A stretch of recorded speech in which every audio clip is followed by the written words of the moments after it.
Presenting Orson Welles as the Third Man.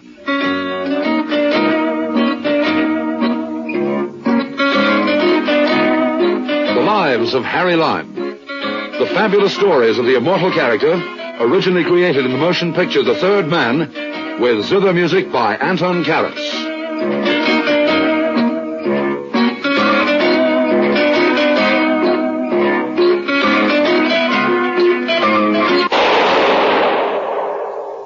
That was the shot that killed Harry Lime. He died in a sewer beneath Vienna. As those of you know who saw the movie The Third Man. Yes, that was the end of Harry Lime. But it was not the beginning. Harry Lime had many lives. And I can recount all of them. How do I know? Very simple. Because my name is Harry Lime.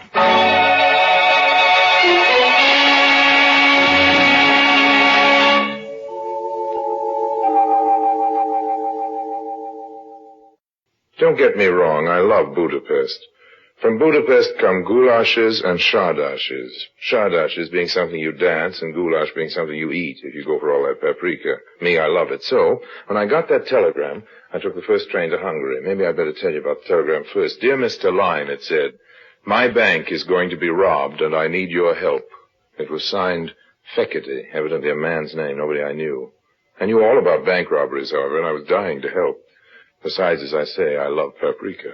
So I started packing right away.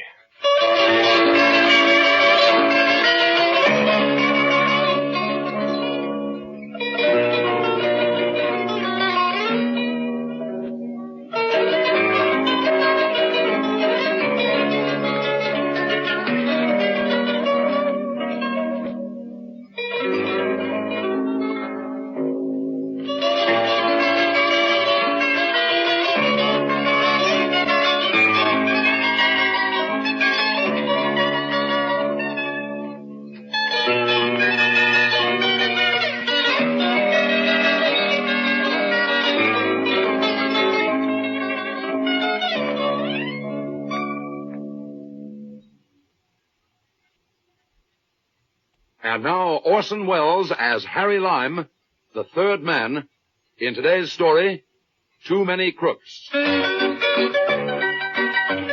Before calling at the bank, I started a cute little flower shop I happened to notice across the way. Good morning. Would you give me something for my buttonhole? Why, Lily. Lily, what are you doing here? We have some very pretty pink Oh, gardenias. come on, Lily, don't tell me you don't remember me. And how are all the Corellis? The who? Don't give me that, Lily. My name is Lulu. Well, it used to be Lily, and you used to be a blonde. And the Corellis, as you know perfectly well, because you used to work with them, are the best bank robbers in Central Europe. Well, what about it, honey? Here are your gardenias, Harry. Now get out of here. Okay, honey, okay. No need to get in a hassle. I'm telling you, Harry, get out. I never was one to argue, so I took my gardenia across the street and wore it into the bank. Mr. Fekete will see Mr. Harry Lime. You can go in now, Mr. Lime. Oh, thank you. Mr. Fekete will see you. Yes, that's what I gathered. This way, please. And, Thank you. Oh, Mr. Lime, Yes. will you please extinguish your cigarette? Mr. Fekete does not approve of smoking. Thanks, I'll bear that in mind. Mr. Lime. Come in and shut the door. There's a date. Do you mind if I sit down, Mr. Fekete, or is there a rule against that? Sit down. You're a very impertinent young man, but I don't mind that. I'm an impertinent older man. We ought to get along together very nicely. What's your proposition, Mr. Fekete? Yeah. What do you mean? Just what I said. What's your proposition? Listen to me, Lime. I don't make propositions. I consider them. Have it your own way, Fekete. I'm a big boy now, and I'm not so easily impressed. What do you mean, impressed? All this big desk, double secretary, Mr. Fekete, will see you now. Mr. Fekete doesn't approve of smoking, busy executive hoopla. May go down very well with the bumpkins who give you their money to invest. But it doesn't mean a thing to me. You sent for me, didn't you? I crossed 3 national borders to get here and lost a lot of time, so don't ask me what's my proposition. What's yours, Mr. Fekete? Very good indeed. You're just the man I hoped you were. Have a cigar. Wouldn't that be breaking the rules? I make the rules, Mr. Lime, and I don't like cheap tobacco smoke. Nor do I enjoy being forced to distribute these very costly, custom-made Havanas to every, what is it you call them, bumpkin, who comes into my office. I think you'll enjoy these. Thanks. Right? Thanks. Good.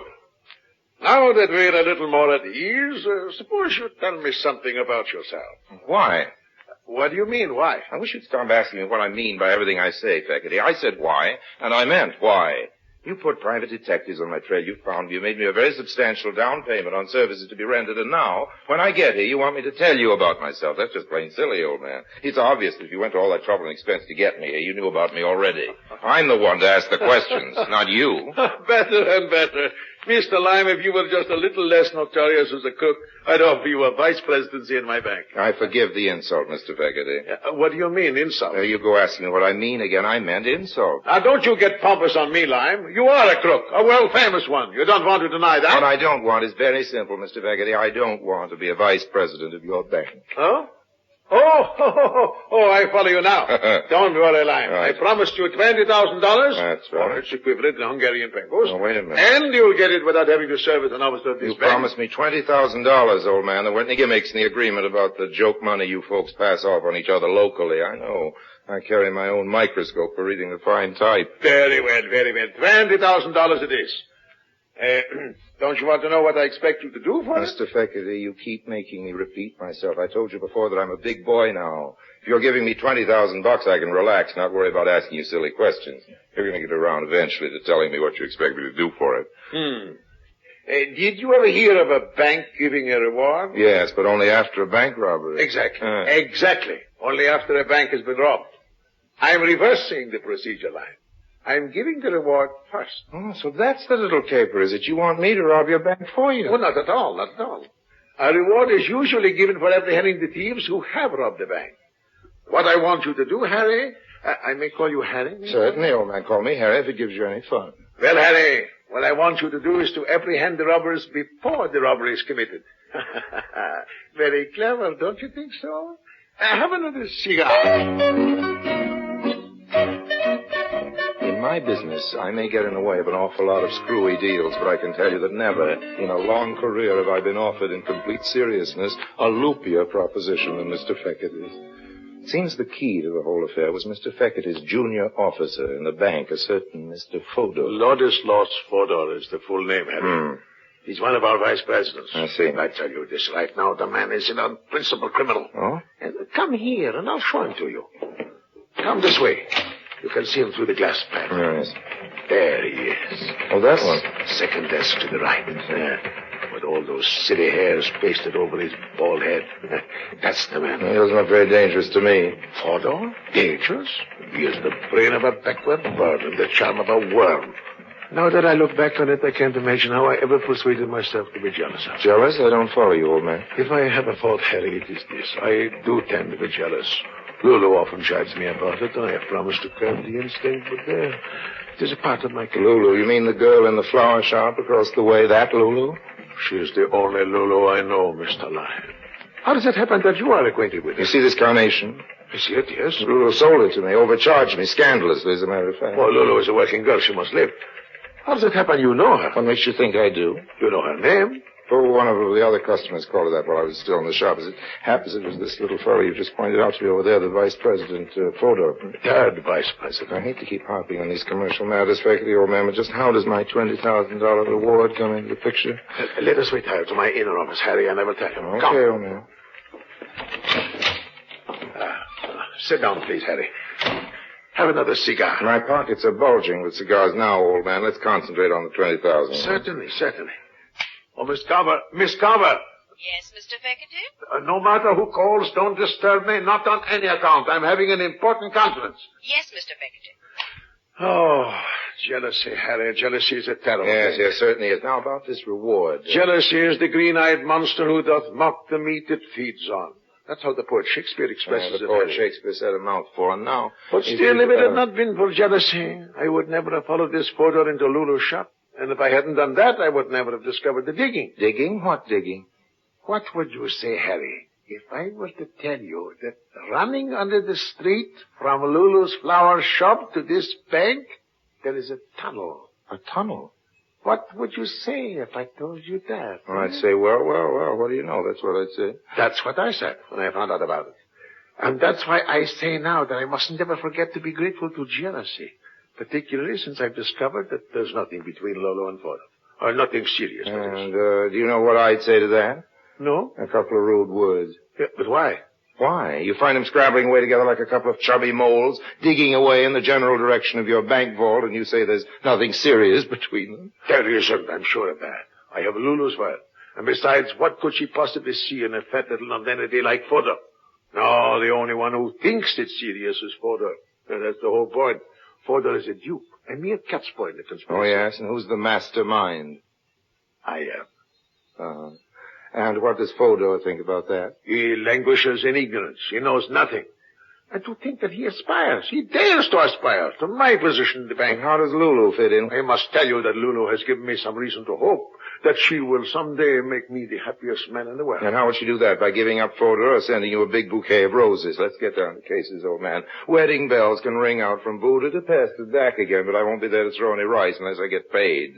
What is it exactly you want from me? Lessons on how to help Fodor and Lulu rob your bank? Fodor's going to do the robbing, and besides, it isn't my bank. I'm only a salary officer. And then Fodor gives you the money to give to Lulu, is Certainly that it? not, certainly not. That would be silly. That's just what I was thinking. No, every day Fodor is supposed to take the paper money from the various cages and place it in the vault. Yeah? This is his responsibility. Yeah?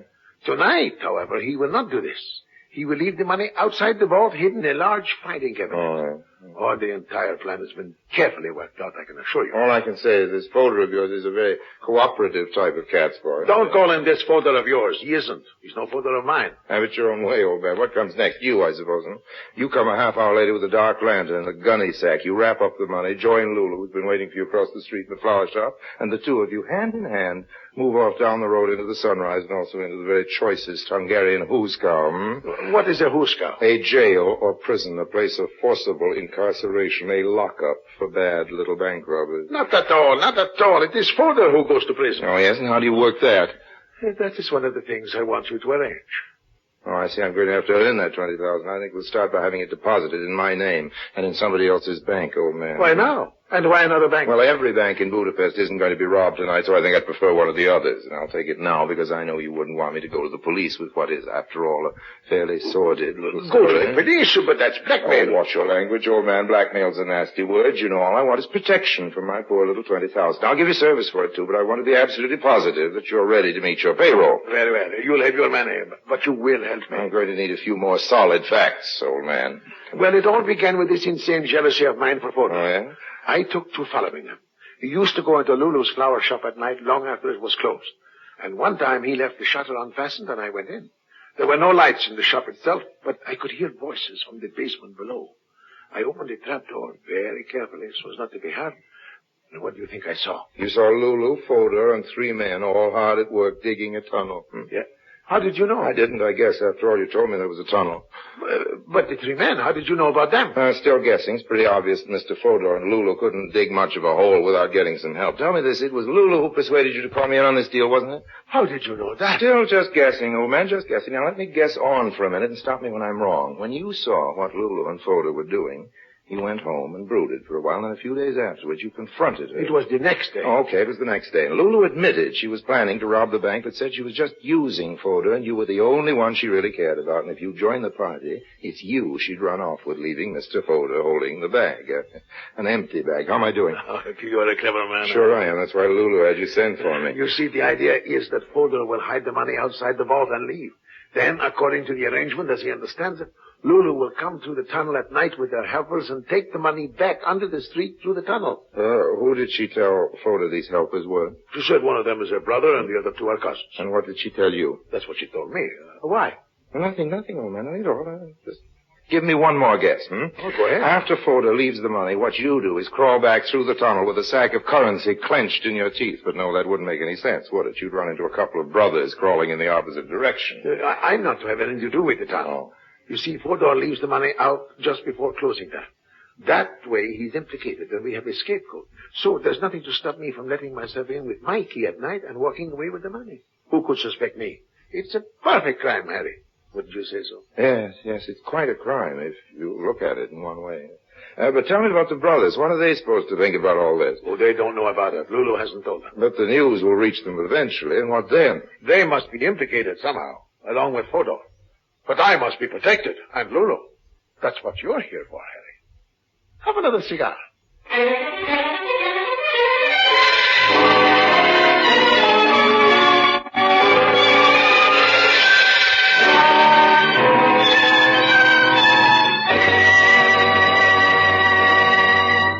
Orson Welles returns in just a moment as the third man.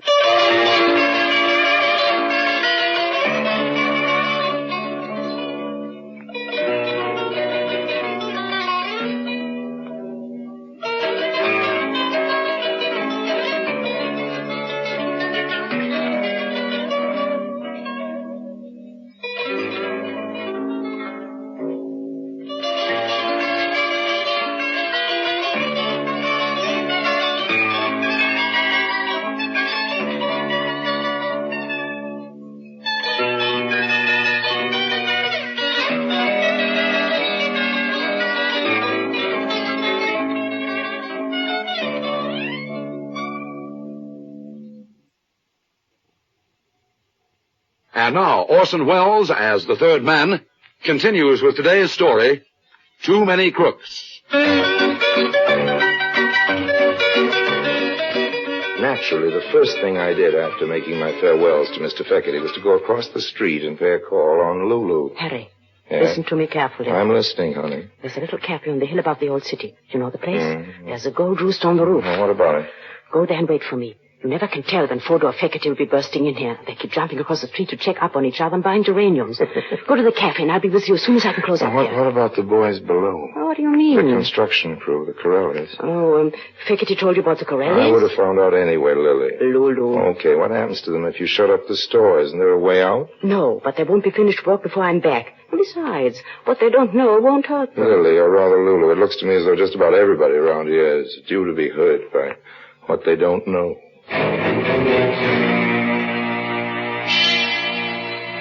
I found the Gold Rooster and sat down on the terrace of the restaurant to wait for Mr. Feckerty's fiancée. Over a glass of Tokay, I tried to add up the situation as of then. As far as I could see, the whole setup was like a Picasso painting. No matter how you looked at it, it was cockeyed and upside down. Hello, Harry. Don't order anything for Hi. me. I haven't time. Don't worry, Lily. I'm not here to celebrate. We can have our party after I know who's going to pay the check. I wish you'd call me Lulu. Okay, Lulu. Now, here's all the sense I can make out of this little caper. You came here with the Corelli gang, No, right? they came first. Then they sent for me to work in the flower shop for a front. The tunnel was their idea. Then you sent for me. That was your idea. Right. My Fodor thinks he's going to divvy up with the Corellis and marry you on the proceeds. Something like And that. Feckerty thinks something like the same something. The president thinks he's going to put it over the vice president. What about the construction crew? You mean Walter and the Yes, others? the Corellis, the original burglars. What are they going to get out of this? According to Feckerty, it's going to be the old double-cross, but if I know you, Feckerty's in for the same gentle treatment. Harry, why should anybody get anything out of this except... Okay, Lily, okay. Book a couple of spaces for us on the first milk train out of Budapest, but be sure to get reservations on the bulletproof car. I wish you'd call me Lulu. Time marches on. A lot of trusting Hungarian depositors line up at the bank, leave their hard-earned pengos at the impressive-looking gilt cages for what they fondly believe is safekeeping, and hurry home to have their evening plate of goulash.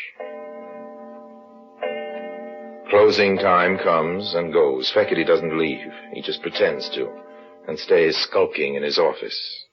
Meanwhile, Fodor takes the big packages of pengos, which, as you know, is Hungarian for money, dutifully to the door of the vault. He slams the vault loudly, this being for the benefit of the janitor, who is deaf anyway and doesn't hear, and quickly stows the loot in the empty filing cabinet which he has thoughtfully left nearby for just this purpose. He then goes home and passes a very restless night.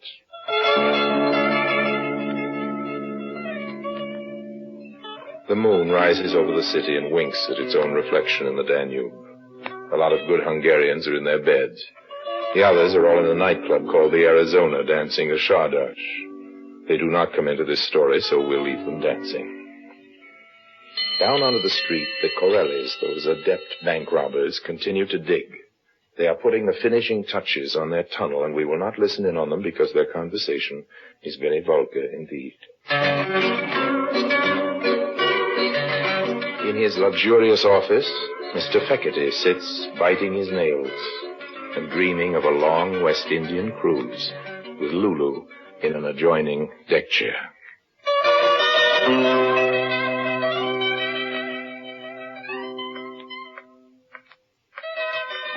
As the gang in the tunnel understand it, when the clock strikes 12, they are to open the secret trap door which they have previously prepared inside the bank, a section of tiling near the vault, go to the filing cabinet and take out the money which Fodor has left there, thus eliminating the noise and inconvenience of breaking into the vault, and, first closing the loose tile after themselves, scuttle back with the loot under the street into the flower shop, out into the night, and as far away from Hungary as possible.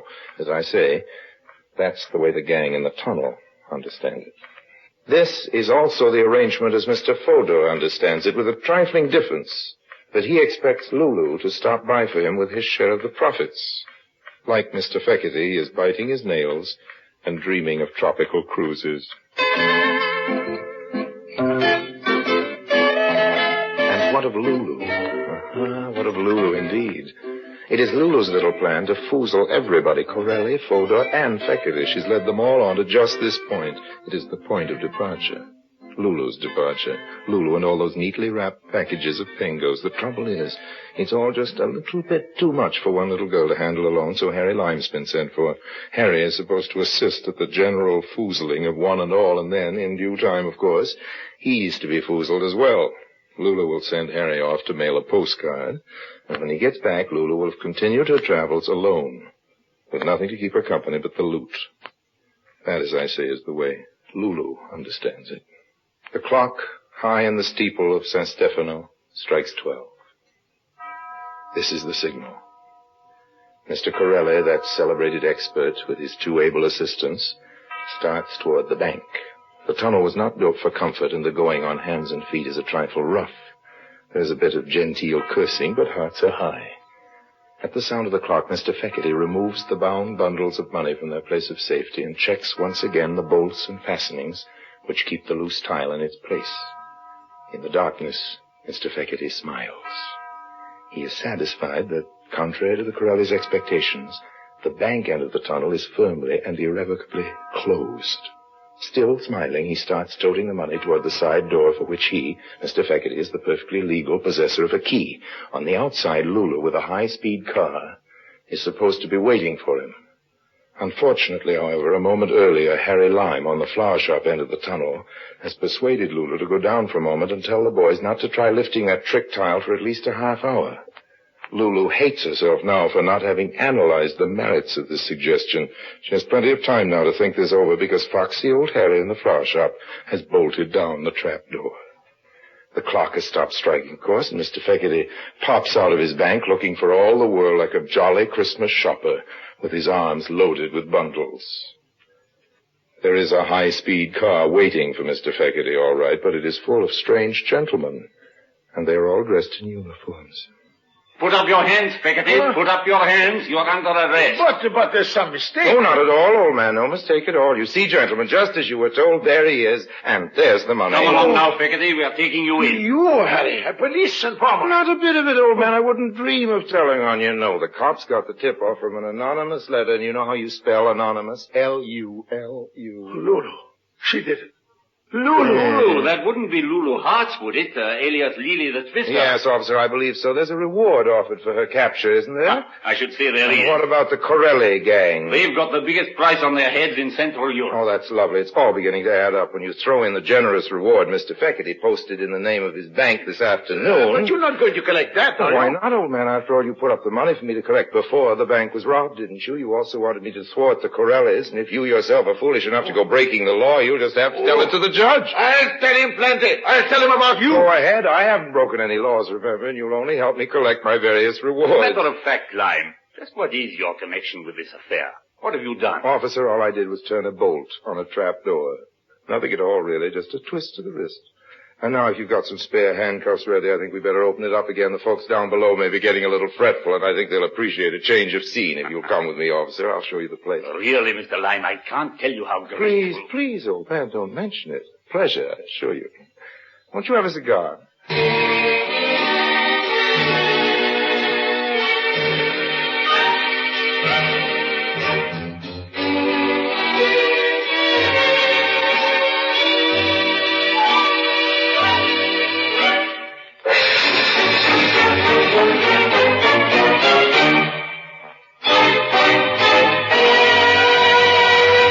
Harry Lime Lime returns in just a moment.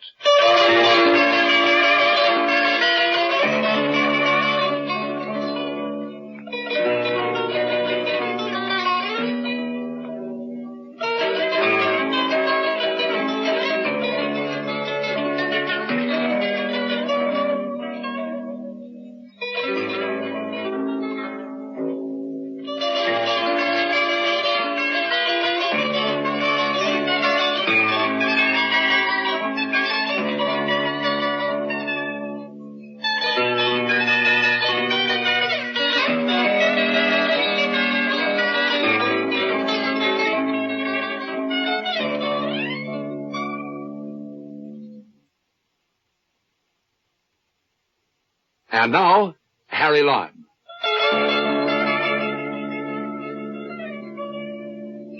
You know, friends, I had thought of substituting those fat packages of pengos for the same weight of old newspapers. But the rate of exchange wasn't so good on the pengo just then, so I resisted the temptation. After all, as Mother always said, too many crooks spoil the goulash.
Presenting Orson Welles as the Third Man.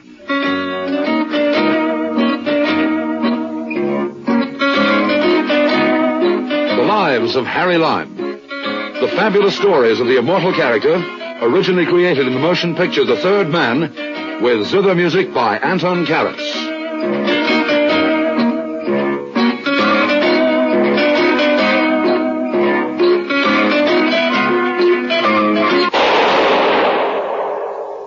That was the shot that killed Harry Lime. He died in a sewer beneath Vienna. As those of you know who saw the movie The Third Man. Yes, that was the end of Harry Lime. But it was not the beginning. Harry Lime had many lives. And I can recount all of them. How do I know? Very simple. Because my name is Harry Lime.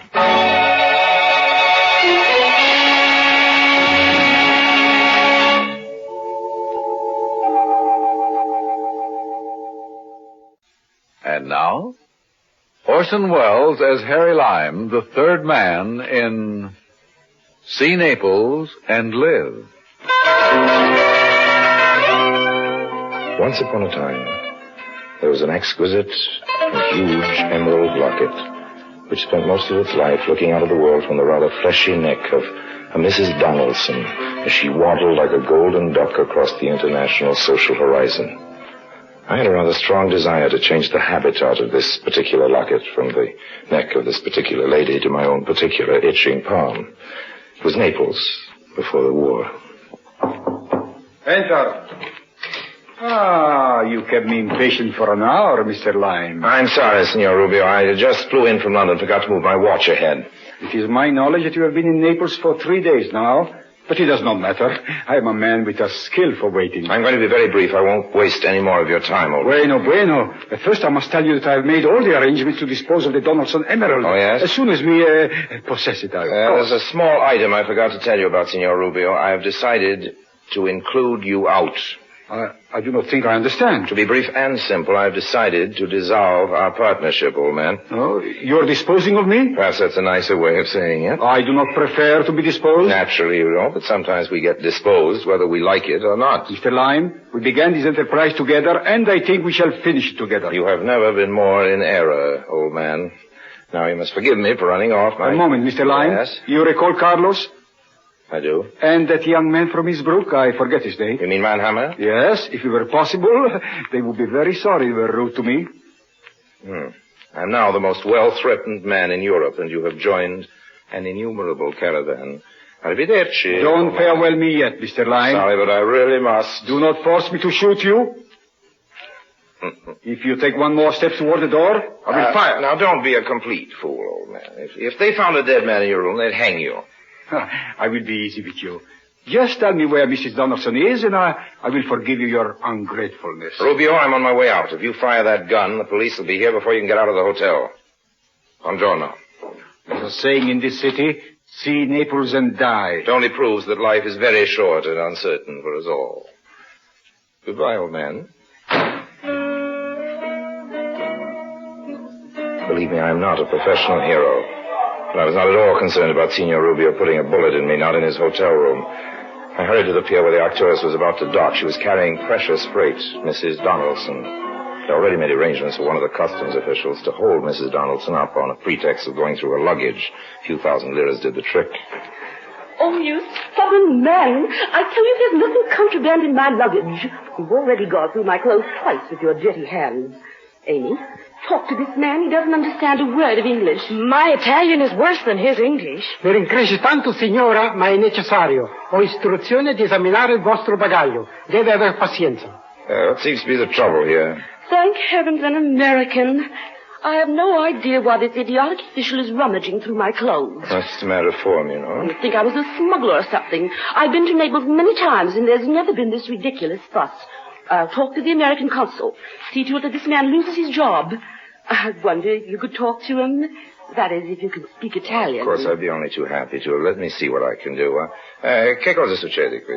È di regola di esaminare ogni 25 passeggeri. No, questo non è necessario, conosco, signore. Questa è la mia caffè. Ah, signore, mi rincresce tanto di aver dato alla signora tutto questo disturbo. No, veramente. Niente. It's all right now, you're cleared. Here, let me help you your bags, Thank you ever so much. I don't know what I would have done without you. Amy, get one of those porters to help us with the luggage. Yes, Mrs. Donaldson. I have my car here. I'll be glad to give you a lift to your hotel. Oh, I wouldn't want you to bother. Oh, no bother at all. One fellow American to another, you know. Thank you. These taxi drivers rob you mercilessly. Oh, it's a pleasure. It's a pleasure. My name is Lime. Harold Lime. I'm Mrs. Frederica Donaldson. I'm so glad we ran into you. A wonderful piece of luck. Well, let's say we're well met.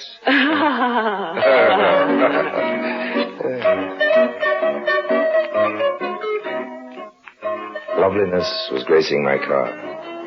Loveliness in the form of the emerald locket around Mrs. Donaldson's neck, and loveliness in the form of Amy Collins. She was Mrs. Donaldson's hired companion. She had red hair and eyes to match the emerald, and she liked me. I think she liked me. Every so often I'd catch her eye. And she'd turn away, as if she were guilty of something. Really, Mr. Lime, I've never been so humiliated. Just standing there with that man poking away at my underthings, messing up all my clothes. Absolutely no regard for our feelings.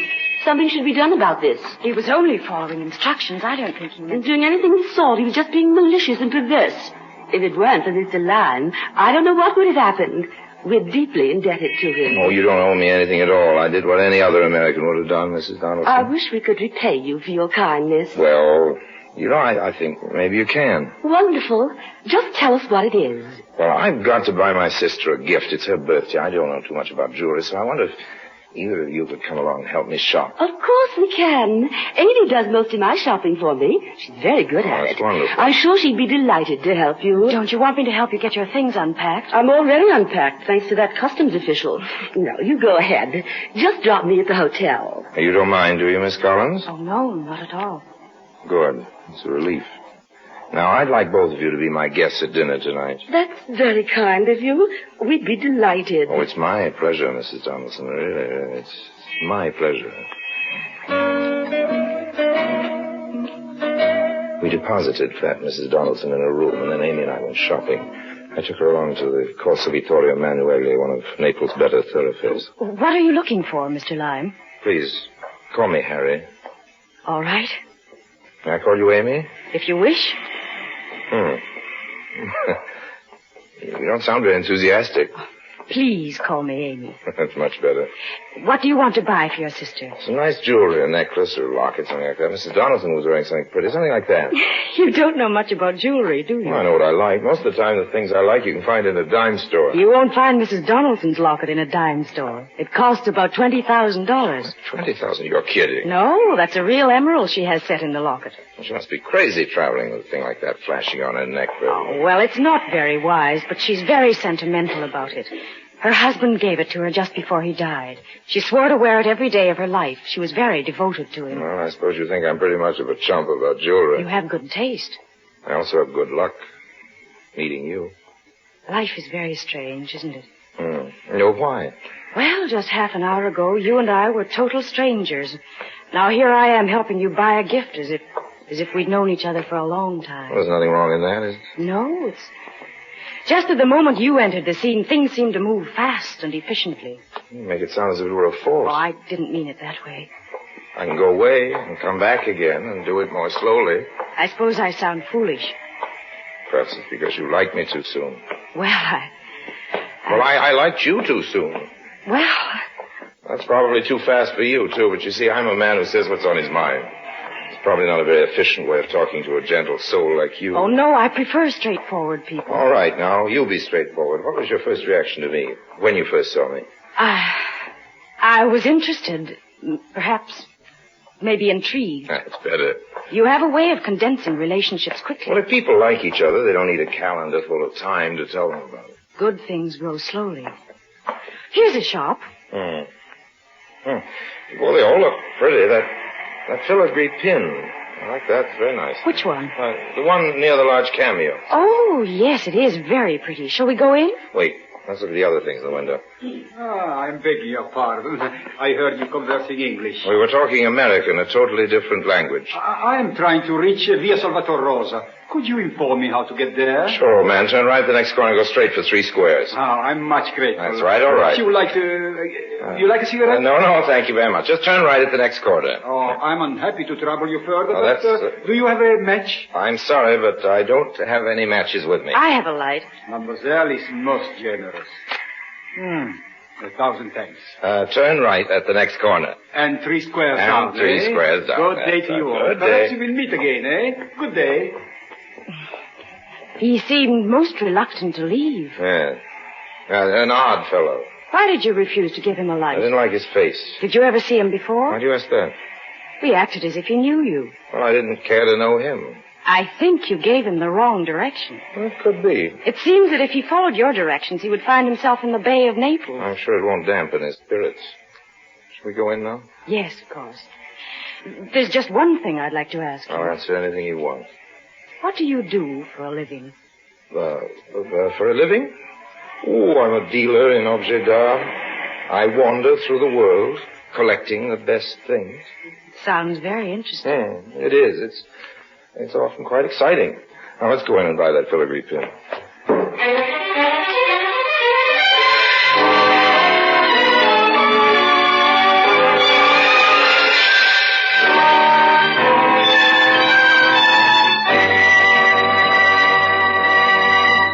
Orson Welles returns in just a moment as the third man.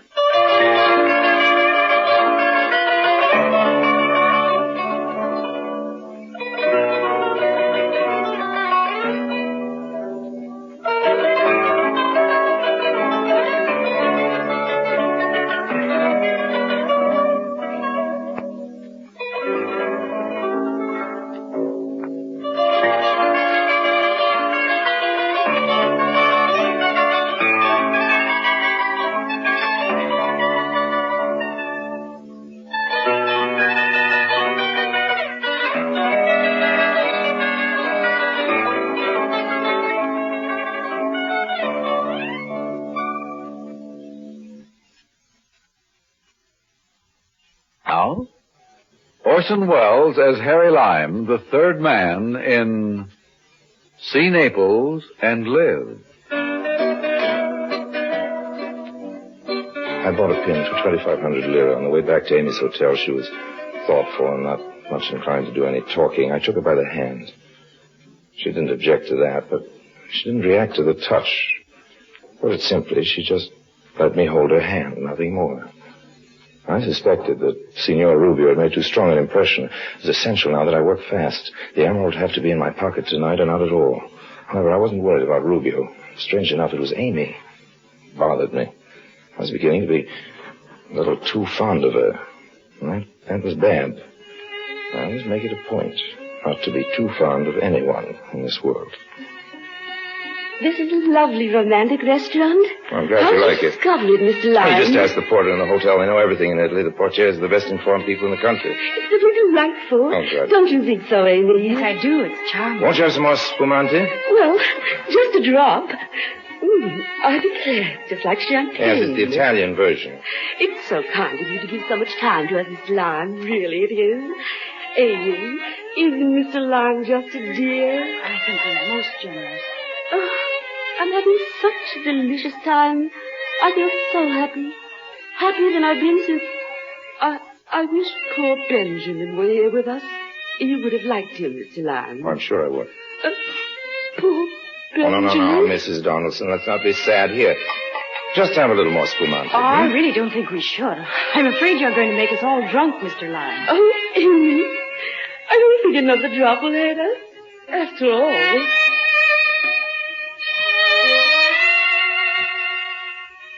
By this time, Mrs. Donaldson is becoming thoroughly relaxed. Spumante is a fine relaxer. I stirred the champagne with a wooden swizzle sticks, the bottom of which was well laced with phenobarbital. My keynote for the evening, as you can see, was relaxation. Before the evening was over, my emeralded guest was going to be the most relaxed woman in all Italy. The spumante bubbled and frothed over as I stirred it. I know I shouldn't have another glass, but... Perhaps you had better stop, Mrs. Donaldson. Never. I just feel so wonderful. How about you, Amy? All right. A toast to us. May we always be as happy as we are now. A toast to you, Mr. Lyon. You wonderful, wonderful man. I patted her neck. I wanted her to get used to the touch of my hand against her neck. She withdrew a little. Her neck had become super sensitive about the locket. So we drank. I studied the clasp on the locket. It was a simple device. You turned a tiny wheel, and it released the catch. Just a twist of the wrist. The musicians are going to play again. Cameriere. Please, Mr. Lyon, no more spumante. No, I have a special surprise. Yes, signore? Have the musicians come over here. Yes, signore. Oh, isn't that sweet? That's a lovely gesture, Harry. I thought you'd forgotten my first name. Here they are, signore. What would you like them to play? Well, what would you like, Mrs. Donaldson? Oh, I can't think of a thing. How about some Neapolitan songs? Per favore, a monastere Santa Chiara. Canta per me.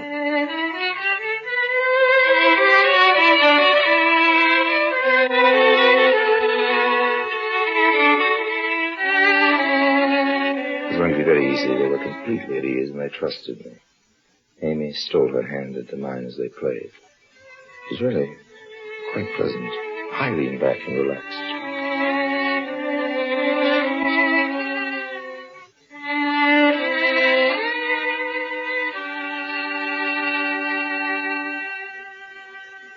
was just beautiful. Very good.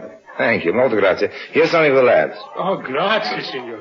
Did you enjoy it, Mrs. Donaldson? They played divine. I have a wonderful idea. How would you all like to go for a drive to Pompeii? At this hour? Yeah, it's only 10 o'clock. It's a full moon. It'd be quite a thrill. I'd adore to go. Fascinating place. I've been there many times. You have to see it at night. Isn't it closed? Of course it is. We can go in through the back way near the arena. I'm willing if Mrs. Donaldson is. Try and stop me. What a marvelous It's idea. just one thing. What is it? Amy told me about your emerald locket. I think it'd be safer if you left it at your hotel.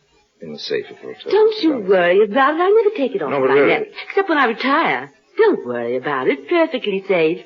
Besides, we wouldn't find any criminals in Pompeii. No, I'm sure not. But all the same, I'd feel better if you left the Oh, locket. no, I can't do that. Please don't fret about it. All right, if you're sure. Let's go right now. Just let me pay the bill. Cameriere? Yes, signor. Conto, per favore. Check. Si, signor. It was less than an hour's ride to the ancient, extinct city of Pompeii, lying like a corpse at the foot of its killer, Vesuvius. We entered through the gardens of an ancient home. The moon shone down hard and white, lighting up the empty city. Isn't it thrilling? Beautiful. And frightening. A chap by the name of Trebio Valenti used to live here. He hasn't been home for nearly 2,000 years. Here we are in Abbondanza Street. It's in perfect condition. Isn't it exciting? It's unbelievable. Look at the gutter. You can see where the chariot wheels made deep ruts in the stone. What a narrow street. We can walk in the gutter. I don't think we'll be run over by any chariots tonight. Where does this street lead To to? the Forum. What about those lovely buildings? Oh, they're old mansions.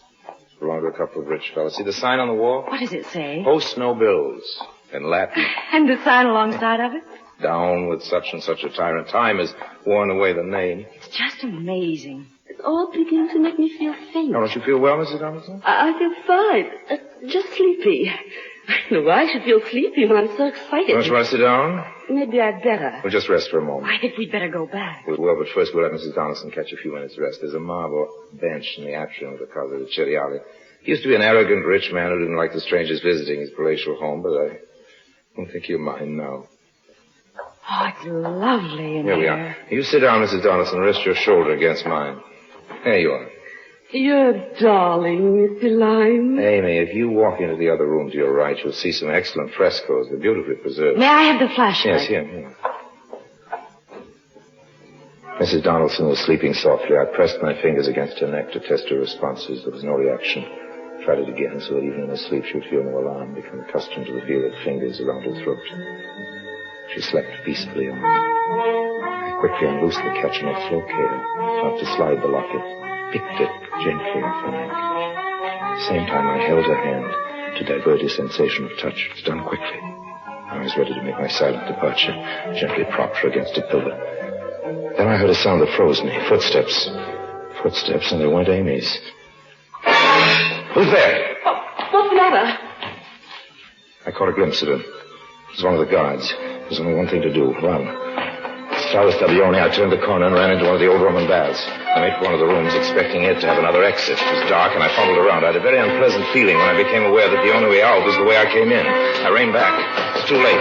My pursuer was standing at the entrance with a flashlight in one hand and the gun in the other. It was not a guard. It was a Rubier. You see, Harry, fate has thrown us together again.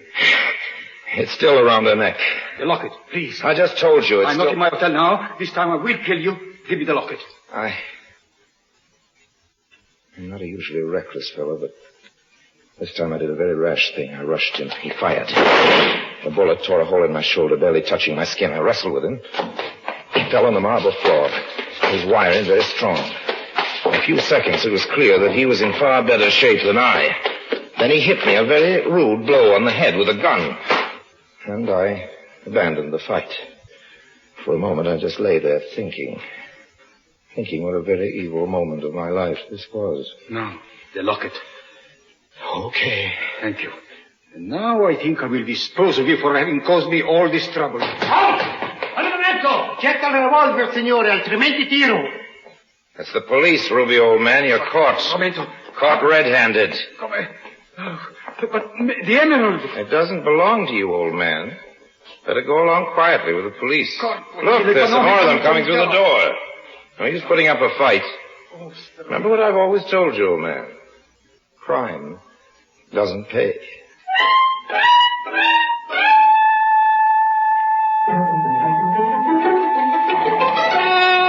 don't know how to thank you, Mr. Lime. Risking your life to save my locket. Oh, that's all right. You're the most brave man to chase after him in the dark, unarmed. I just gone to see where Amy was, and I heard the sound. There he was, deftly removing the locket from your neck. I felt someone puttering around my neck, but I thought it was you. Oh, really? I was asleep, you know. Yeah. Now, I had my suspicions about this Rubio from the first. Does the wound hurt much? Oh, it's nothing. Just a hole in my suit. And a bad bump on your head. You poor boy. Mm-hmm. It'll heal. Amy, you haven't said a word to our hero since they arrested that Rubio man. I'm just stunned. Oh, I'm sorry to have got you into this. I never should have taken you to Pompeii. It's all my fault. Of course not. That terrible man would have tried to snatch the locket wherever I was. It's just a lucky thing I met up with you. I'm going to give you a gift. You just must take it. £100 note. Oh, I wouldn't think of it. You'd make me very happy if you took it. Oh, no, I absolutely Please, couldn't. Mr. Lime, please. Well, if it means so much to you, I'll give it to my favorite charity. Yeah. Well, here we are at the hotel, safe and sound. Thanks to you. I must run upstairs. The whole thing has given me a severe headache. You will call me in the morning, won't you, Mr. Lime? Indeed, I will, Mrs. Donaldson. Good night. Good night. Oh, Amy, can I have a word with you? I'll be up in a moment, Mrs. Donaldson. Of course, dear. Good night again. And bless you, Mr. Lime. I'm sorry about this evening, Amy. So am I. Let's meet for lunch tomorrow. No, Harry. Why not? I never saw the frescoes on the wall. You didn't? No, I didn't find them, and I walked all the way around. I saw you from the front entrance. Oh. Besides, a man who deals in fine arts would know an emerald locket from a dime store trinket. Yes. Should have thought of that. I was beginning to like you very much, Harry. Oh, I'm sorry. I'm not the kind of man you'd like to begin to like a little more. It's a pity. You want to see me again, ever? It'll never be any good. Well, you might as well have the filigree pin. What about your sister? I haven't spoken to my sister in 10 years. She doesn't approve of me. Supposing I give it to you. No, thanks. You mean you wouldn't take it? No, I couldn't. Well, supposing if you didn't take it, I just threw it away. Oh, but you shouldn't do that. Oh, I won't. We were just supposing. Now, goodbye, Amy. There's no supposing about that, I suppose.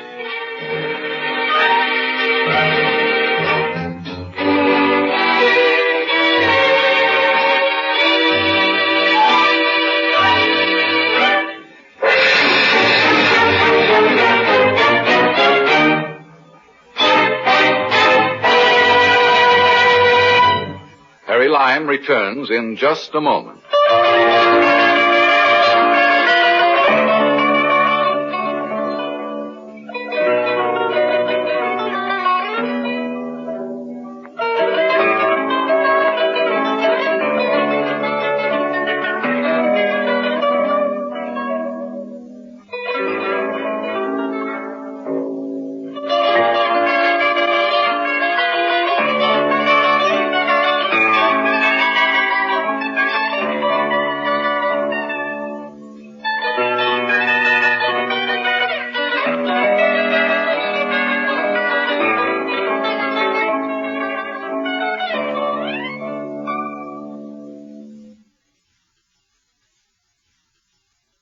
And now, Harry Lime. As I walked to my hotel, I thought about l'affaire Emerald. It cost me about $100 to bribe the custom official with champagne and the gold filigree pin. The reward left me with a profit of $270 plus a bump on the head and a hole in my suit. I'd lost the lovely green emerald and the lovely green eyes of Amy. The emerald didn't bother me too much, but Amy. Oh, Amy. She nearly interfered with the great romance of my life. My love for Harry Lime.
Presenting Orson Welles as the third man.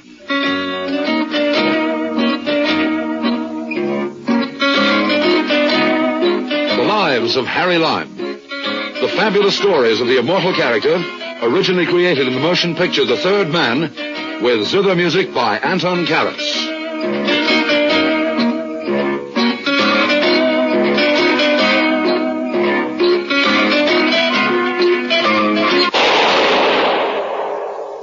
That was the shot that killed Harry Lime.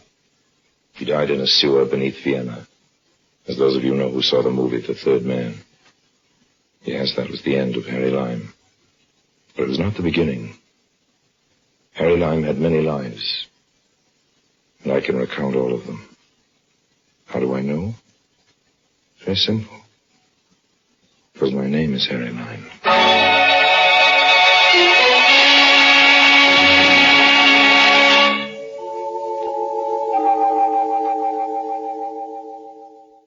You say what you will about Harry Lime, he at least was honest in his desire for money and the good things of life. Harry believed in seeing the world at other people's expense. Sometimes the cost ran high as a man's life. Let me tell you about it. I know what I'm talking about.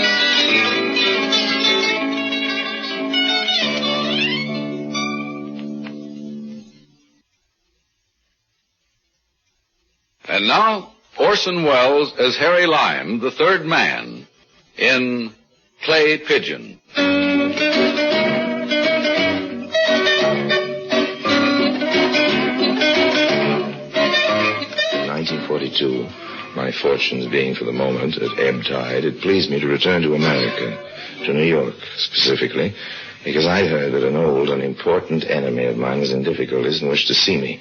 I went to the hotel where he was staying, supposedly incognito, and made myself available at the bar. But nothing happened. I ran up quite a bar bill, and things were looking serious. So I ordered another drink. And then... Mr. Lime? Mr. Harry Lime? Yes, indeed. I'm sorry to bother you. Bother? If all bothersome things were as attractively packaged, I'd gladly be the most burdened of men. Won't you join me? I didn't come here for that reason, Mr. Lime. I know. It's a friendly gesture, and I have a hunch we're going to see a lot of each other. Now, since you know my name, why don't you tell me yours? That's unimportant. Well, that's a matter of opinion. Will you please come with me? Well, I say, now, isn't that approach a little bold? After all, an establishment like this frowns on such an obvious... Please, Mr. Lime, come with me. You're the only one who can save him. He? Save anybody? You've come to the wrong Harry Lime, man. Please, you must, even though you hate him. Hate him? Now you interest me now. Just which antagonist do you mean? I've got an awful lot of enemies. You're wasting time. He'll pay you a great deal of money. Money? You can name your own price. The price of my hatred comes pretty high. But for money and hate, Lime goes anywhere. Lovely lady, lead on.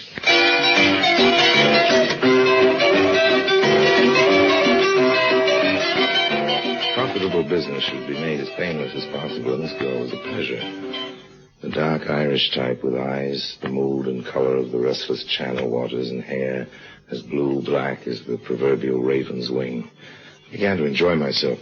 My waiting game was going to pay off through an old enemy. It was a fine evening for cold mischief.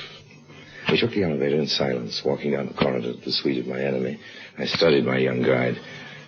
She caught my glance. Her color mounted. I smiled. We're almost there. I say, are you bringing me on a wild goose chase? If it is, then it's the goose that lays the golden egg, Mr. Lime. And this is it. You don't approve of me, do you? Follow me, please. I'd love to. You're just like the rest of the public, dear. You're always clamoring for high ideals, fair play, and always the first to indict without a hearing. Yes? I found him, sir. To the contrary, I found you. Please. Well, come in, by all means. The Honorable James Hadley, I believe. Aren't you surprised to see me, Lime? Not particularly. This morning when the wind from the East River brought with it the usual aroma of stale grease, ancient garbage, and sewer gas, I had an idea I might run into Governor Hadley before the day was out. Aren't you in the wrong state? Still the same old Harry. Insulting, conniving. You're the man I'm supposed to help? It's not by choice, believe me. That I do believe, Governor. The dislike is mutual. Well, Governor, it's nice leaving you. Wait, Lime. I'm offering you $15,000. If? Had I better leave, Governor? No. You're responsible for bringing Lime here, Nora. Perhaps my only hope of keeping him here. You're quite wrong, sir. There are 15,000 reasons holding me here for the time being. How long I remain depends on you. Talk. I know how you hate me. I also know your capabilities, Lime. You're the only man to accomplish the job I have in mind. I've already told you what I'd pay. Lime, I'm begging you to help me. That's good. You begging me for help. All right. Sing your sad song, Hadley, old man, about the beast you must feed. You know. Don't I always know, Governor? Knowing who was after your official scalp, I realized you'd undoubtedly come to me for help. Use one poison as the antidote for another. Made myself available. You found me. You mean you knew it all the time, even downstairs you knew? In general, dear Nora, though I neither knew the sordid details nor the price to be paid for my services. Show him the pictures, Nora. Yes, Captain. Right here in the briefcase. Here you are. Thank you. Governor, I didn't think it even of you. You see, Nora, even Lime believes the man in those cursed pictures is me. It's very interesting. Who's the lady? How should I know? Oh, come on now, Governor. Official manners, or in this case, even unofficial manners, demand that you at least know the name of your female companion. Has American etiquette deteriorated to the point that you summon such creatures with a, hey, you? Mr. Lime, I'll have you know that Governor Hadley is not the man in those pictures. And good little girls should never tell lies, Nora. Oh, hang it all, she's telling the truth, Lime. I never frequent such clubs as those pictures show. And here, look at this one. You recognize a newcomer to the party. Yes, Kato. Kato, the robber baron. I admire his instincts, but not always his performance. He's a bit clumsy. Truvis Kato. Gambler, ward healer, grafter. Such dear, nostalgic words. You almost make me homesick, Governor. Be sensible, Lime. Can you imagine me in such company at any time? Particularly with an election coming up next month? Not unless you're even more stupid than you used to be, James. But then everything is possible. Really, Mr. Lime, this is the... But cameras don't lie. You, above anyone else, should know better than that, Lime. How many times have you faked a picture to gain your ends? Touché, Governor, but then I always do things the hard way. You told Nora that yourself. Yeah, hard for your victims. Oh, but this isn't getting us anyplace. No matter what else you may choose to think of me, Lime, you know my term in office has been clean. Insofar as proof is concerned, the incorruptible Governor Hadley. However, these pictures prove extremely embarrassing, old man. The untouchable Hadley seems to have been taken. I don't know much about you, Mr. Lime, except that you hate Governor Hadley. But now he's asking for your help. No matter what happened in the past between you, please help him. He's willing to pay. He said your hatred came high. Wasn't his offer high enough? Nora.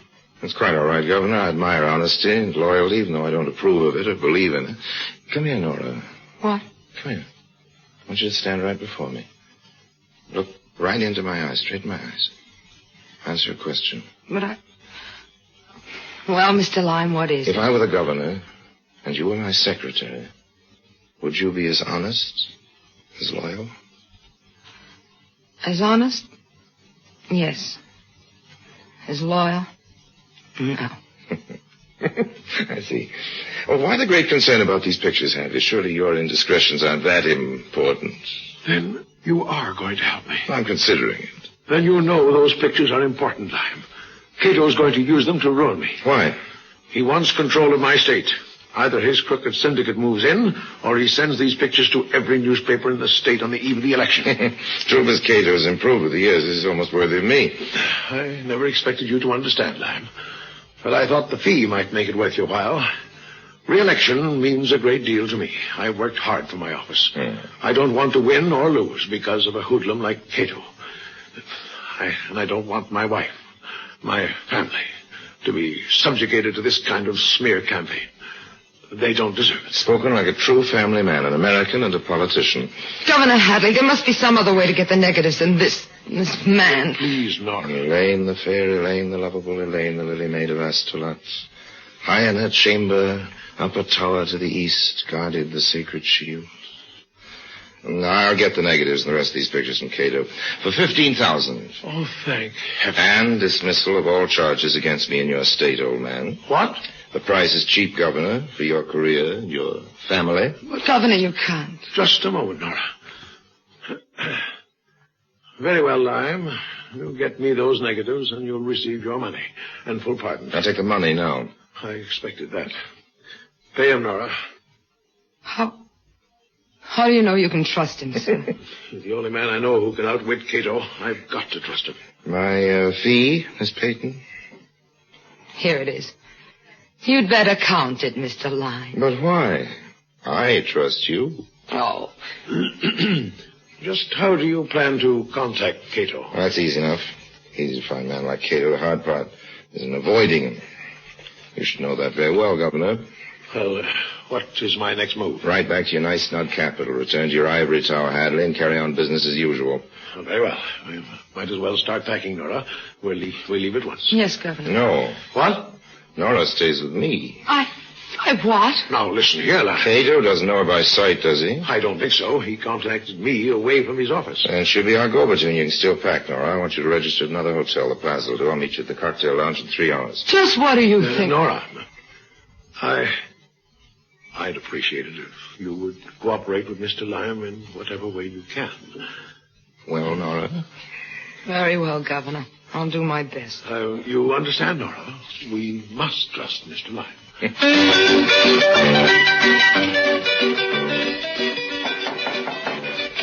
Well? Who wants to talk in the hall, Kato? Let me in. Come in, then. Well, what have you found out, Izzy? I am tailing Governor Hadley like you want, ever since he sneaked into town. Yeah. Come to the point. Who is staying away from the point? The governor is making contacts with every main hood in New York. But nobody wants to go against Kato. Only Hadley must be finding someone who will go against you, because he leaves the hotel 3 hours ago. Leaves? Checks out, is taking a powder. But before that, he sends his girl down to the bar. Girl? What girl? Who knows her name? But who this girl talks to down at the bar, you'll never guess. Come on, Gib. I'm not playing guessing games. All right, Kato. So don't get sore at me. I'm trying to tell you all the time. She meets a Harry Lime. I hear her say the name. Harry Lime. This is not good news. Harry Lime's the only guy, but the only guy who can louse me up. He would have to come to New York. Come on. Come on where? To the Plaza, you jerk. If Lime's to come into this game, he's going to be on my side, alive or dead.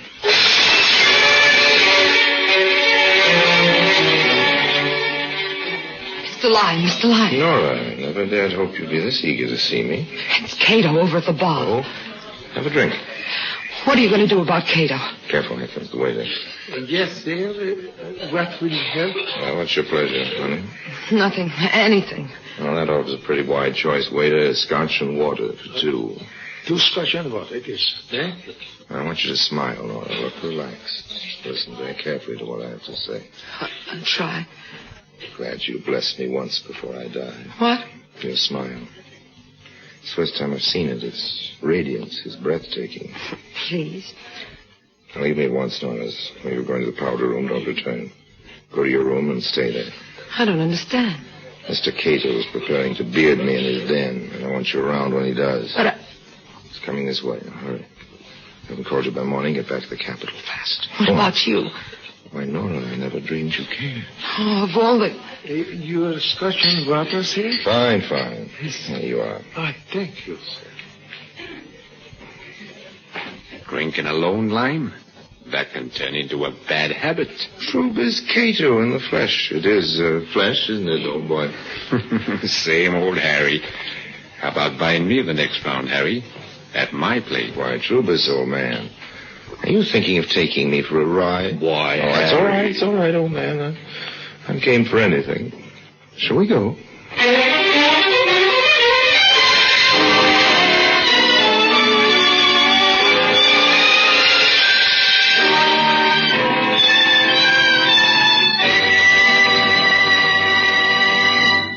Orson Welles returns in just a moment as the third man.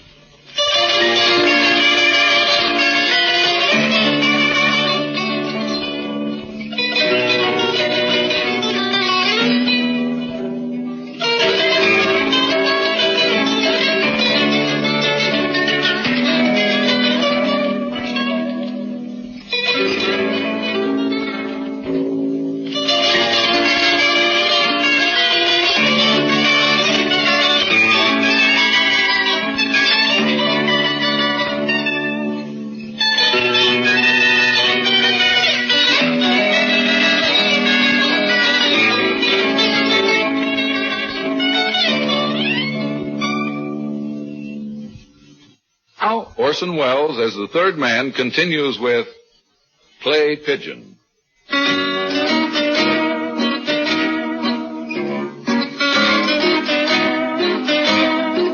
I know it sounds funny, but it's true. I was being taken for a ride. And a long one. A silent one. Once we got in the car, Troopers stopped talking, and I was not in the mood to make any conversation. I had my tiger by the tail, and I waited for his move.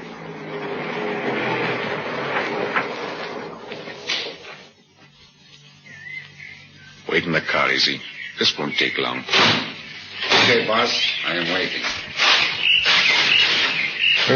After our nocturnal tour, you bring me to a ruin like this? Really, Kato, I thought you were doing pretty well. I'm doing fine, Harry. Place on the state line, not too far from the capital. Makes it handy. For you or the governor? Wait and see. Troubus. Well, this is a surprise. Hadley. Who's this fella, Troubus? The face is Jim Hadley's, and the voice is almost identical. Inside, Luke. Come on, Harry, and I'll buy you that drink I promised. Sure. Drinks on the house. Yes, I could use one. Yeah, sit down, Harry. I didn't think I'd see you so soon again, Troubus. What happened? Did you? Shut up. Pour the drinks. Oh, sure, Troubus. Now, Harry, I'm open for business. Why, to risk the obvious, this isn't Governor Hadley. Hey, you bet I'm not. The Hadley boys were identical twins. Luke here was the black sheep of the family. Also was supposed to have died in a train wreck 15 years ago. Identical twins, the oldest pitch in the world. Luke was the man in those pictures. So simple it always works. Even fooled you, Harry. Oh, I can be fooled. Old man. Luke's lived on jealousy and whiskey ever since he's seen the accident.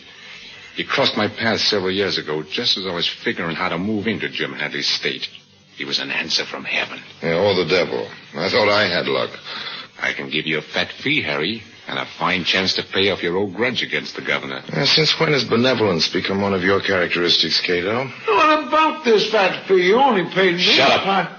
As you know, I've already made the first contact with the governor. How do you know I know? Takes one to catch one, Harry. As I said, I got Jim over a barrel. I know he's bought you to get the pictures from me, but if you come into my deal, you not only make yourself some money, but you can put the final squeeze on the good governor. Planning to set me up as a clay pigeon, are you, old man? Sending me to make the actual transaction so you can move your syndicate into the state while I'm caught with my blackmail down. No, Harry, you'd know I wouldn't do that. To coin a cliche about thieves, Kato. I know. How much is the governor paying you to get these negatives? $15,000 and a full pardon. $15,000? Why, Troubus, you only gave me $500 to pose in those pictures. I'll give you $25,000 to come in with me, Harry. 25 in advance? Half of it. The rest when the deal is clinched. Listen here, Troubus. If you're so quick to throw money around, toss some my way. I've been And a percentage of my gross to take when I'm in the state. It'll be like an annuity, Harry. You listen to me, Troubus. You cut me in on this big deal you're talking about. If you don't, I'll go to jail. You what, Luke? Nothing, Kato. I didn't mean... I was only trying to... Oh, what are you going to do, Trubus? Is he? Take this rat and let Muggsy work him over. No. He talks too much. No, I promise not to talk. You need me. I'll never... Come on, Lou. No. No, please. Come on, I won't, no. Well, what's your answer, Harry? Do all of your business partners get that treatment, old man? No, of course not. He's always asking for it. But now ask, for instance. Why, we'll clean up in Hadley State. Slot machines, numbers, racket, dope protection, and that's just the beginning. Harry, give us 5 years and we'll be making money from every man, woman, and child in the United States. Compared to you, Joe Stalin is an amateur. I don't think I'll settle for a mere percentage, Kato, no. Our deal's got to be 50-50, or I won't come over and slide down your cellar door. 50-50? Why, do you think you'll get away with this? I'm certain of it, no, because the young lady was with me at the plaza. What about her? She's Hadley's secretary. I spent a great deal of time and effort on getting a complete file of your misdemeanors, Kato. If I fail to contact her, copies of said file will immediately be sent to all state and federal law enforcement offices. Your pitiful tintypes will be forgotten in the headlines about Trubus Kato. You wouldn't want to be named public enemy number 1. 50-50 it is.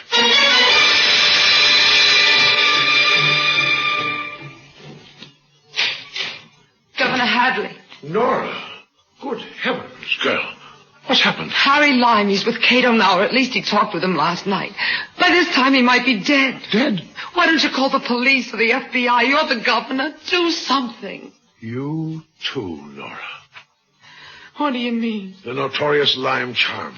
The man's brutal, merciless, vindictive, lives only for himself. Yet when he wishes, he can hide all this with a cloak of magnetism, great fascination. He's blinded you, Nora. No, I hate him.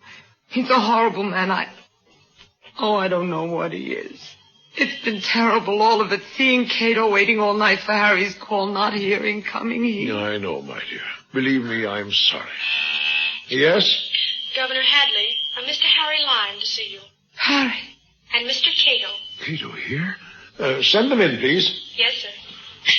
What can it mean? I don't know. Good afternoon, Governor Hadley. Nora? Mr. Lime. And Trubus Kato. Surely you haven't forgotten me, Governor. Kato, I told you once and for all. Don't be too hasty, Mr. Governor. My proposition is so good that Mr. Lime has come in on the deal with me. What? But you agreed to... Lime? Is this thug telling the truth? I've bought certain contracts for your signature, Governor. They'll allow Mr. Cato full-scale operations in your state. Oh, no, you wouldn't. I can't believe it, Lime. Not even you. The price of the negatives, Governor. Oh, you'd better give me those negatives now, Cato. Prove our good faith to Governor Hadley. What good faith? Oh, but here you are, Harry. The negatives and the rest of the pictures. All nicely tied with a pretty ribbon, Governor. A ribbon as blue as Nora's eyes. You... How small can you get? Now, when you sign Mr. Cato's contracts, Governor, I'll deliver the negatives to Miss Pidgeon. That's right. Just sign on the dotted line, Hadley, and everybody will be happy. Sold out because I trusted a rat. Here's your pen, Governor. And here. Back, Nora. Get out of the way. Lime, what? What are you doing? Down on the floor, Governor. Down on the floor. A gun? Are you crossing me, Harry? Hold it, Cato. It's my deal. Oh, yes? Oh. You killed him. What happened? Those shots? I suggest you call an ambulance, young lady. There's been an attempt on Governor Hadley's life. My goodness. And keep those people out of here for a minute. How can I ever thank you, Lime? You risked your life, Harry, and all the time we... Save it. I had to kill Cato to take over his very lucrative business myself. I'll keep these negatives, Governor. You'll what? No, Harry, oh, no. This is one time, Governor Hadley, when you're not getting off so easily. These incriminating negatives in my possession, like the sword of Damocles, will be suspended over your uneasy head from now on. Call them Harry Lime's annuity, Governor. Now, if you'll excuse me. I might have expected this. And I was beginning to think you were a human being. By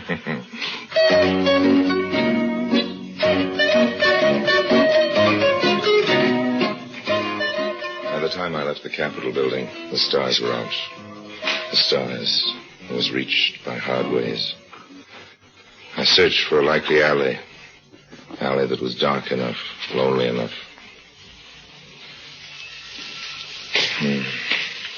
fastening will do well enough. Better remove the ribbon. Blue ribbon. Better to burn them. Another voyage of the night.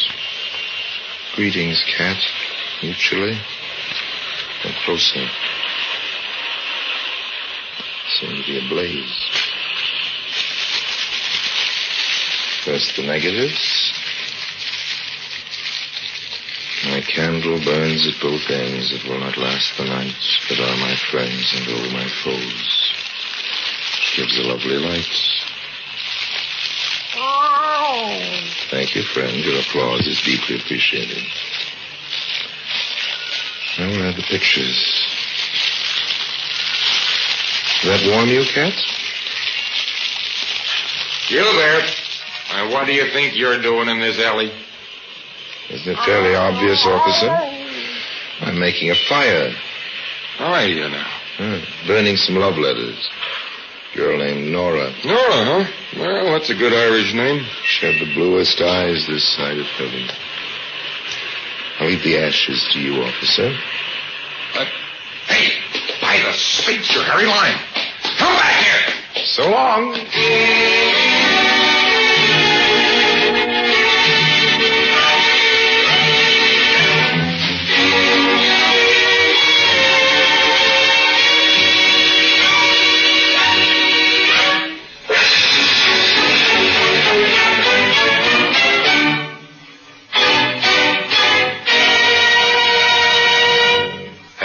Returns in just a moment.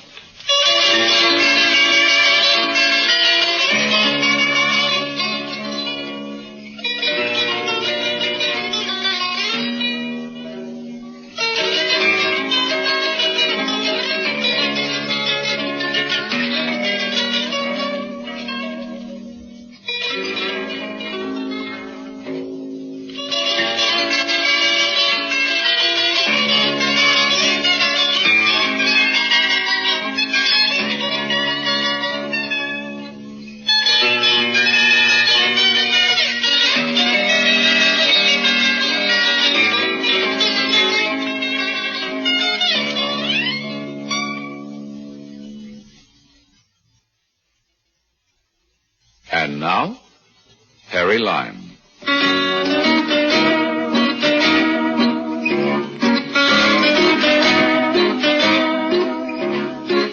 Goodbye for now. And remember what Ben Franklin said about honesty being the best policy. I wish I could. Just keep slipping my mind.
Presenting Orson Welles as the third man.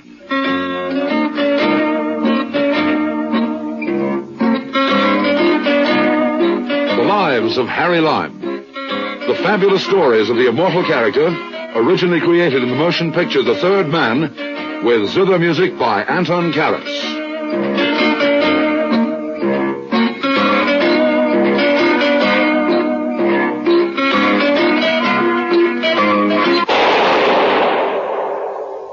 That was the shot that killed Harry Lime.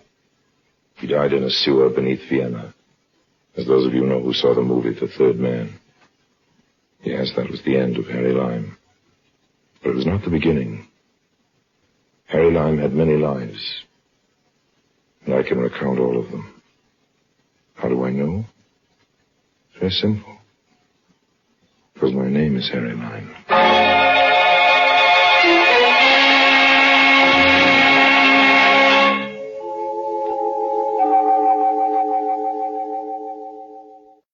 I was down on my luck, way down, scraping the bottom. A couple of deals had fallen through, and I found myself in Paris with a lot of time on my hands and only the price of a beer in my pocket. I was spending my time and the money at Fouquet's, not because the beer is any cheaper at Fouquet's, but because, well, you meet a nicer class of people there, and besides that, you read the newspapers free. So I was reading a newspaper when I came on the advertisement. One of those classified ads in the personal column. It was addressed to Harry Lime. Harry Lime being me, I read on with some interest. There was no signature, no address. Mr. Harry Lime, it said, will find a business opportunity of an extremely profitable nature in the city of Tangier. Now, I might have thought this was one of the boys trying to hustle me out of Paris or just trying to be funny, except that the advertisement mentioned the city of Tangier. Now, why Tangier? There are very few places in the world I haven't been to, and Tangier just happened at the time to be one of them. Also, Tangier, as everybody knows, is full of money, and I couldn't imagine anybody wanting to send me there right in the heart of the free gold area where every second address is a bank and every second person's an international operator just for a gag. Probably more chances in Tangier to grab a fast buck than you'll find in the world today. So I was inclined to take the ad a little seriously. Of course, it might have been a police trap. There are cops in countries all over the globe busy looking for me. Some of them are just sharp enough to try to pull me in on a queer come-on like that. But the truth is that one of the only cities left where they don't happen to want me for what's known as questioning is the port of Tangier. And that's what sold me. There's just one complication. My beer was finished, and with it, my financial resources. How to raise the price of the ticket.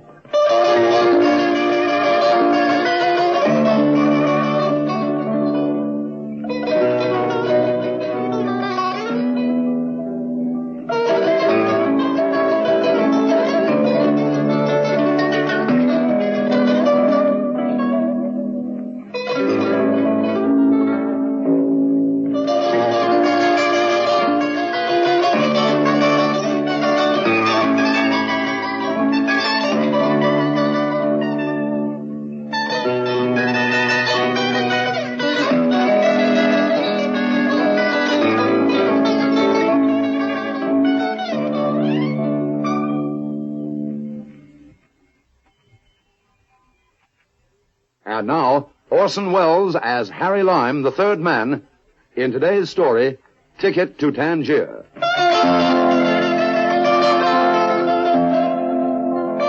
While I was brooding about how to raise the price of the ticket to Tangier, my eye happened to wander down the personal column of the newspaper, and a little below the advertisement addressed to me was this. Gentlemen traveling to Tangier. A visit to the desk of the porter at the Lancaster Hotel on Rue de Berry will repay any businessman planning a visit to Tangier who can whistle a certain tune. Well, of course, that didn't have to be Harry Lime, but there's a song I'm fond of, one I've been whistling for years, and anybody who knew about me might know about that song. Anyway, what could I lose? I went over to the hotel and approached the concierge. Bonjour. Good afternoon. Good afternoon, monsieur. What can I do for you? Well, I don't quite know that you can do anything. You happen to read the Paris edition of the Herald Tribune? No, monsieur. I prefer to follow the news in my own language, but we have copies of the paper you mentioned for free. No, thanks. I've seen it. Perhaps monsieur is calling for someone in the hotel, one of the guests. Whom shall I announce? Harry Lime. Perhaps I should have asked you first who it is you are coming to see. Now that I couldn't tell you. Just tell me this. Do you like to whistle? I am a lover of music, monsieur, but I do not whistle. No. As a young lad, however, in the orchestra of my school, I was considered quite proficient on the bassoon. Well, try this on your bassoon. Ah, yes, of course. I have something for you, Mr. Lime. Here. Oh, thanks. Thanks very much. Yes, it's addressed to me, all right, but that's all there is on the envelope, just my name. I wonder, would it be asking too much if I asked you to tell me who this is from? Monsieur, it would be asking too much. Oh, okay, old man. Thanks anyway. I wish I could give you something for your trouble, but I forgot my wallet this morning. That was anticipated, monsieur. What do you mean? Everything, monsieur, has been taken care of. Everything? Yes, monsieur. That is the word, I believe. Everything. In the envelope was an airline ticket for Tangier, 50,000 francs in nice fresh notes, and the following letter.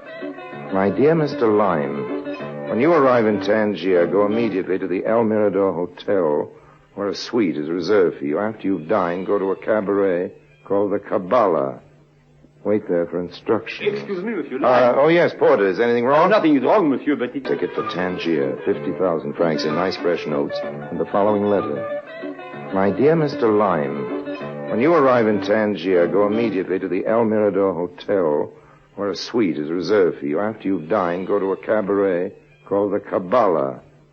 Wait there for instructions. Excuse me, monsieur. Oh, yes, porter. Is anything wrong? Nothing is wrong, monsieur, but it is 2:45, and your plane leaves early at 3:50. Oh, okay, old man, okay. I'm on my way. Just call me a cab, would you please? No need for that, monsieur. A limousine has been ordered for you. It is waiting at the door.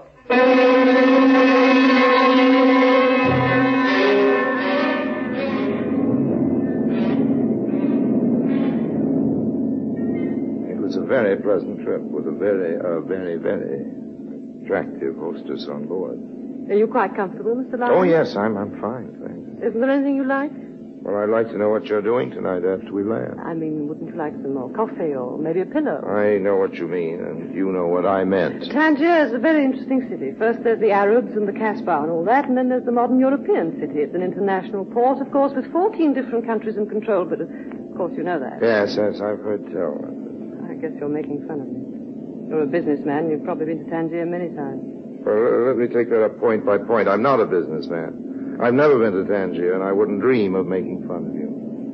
Just answer me one question. I go back on a return flight at 6 in the morning, Mr. Lime, and I'm sleeping. You haven't answered the question. Besides, my name isn't Mr. Lime. Oh, that's what it says on the manifest. My name is Harry. Have you ever been to a nightclub in Tangier called the Kabbalah? Oh, yes, I have. You have what? Yes, I have, Harry. Is it a nice nightclub? Best in town. That's good. Glad you like it. I've reserved a table for us, okay? Fasten your safety belt. We're coming in.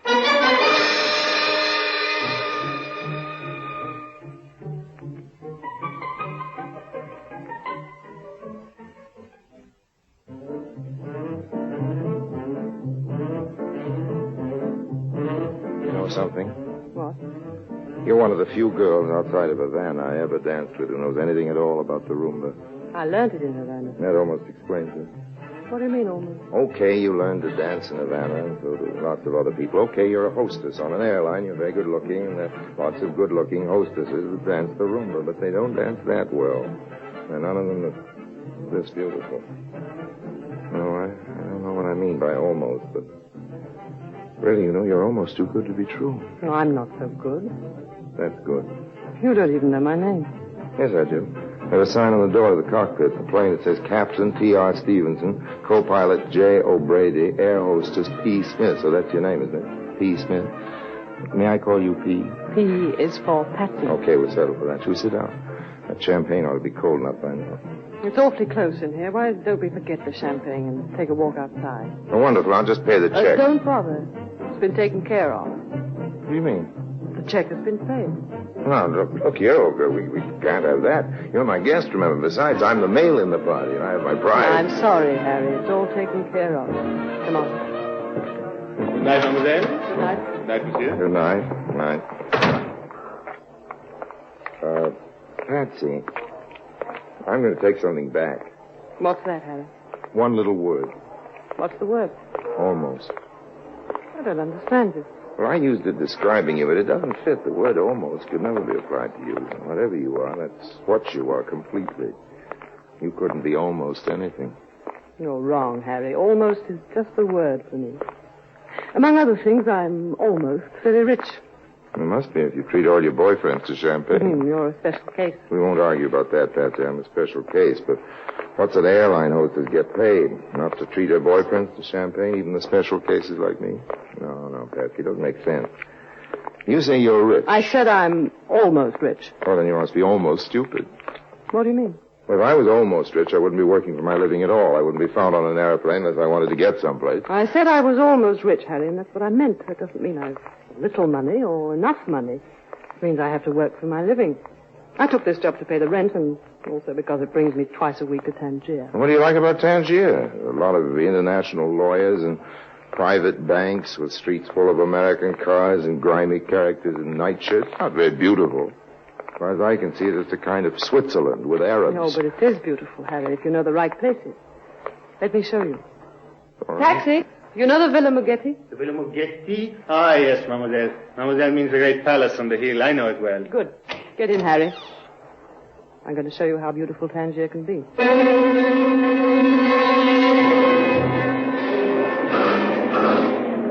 The cab twisted and turned its tortuous way through the native quarter, and then pretty soon we were out in the country. We were climbing steadily, I noticed, and passing beautiful villas, homes of rich expatriates who come to live in this strange little international settlement of Tangier, where you don't even have to register with your consulate, and nobody pays any income taxes at all.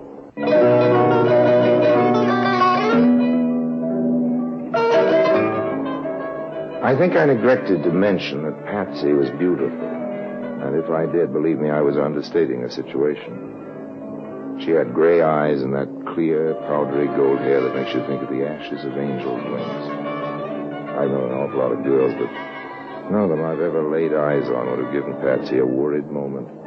There may be better-looking airplane hostesses, but if there are, they're working for airlines on another planet. As we climbed up to the moon-bright hills over Tangier, I forgot completely the strange business which had brought me there. The advertisement in the paper, the airline ticket, and all the rest of it.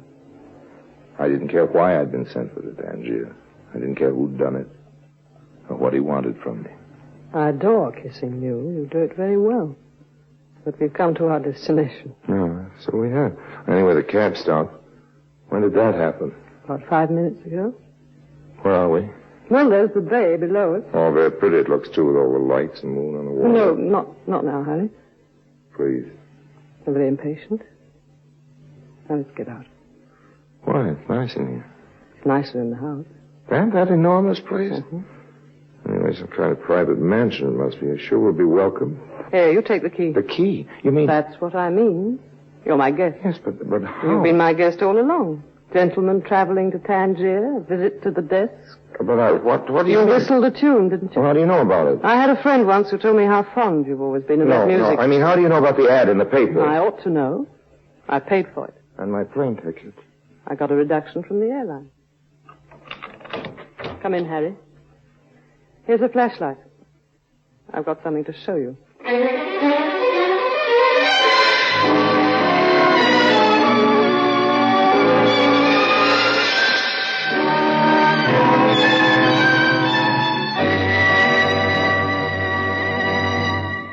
Orson Welles returns in just a moment as the third man.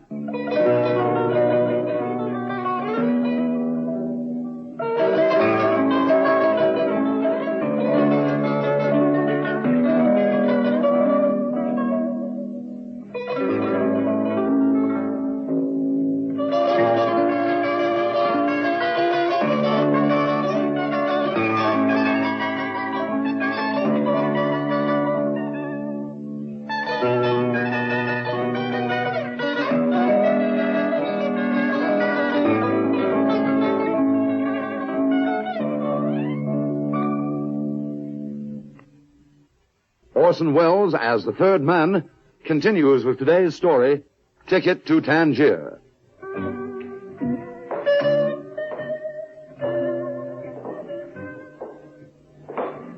I followed Patsy into the house.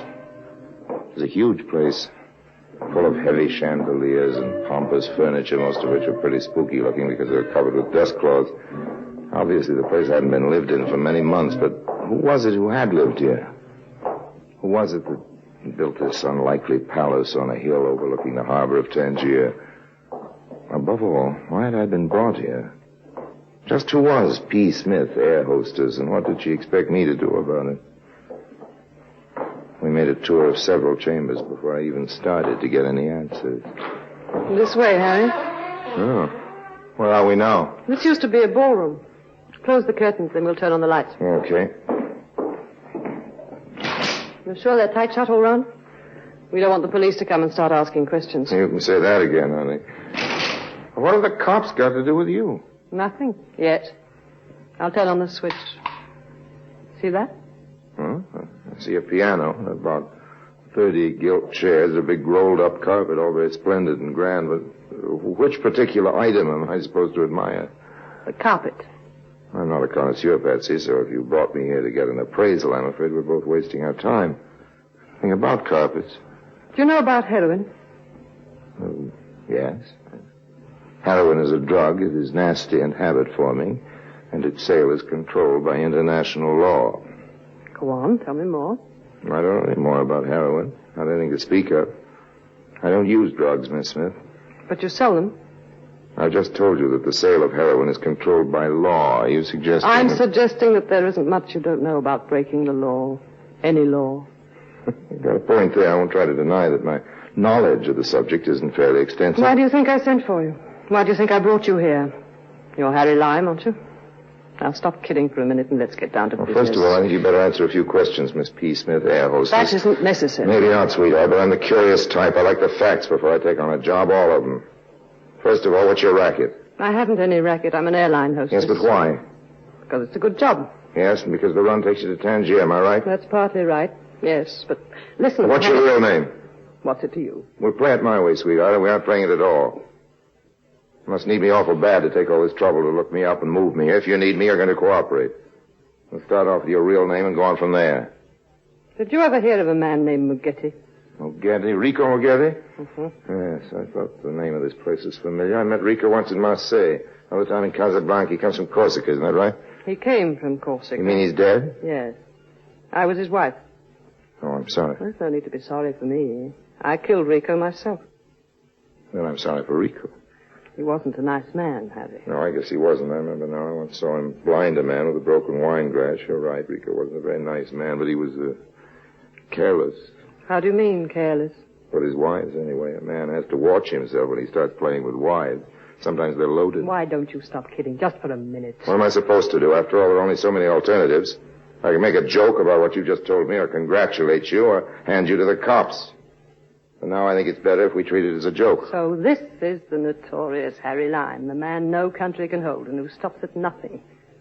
You know what? I think you're actually shocked. Maybe I'm not Harry Lime at all. After all, an awful lot of people can whistle that song. You'd better be. I'd better be what, Love Boat? The original Harry Lime, not a facsimile? He doesn't like murder, Mrs. Mugetti. You say he stops at nothing. Well, believe you me, he stops at that. A, it's messy, B, it's silly, and C, there's no profit in it.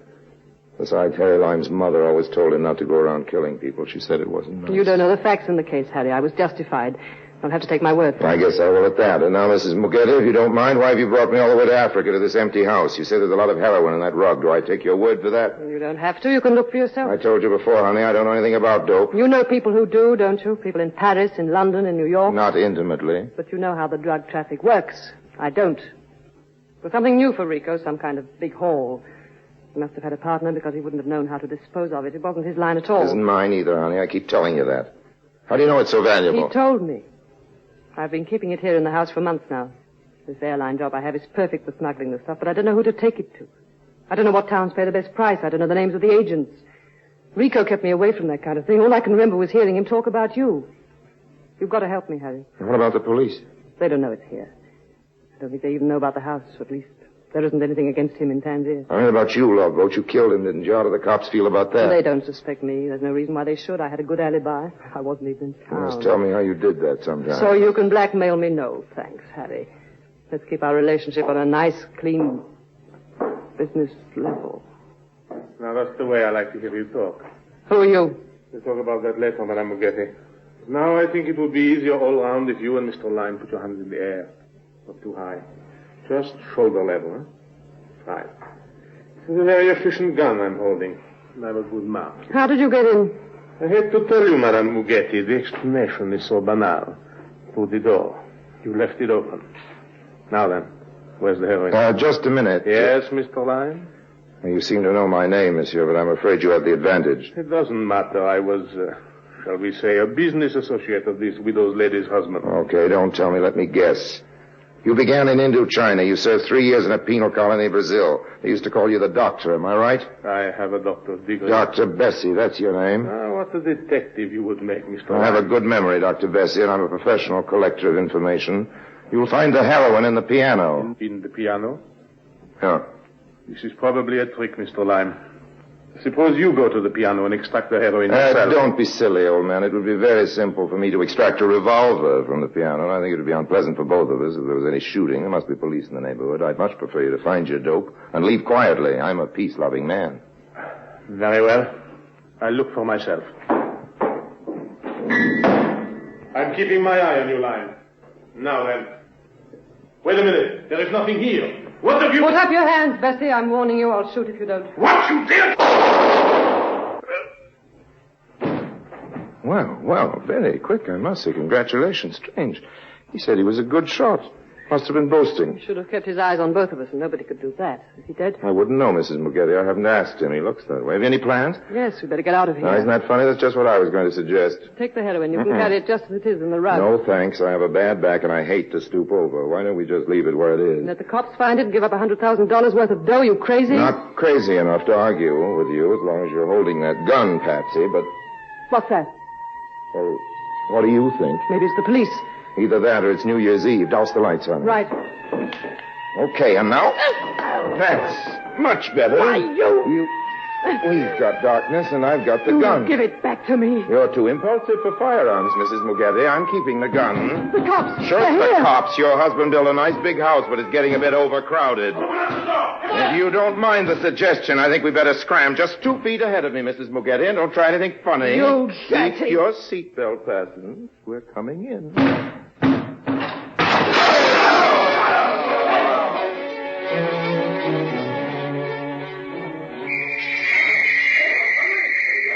We made our way out through the garden. The cops were all over the place, and after a while it was clear that our only hope was in separating. Patsy, you go through the shrubbery. Keep straight on down the field till you get to town. You can, mister. Just keep going down the road. What about you? I'll make out all right. Yes, but what about the heroin? Heroin? There isn't any heroin in this story, Mrs. Muggetti. Just a hero. That's a joke, honey.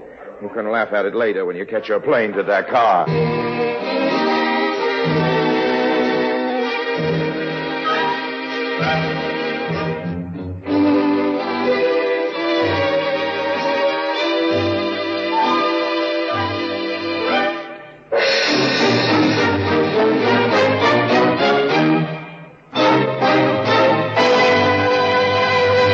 Harry Lime returns in just a moment.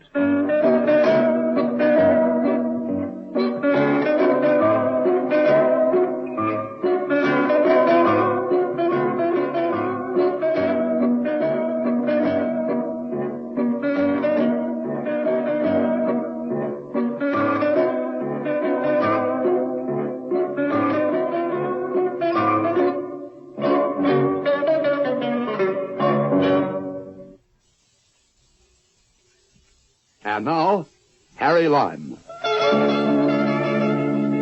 Of course, they got her. They took her off the plane on the return run to Paris.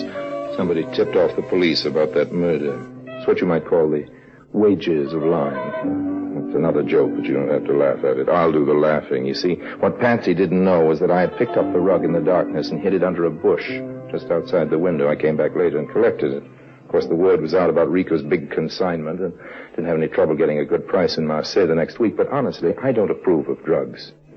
That's why I threw the original stuff into the Bay of Tangier and delivered to the gangsters 7 nicely wrapped packages of confectioner's sugar. They tell me you can get the habit for sugar, too, but my conscience is clear, all except for one thing, that little prayer rug it was wrapped in. I know it didn't belong to me, but it looks very nice here in front of the tea table, don't you think so? Will you have milk or lemon with your tea? And how much sugar? This is the very best brand, you know. A syndicate of desperate gangsters paid me $50,000 for only 7 packages of the same quality.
Presenting Orson Welles as the Third Man.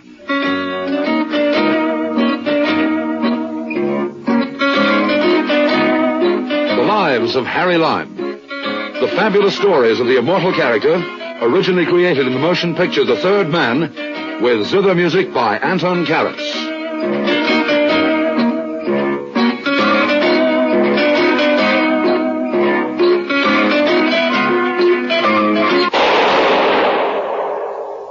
That was the shot that killed Harry Lime. He died in a sewer beneath Vienna. As those of you know who saw the movie The Third Man. Yes, that was the end of Harry Lime. But it was not the beginning. Harry Lime had many lives. And I can recount all of them. How do I know? Very simple. Because my name is Harry Lime.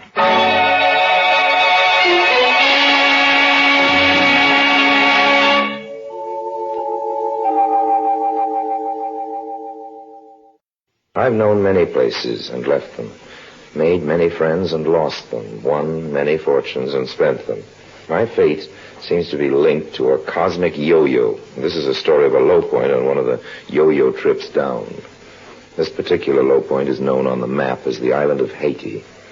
I arrived there as a sort of political refugee, a small revolution I'd been promoting in a nearby banana republic. It fizzled out on me, and the general I'd been backing backed out. I found myself holding the bag. The bag, luckily, just happened to contain a few rolls of the U.S. Treasury's best lettuce. So when I descended on Haiti, I did it with style. Then, after a while, I spent the style. Don't let anybody tell you about the easy life on these tropical islands. You need dough in paradise, too. Of course, I still had my friends among the natives, but even they had become devoted students of the Rubaiyat. That is, they took the cash and let the credit go.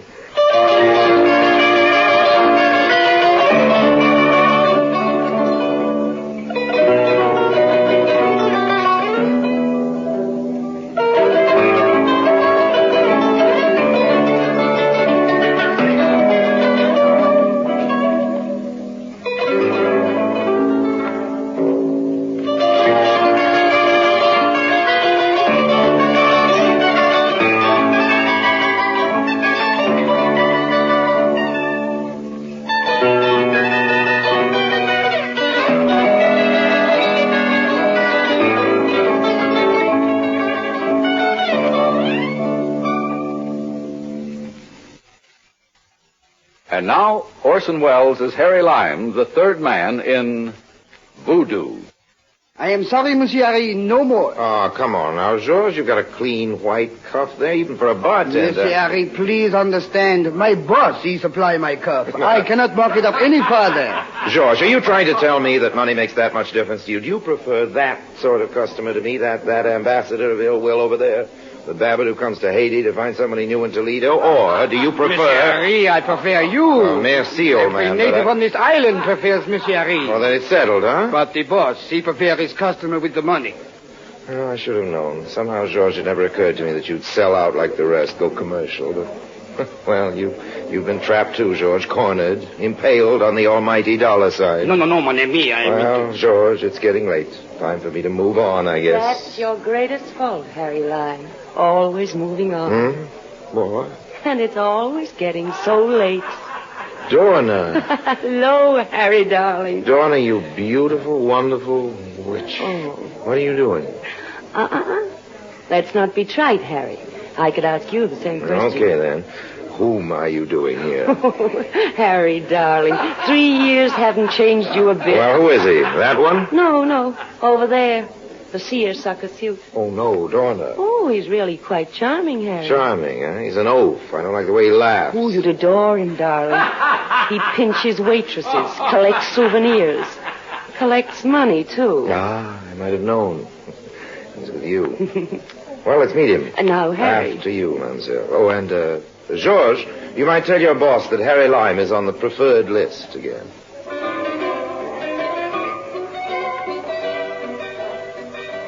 I spent several pleasant moments following Donna to the booth. As she snaked her way adroitly between the tables, it was difficult for me to focus my attention on a remark. The mark in this case was fat and perspiring. Of course, he was bald. His contributions to the aromas of the cafe were generous. His cigar, his perspiration, and his money. Sam? Huh? Oh, hiya, baby. I was just going to send out a searching party for you. Sam, I'd like you to meet an old friend of mine, Harry Lime. Sam Torkin. Oh, very happy to meet you, Mr. Torkin. Oh, sit down. Any friend of Dorna's is a friend of mine. Well, within reason, of course. Very good. You from the States, too, Larry? Harry, Sam. Harry Lime. Huh? Oh, yeah, Harry. Yeah, what part of the States you from? I'm from Toledo. Toledo? Yeah. One of my plants is in Toledo. A drink. Here, have a drink. Waiter, bring my friend a drink. Toledo, eh? Great little town, Yes, Toledo. Of course, to me, any town's a great town as long as business is good. That's right. Hey, you know, this is my first vacation in 18 years. 18 years. Can you imagine that? He gabbled. For eternities, he gabbled. Dorna was obviously amused by my boredom, but my patience, as always, had a price. Torkin kept gabbling till I almost considered reducing that price, and then he gave me my cue. Sure is hot in these parts. Well, baby, come on. Let's go out of this dump and find some souvenirs. Oh, Sam, not again. Now, what sort of souvenirs are you looking for, Mr. Torkin? Oh, I don't know. The souvenirs are... Well, they're souvenirs, ain't they? Now, come on, beautiful. Let's... Souvenirs can be more than souvenirs, Mr. Torkin. No, Lime, what kind of talk is that? Now, look, Mr. Torkin, you're a man of taste and means. Hey, a sales pitch. Hey, what are you selling, Lime? Yes, Harry, what are you selling? Well, selling, I'm selling nothing but plain, ordinary common sense. It's at a premium on this island, Mr. Torkin. Yeah? Oh, let him finish, Let me tell you Sam. about Haiti, both of you. This island is steeped in sentiment. Not our kind, not the lace-trim sort of thing. Sentiment here is a wild, untamed, primitive love, a sense of possession that defies the laws of man and nature. Now, listen to those drums, Torkin. Listen. They're telling you the secrets of Haiti. Huh? Do you understand them, Harry? As much as any civilized man is permitted to. Yeah, that's that voodoo stuff, ain't it? Well, they're not stuff, Torkin. Those drums are calling to the voodoo gods to smile upon the wedding of a native man and his beloved. The wedding rites are just beginning. They'll continue till dawn. It's the wedding of Fancy and Grigri. Who? Fancy works as a waiter in a hotel here in town. His father got in a jam once with a planter, and I just happened to save his neck. That counts for something here in Haiti. Oh, that reminds me. If you'll excuse me. Hey, where you going? I'm going to the wedding. You're going up there? Oh, take us with you. I wish I could, Dorna, but, well, Hey, wait a minute now. Sit down. Now, what about all this sentiment and souvenirs and all? Well, all right. Look. Haiti is crawling with priceless relics. Anthropological prizes, historical symbols. They bring fantastic prices from any museum in the States. Oh, where do they sell them? Well, they're not selling them, Talker. You've got to know the island. You've got to know the people to find them. Oh, how come they're worth so much? Sentiment, old man, sentiment. The Voodoo brand. The natives protect their sacred symbols with their lives. And, of course, they're the raw materials. Huh? Little sentimental trinkets, diamonds, rubies, sapphires, miscellaneous baubles. The kind of sentiment we understand. Oh, I love souvenirs like that. Oh, well, okay, Lime. I guess you can get me one of them baubles. Yes, that's possibly. Now, what's your deal? Well, first let me find a suitable trinket. Time enough then to bargain. For now, Mr. Torkin, a small retainer will do. Huh? Oh, yeah, well, how much? Oh, as you wish. But, as those drums would tell you, sentiment comes high in Haiti.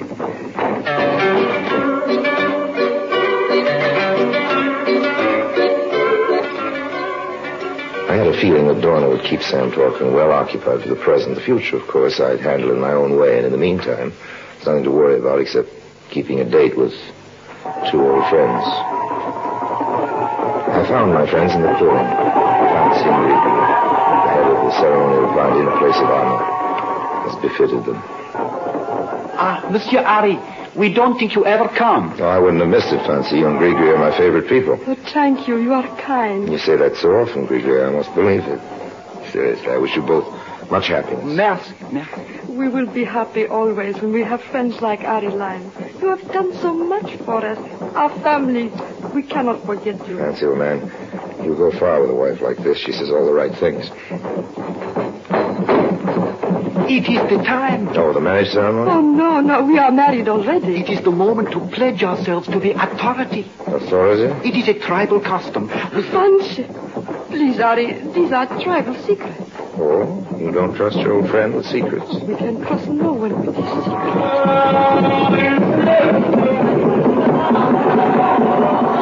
Fancy, what's happening? What's that? It is the authority, the scepter, the sacred scepter of Henri Christoff. The scepter of Henri Christoff. Well, here was the souvenir for talking.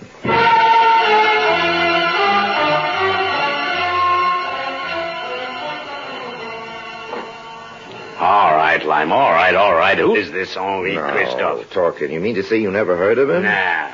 Christoff was... Well, he was the George Washington of Haiti. Oh, every 2-bit country's got its own Washington. Get me Washington scepter, and I'm interested. Listen, old man. Christoff started life as a slave. He became Haiti's most powerful ruler. At one point in his regime, Torkin, he stood off the combined armies of France and England with 2,000 men. On the north end of this island, old man, up near Le Cap. Huh? Le Cap, Tien.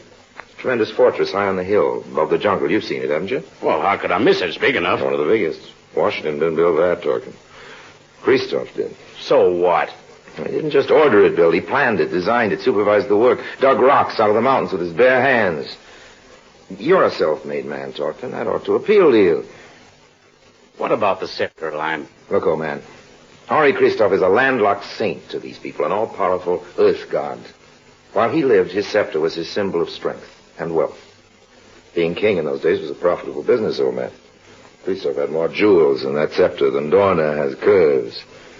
And there was a revolt here in Haiti, and Christoff was found dead, but the scepter was gone. For over 100 years, its whereabouts have been kept secret.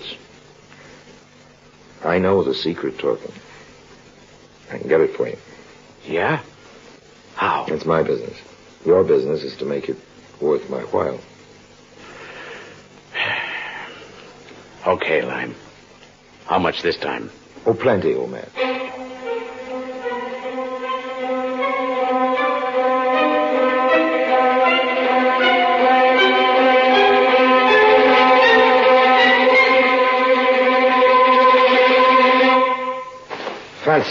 Fancy, where are you? Oh, Gregory. Enter, Harry.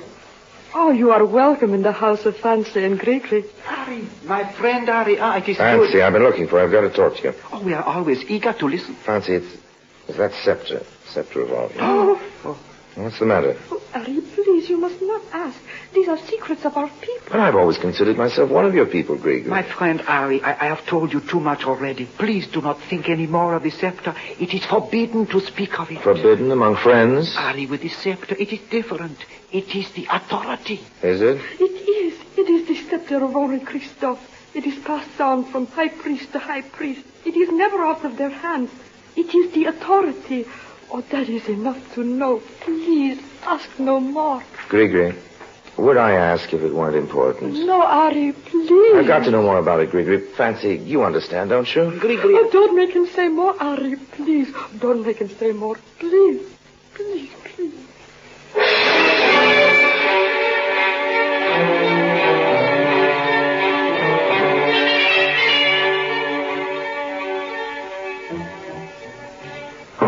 Yeah, come in. Fancy, come in, old man, come in. Harry, you do not mind that I come here? Oh, of course not, anytime. What's the trouble? I do not know. It is not my trouble. When you are at my house today, I see you have great trouble. I try to tell Grigri, but she do not understand. Trouble me? No, wait a minute. I am tell her you must have great trouble, or you would not ask for tribal secrets. Well... It is all right, Harry. You are my friend. When you are in trouble, I help you. Oh, well... good. That's the spirit, old man. You have done much for me and Grigri. This is for you. Oh? It is the scepter of Henri Christoff. It's... Fancy. It is yours. I could do no less. Fancy, it's... Now... It's... You will have no more trouble, Harry. Well, now, wait a minute. Well, what about you? How did you get this thing, anyway? It is no matter. You stole it from the high priest. What if they find out you took it? They won't go to the police. No. They won't put you in jail? No. Well, what will they do? They will not put me in jail. They will not go to the police. The priest will be my judge. Fancy, what will they do? They will punish me. I will die.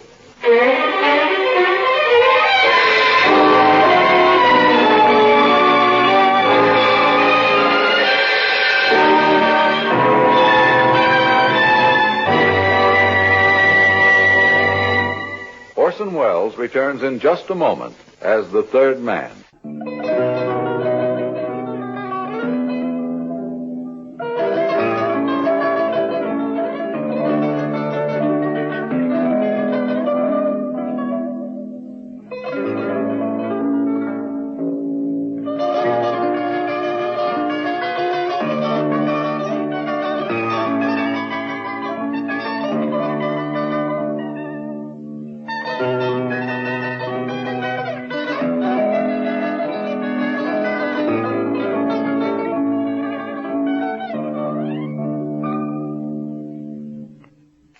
And now, Orson Welles, as the third man, continues with Voodoo.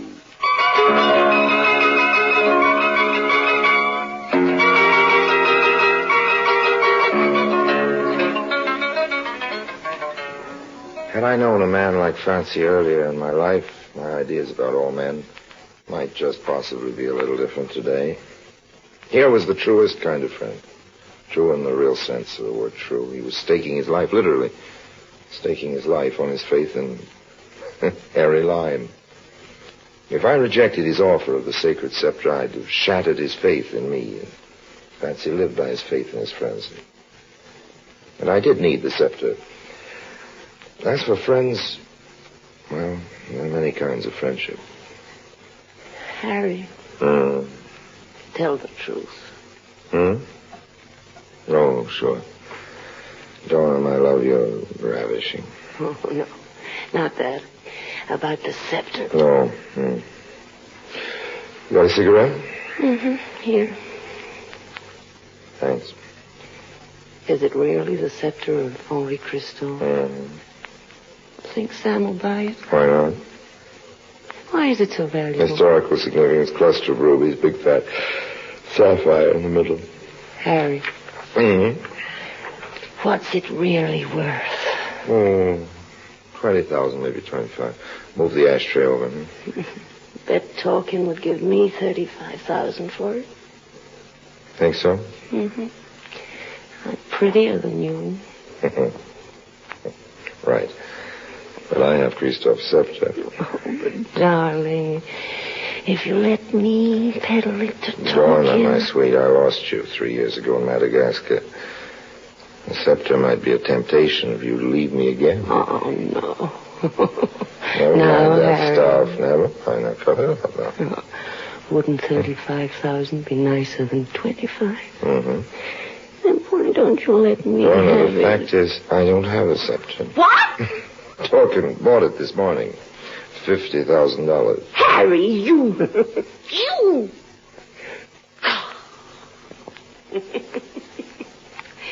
That's why you lost me in Madagascar. Guess I've got to work on talking again. Good old Sam. Yeah, good old Sam.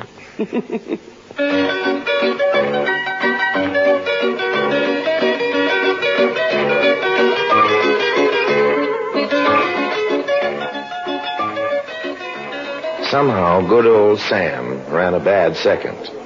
Donna was no fool. She wasn't greedy. I was available, and I had money. Not as much as talking, of course, but enough to keep her satisfied temporarily. We decided on a small celebration, the sort that requires noisy public demonstrations with champagne bottles.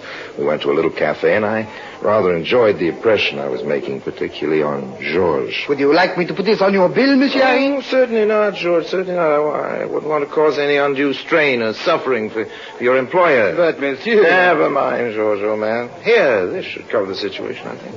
Oh, here's a little something for you. Thank you, Monsieur Harry. You are... Oh, what's the matter? You will excuse me, Mr. Harry. I must go. Eh? I'm sorry, I must close the bar. Close the bar at this time of night? Just a minute. The drums, Monsieur Harry. You understand, the drums. The drums? Why, George. The death drums. I do not have to tell you, Monsieur Harry. Why? What for? I don't know. You will excuse me. Harry, what is it? I don't know. Those are the death drums. They mean someone's dead or dying. Or going to die. Going to die? Who? I don't know. I have a hunch. I hope I'm wrong. Harry! Wait! Where are you going? Harry! Harry!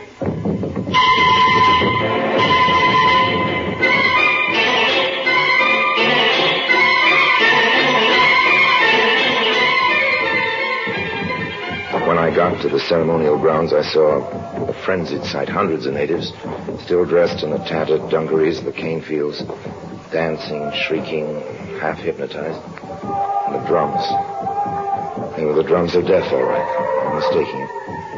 As I crashed through the brush surrounding the clearing, I saw that they'd already taken a life.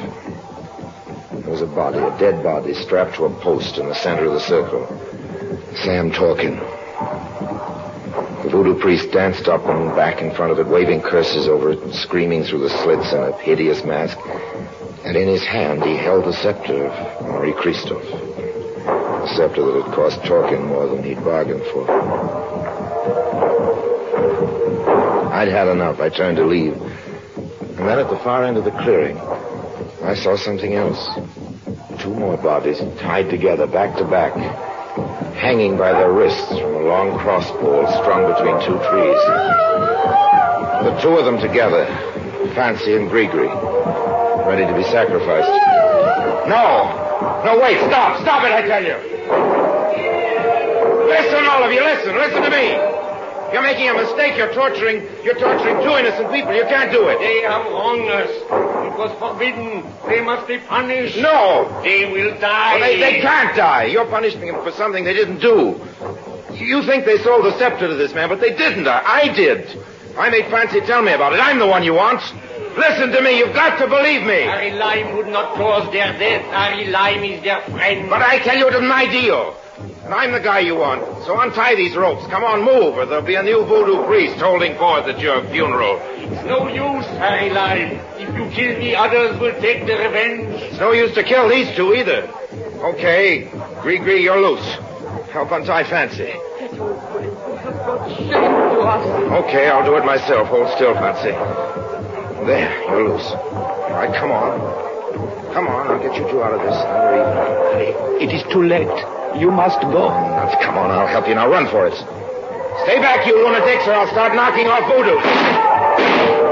I warned you now. Stay back. That's better. Come on, Fancy. Grigri, get going.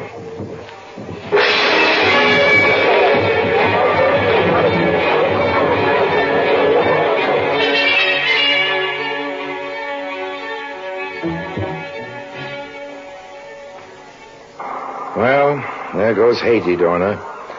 Another corner of the world chipped off. You'll be back, Harry. No. Fancy and Grigri are gone to Cuba. Time people will learn the truth about me. Haiti's through with Harry Lime. You're really taking this seriously, aren't you? Not to my fashion. Guess I messed up your meal ticket, too, didn't I? Sam talking? Poor Sam. Don't worry, Harry. You'll take care of me. Until the 50,000 is gone. Well? That's what I thought. Right. Let's have a drink.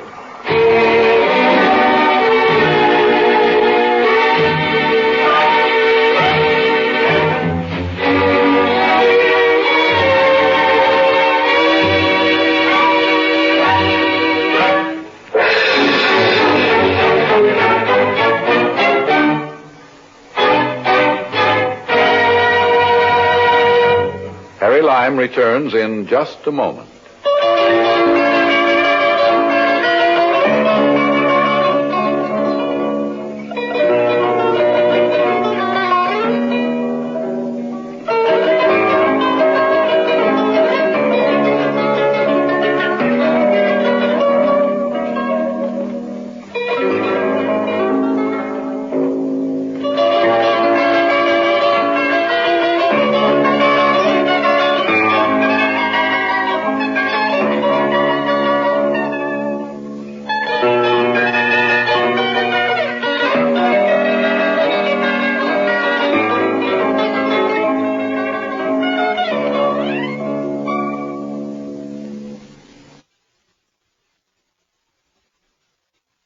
And now, Harry Lime.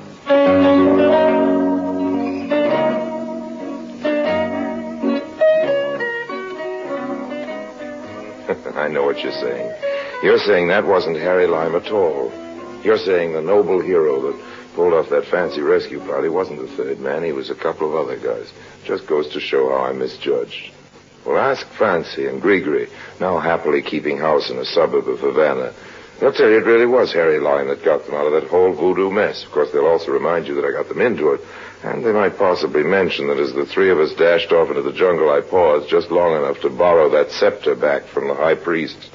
Got a nice price for it, too, from a collector in Brussels. But that's another story. So long now, and if anybody should run into Dorna anywhere, in Timbuktu, for example, or the Store Club, give her my love. Remind her she owes me about 15,000 hard-earned American bucks, which seem to have slipped out of a hole in my pocket or something. No hard feelings, of course, but if you get a choice between voodoo, hoodoo, and little Dorna, I hope you'll know what to do about it. Take the voodoo every time.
Presenting Orson Welles as the third man.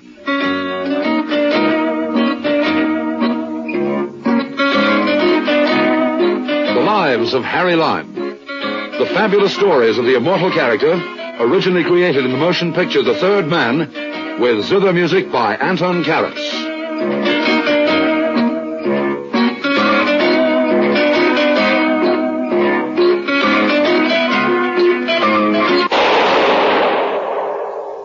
That was the shot that killed Harry Lime. He died in a sewer beneath Vienna, as those of you know who saw the movie The Third Man. Yes, that was the end of Harry Lime. But it was not the beginning. Harry Lime had many lives, and I can recount all of them. How do I know? Very simple. Because my name is Harry Lime.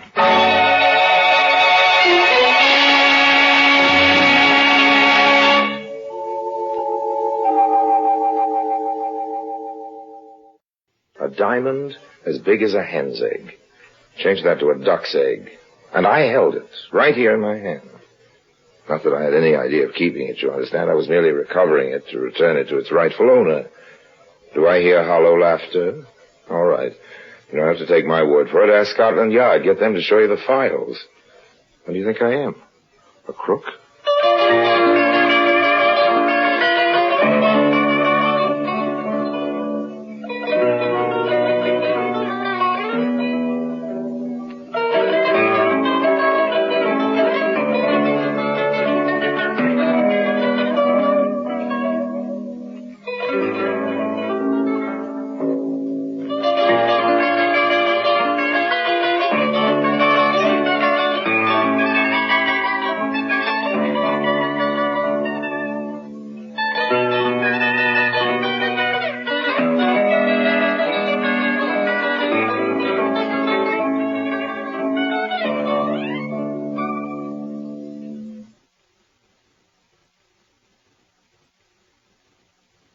And now, Orson Welles as Harry Lime, the third man, in The Bohemian Star.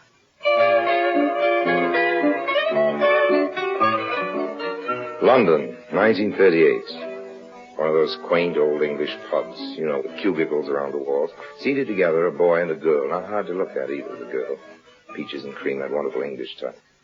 In the next cubicle, a handsome, distinguished-looking American, Harry Lime. Me. Not eavesdropping, of course, just interested. In a casual sort of way. You mean to say you have to work? Yes. But you promised to take me to the picture. I'm sorry, dear. I didn't know this was going to turn up. Look, Terry, if it's just that you're broke as usual and can't afford a cinema, let's walk in Hyde Park or feed the pigeons in Trafalgar Square or something. There's no need to spoil our evening altogether. No, it's not that, Pat. Honestly, I have got a job. The news editor wished it on me just as I was leaving. What do you have to do? It's an interview. Some South American Johnny called Senor Alvarez. I've got an appointment with him at the Hotel Splendid at 8:30. What is it you have to see him about? Well, ever heard of Bocanovia? One of those little Balkan states. That's right. Well, 3 years ago, there was a revolution, and the monarchy was deposed, and what's ironically known as a People's Republic took its place. On the last plane out, some of the royal family escaped to London with the crown jewels, and they've been here in the safe deposit ever since. What, the royal family? Oh, fathead, no, the jewels. Incidentally, the pièce de résistance, as they say, is the Bohemian Star. Oh, I thought that was an opera. Look, the Bohemian Star is the centerpiece of the scepter. A huge single diamond, almost as big as the Cullinan. Makes my engagement ring look a bit silly, doesn't it? I always had a suspicion you were getting me on the cheap. Well, I like cheap. Well, that cost me a week's salary at Hatton Garden. Well, you better demand an increase at once, darling. Anyway, what does Senor What's-His-Name fit into all this? Senor Alvarez is a leading jeweler of Buenos Aires. It seems the National Museum of the Argentine wants a replica of the Bocanovian crown jewels for an exhibition of some sort. And so the Senor's been sent to take photographs, sketches, measurements and so on. When he gets home, he'll reproduce the whole collection in paste. Well, it sounds awfully dull to me. And for that, I have to miss Don Amici. Well, who cares about him? I have to miss Betty Grable. There's no justice in the world. Can't you get out of it somehow? No, I'm sorry, darling. Not a chance.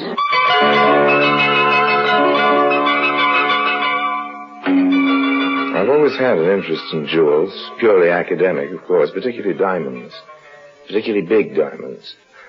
My night was free. I was feeling in a benevolent mood, so I did what anyone might have done.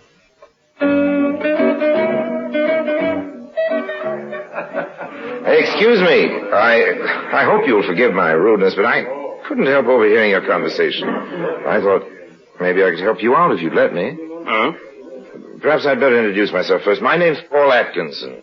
Paul Atkinson? Not the Paul Atkinson of American Associated Press. Well, I do an occasional stint for the AAP. Oh, gosh, I read your articles every week. I'm Terry Freeman of the Clarion. Glad to know you, Terry. This is my fiancée, Miss Pat Weston. Hello, Pat. How do you do? Look, won't you sit down? Oh, thanks. This interview you have to do is sort of spoiling your evening together. I understand. Oh, just one of those things, you know. There's nothing we can do about it, I'm afraid. When do you have to turn your copy in? 10 o'clock tomorrow morning. 10? I'll do better than that. I'll deliver it personally to you at 9 on the dot. Guaranteed. Oh, I don't follow. Well, you two kids go off to your movie. I'll interview this guy, Alvarez, and write your story for you. Yes, but... Why should you do a thing like that? Well, why not? I haven't any girlfriends to take out. It's a pretty poor newspaper man who won't help a colleague when the chance turns up. No, it's kind of you, but I couldn't dream of imposing on you like that, Mr. Atkinson. Well, for the record, my friends call me Paul. I assure you it's no imposition. Of course, if you're scared, I won't turn in a story up to standard. Oh, gosh, look, it's not that. Why, you couldn't write a bad story if you tried, but look, what would my editor say if he found out? Who's going to tell him? You, or me, or Pat here? Of course, there's another way out. Oh, what's that? You go off to your interview, and I'll take Pat to the movies. Thanks. I wouldn't trust even a newspaper man as far as that. Okay, then. The Splendide, then. 8:30? Yes? Look, all the forget same, it, Terry, old man. I'm not doing you a good turn. You're doing one for me.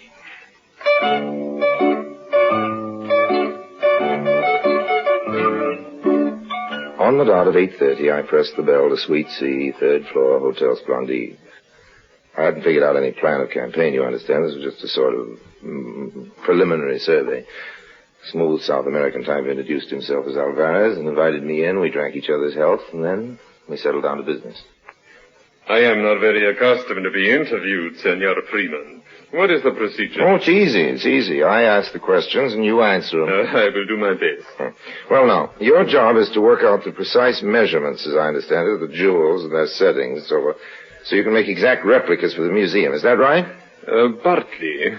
But you understand it is much more than a matter of mere measurement. Oh, yes, I guess it must be. There is the color of the various jewels, for instance. And some of the settings are of extremely intricate filigree. Tell me, senor, how did you fix it to gain access to the jewels? It was necessary for me to make formal application to the Bohemian Royal Court in Exile. And you found them cooperative? Well, naturally, one does not expect these favors for nothing. There will be a certain, how shall I put it, financial adjustment. Yes, I see.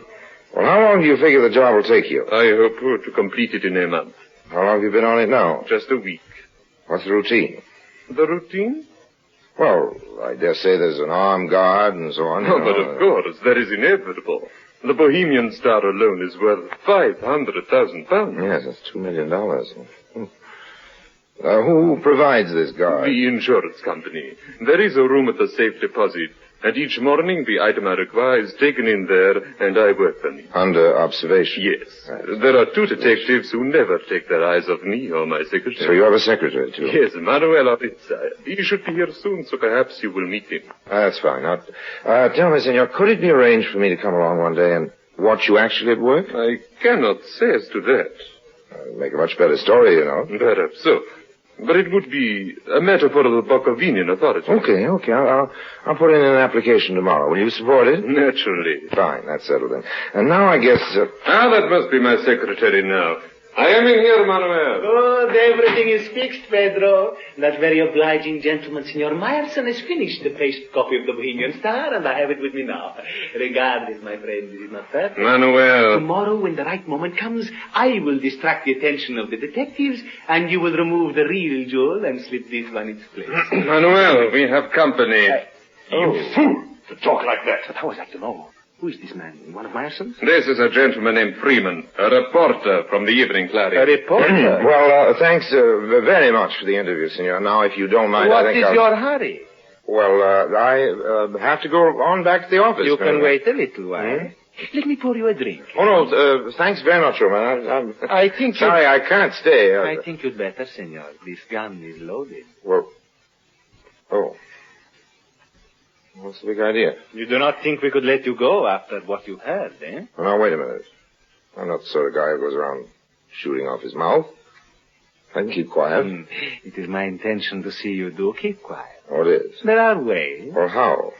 Such as, we could kill you. Yes. I suppose you could, but you won't. What makes you so sure? These walls aren't very soundproof. The shot would be heard. I have a knife. Okay, you could kill me with your little knife. Then what? How do you mean? Having an odd body lying about the place, that proved to be a little embarrassing, don't you think? You'd never conceal one in here. You couldn't risk getting it out without being caught. There would be certain difficulties, I admit. So it looks as though you'll have to trust me after all. Mm-hmm. Doesn't it? Good night, gentlemen. One moment, senor. There are other ways. Oh? What, for instance? Well, this. What? Oh! Manuel, I have told you before, I detest violence. That should keep him quiet for a little while. You know, I've been thinking, why should a reporter on an English newspaper be an American? I dare say it does happen. Yes, perhaps so, but you must admit it is unusual. What are you looking for in his pockets? Papers. A letter. There, what did I tell you? It is addressed to Harry Lime. Harry Lime? But you know the But name? of course. So does every police department in the world. You mean? I mean that compared with him, we are amateurs.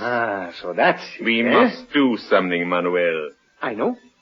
I will drive the car to the back entrance, and we will take him down the back stairs. Like he is now? Well, why not? We will be seen. We will say he's drunk. Then we'll drive him to the country and dispose of him. As he himself would say, take him for a ride. Don't be foolish. There will be no killing. But surely... We are jewel thieves, not murderers.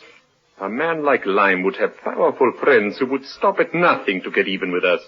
Besides, this is England. What is that to do with it? There is an institution here known as Scotland Yard. Extremely efficient, I understand.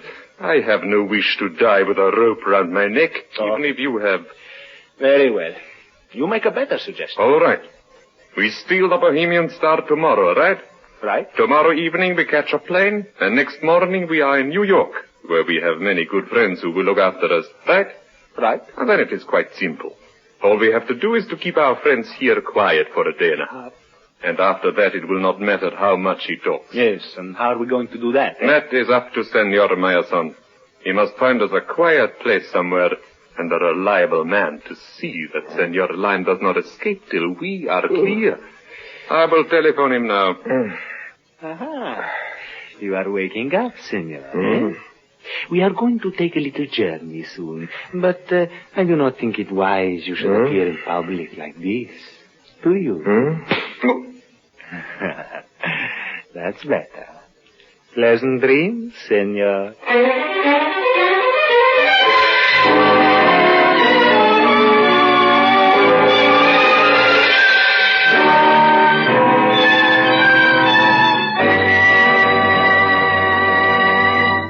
Orson Welles returns in just a moment as the third man.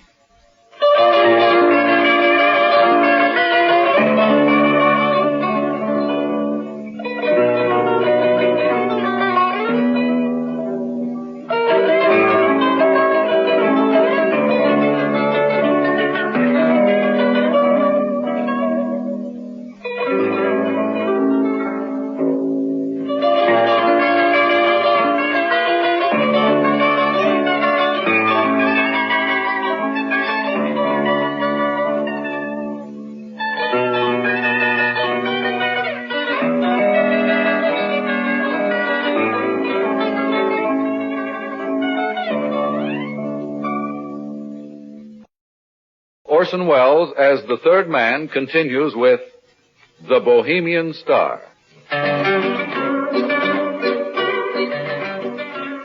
It was early morning when I finally came to. My jaw ached where Maurice had clipped me, and I had the great granddaddy of a hangover. Ooh. I lay still for a while, and then took a sort of tentative look around. The room I was in was small, had a sort of shut-in feeling. And then I saw something else. A man. One of the biggest, toughest, ugliest characters I'd ever clapped eyes on. Though, in a way, he looked sort of nice ugly, if you know what I mean. Not the mean type. He stood up when he realized I was awake, and as soon as he spoke, I knew I was right about it. What's it, chum? Have a good sleep? Well, you ought to know. Been slumbering like an innocent babe, you have. Here, how'd you feel? Well, like something the cat dragged in. There wouldn't be any coffee on that stove, would there? No. I can fix you up with a nice cup of tea. The kettle will be boiling in a minute. Oh, that's fine. Say, what's your name? Charlie. Mine's Harry. Pleased to meet you, Harry, I'm sure. Charlie, old man, where are we? That'd be telling. How'd I get here? Sorry, chum. I ain't allowed to give no information. Strict instructions. I understand. How's that tea coming along? Won't be off a tick now.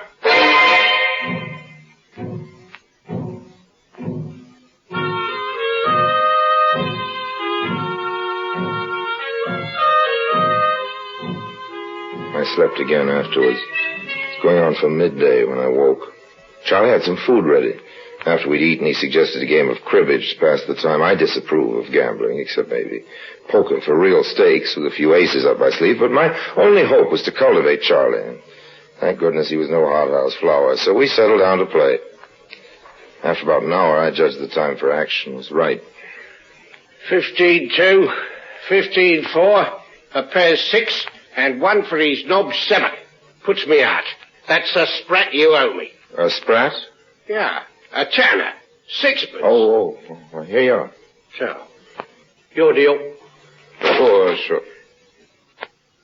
Look what I've done. Spilled them all over the floor. That's all right, chum. I'll pick them up. Thank you, Charlie. Oh! Thank you. One more for luck. Sorry, Charlie, old man. You're a nice guy.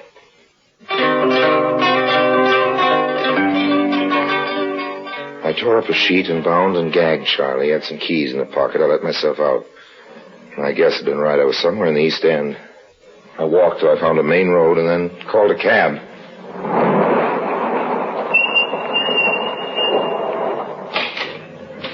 Where to, Governor? Hotel Splendide, and I'll double your fare if you get me there in 15 minutes. Right, hang on.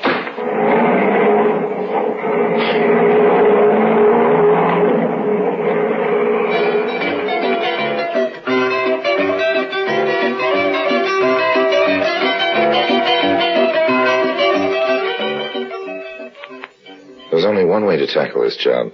The bold approach. At the Splendide, I went straight over to the desk and asked for Senor Alvarez. Sorry, sir. He's not in at present. Well, how about his secretary? Well, he's not in either, sir. They haven't checked out, have they? They're still staying here. They leave by plane for New York this evening, I understand, sir. Is there any message? No, thanks. That's okay.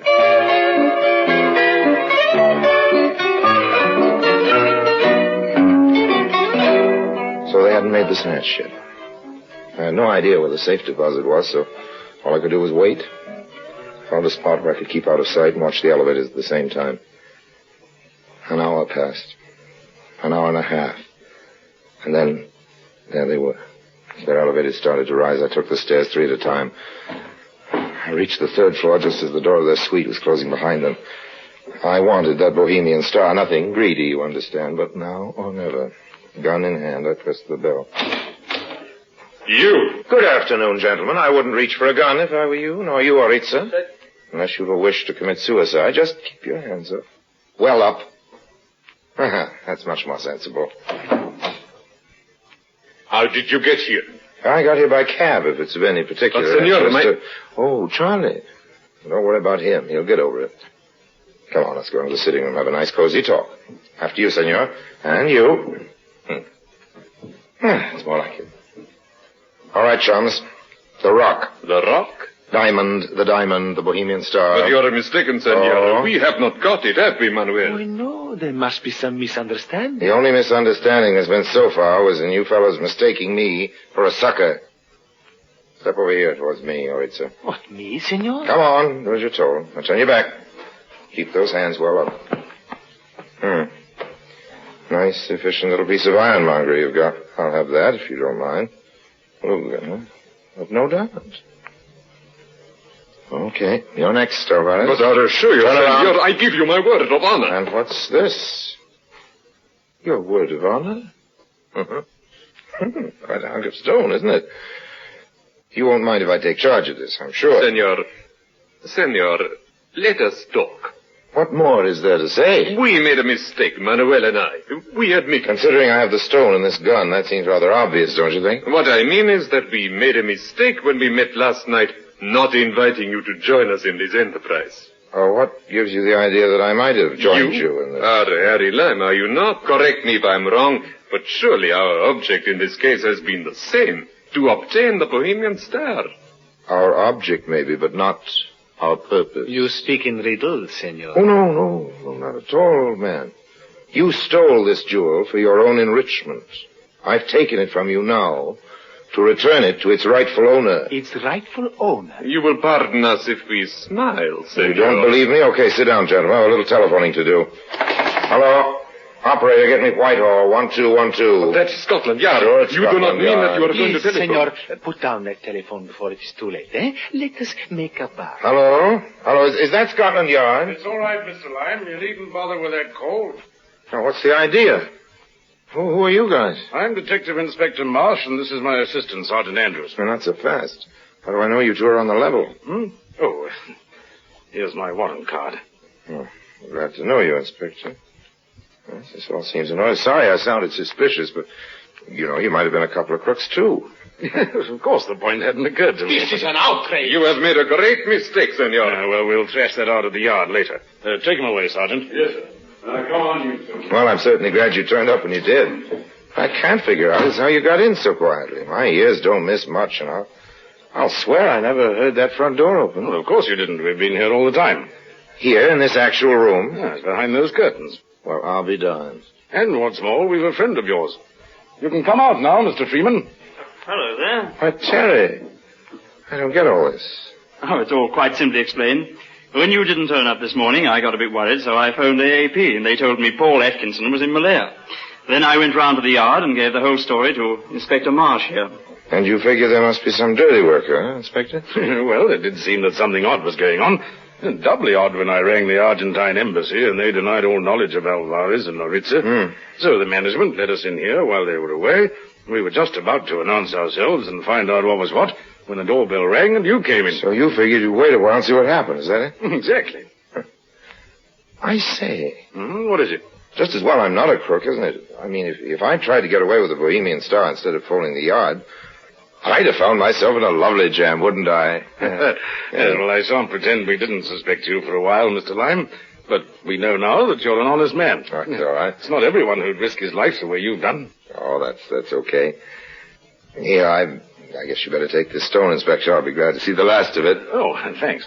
Of course you realize there'll be a reward. Oh, no, please. But my dear fellow, there's no more than you're entitled to. Don't you agree, Mr. Freeman? Oh, certainly. I'll see the matter's taken up with the Bohemian authorities, and you'll hear from them in due course. Well, if you insist, though.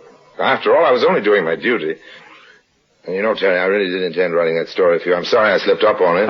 Hope you didn't get into too much trouble with your news editor. Well, there was a bit of a row, but that's all right. Oh, it will be, old man, it will be. Just wait till he sees the story you've got for him now.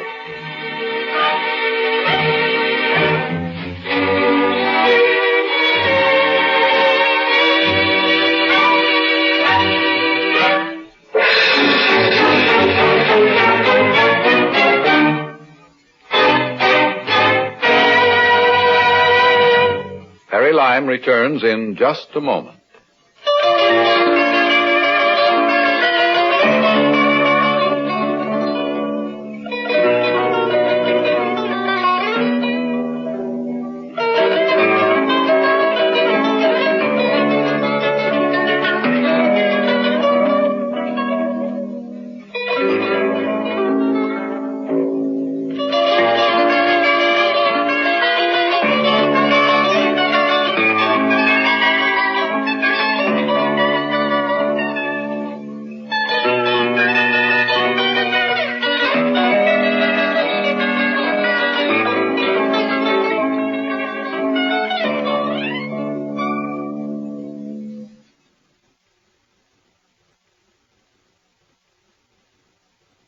And now, Harry Lime.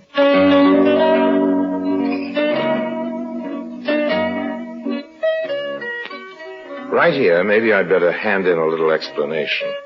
You're wondering what particular stroke of luck or lunacy led your old friend Harry to settle for just the reward, not to try for the diamond itself, at least while the going was good. Well, first of all, it was a very tidy little reward, and secondly, when I first came into that room, I just happened to notice the tip of what was unmistakably the shoe of a policeman sticking out under the curtains. Now, you may think that knowing I wasn't alone with a couple of crooks, that the realization that Scotland Yard was tuned in on our conversation had something to do with my decision to, shall we say, play it straight. That's what you may think. In fact, you'd be silly not to.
Presenting Orson Welles as the Third Man.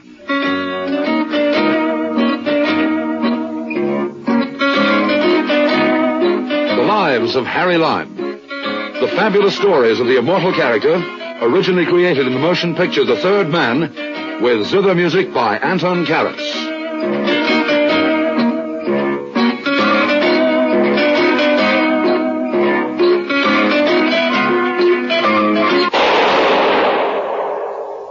That was the shot that killed Harry Lime. He died in a sewer beneath Vienna. As those of you know who saw the movie The Third Man. Yes, that was the end of Harry Lime. But it was not the beginning. Harry Lime had many lives. And I can recount all of them. How do I know? Very simple. Because my name is Harry Lime.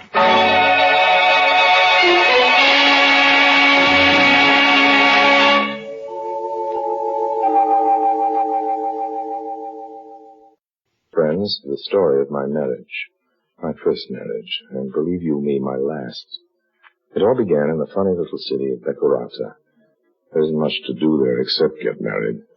Principal local occupation, of course, is getting rich, and that's what brought me to Beccarata. It's hidden away, as you probably know, in a remote corner of Saudi Arabia. Mines of black gold, oil derricks dot the landscape as far as you can see, and huddled beneath these modern steel skeletons lies a city as old as the East. Curio dealers hawk their wares in the narrow winding streets, beggars doze in shadowed doorways, robed Arabs mingle with Europeans in soiled whites, and the city drowses with all the indolence of Asia. An ideal place for a murder and a double-cross in oil. Oil. To grease the skids of fortune for Harry Lime.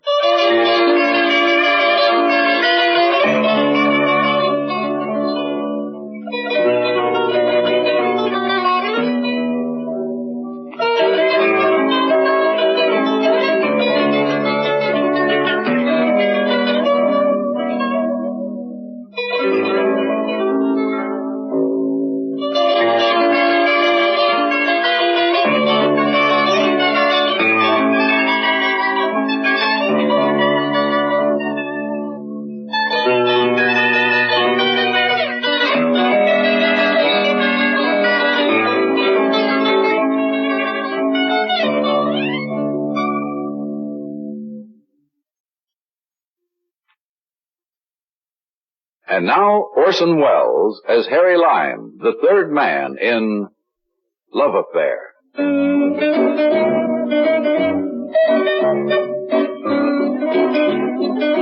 Beccarata, Saudi Arabia. Harry Lime, that's me. A happy young bachelor, strolling along the narrow street that led from the Grand Hotel to the native bazaar. Oh, noble one, a moment of your time. I'm sorry, friend. I am not a beggar, O heaven-born. I am teller of fortune. Yes, but I'm... The past, the present, the future. I see all, I tell all. Very interesting. Oh, sure. greatest of great lords, may your back never bend. Thank you. May your beard never grow white. Well, I'll try not to. Thank you. A little backsheesh, and I read your fortune. Thanks very much, old man. I'm busy making my fortune. I don't need to have it told. Show me your palm, noble one. Let me but see the line of your destiny. Okay, friend, but make it snappy. Ah, the hand of the wanderer, the seeker. It is difficult to tell your fortune, my lord, because you have no fortune. Oh? You have many fortune. Well, that's nice to hear, old man, but let's get down to cases. When am I going to get rich? You will always be near to wealth and see many women. Oh, that's good. Beautiful women. Oh, that's better. Dark women. I like blondes, too. But only one wife. Also redheads. What's that about a wife? Noble one, you will only be married once. And once is too much.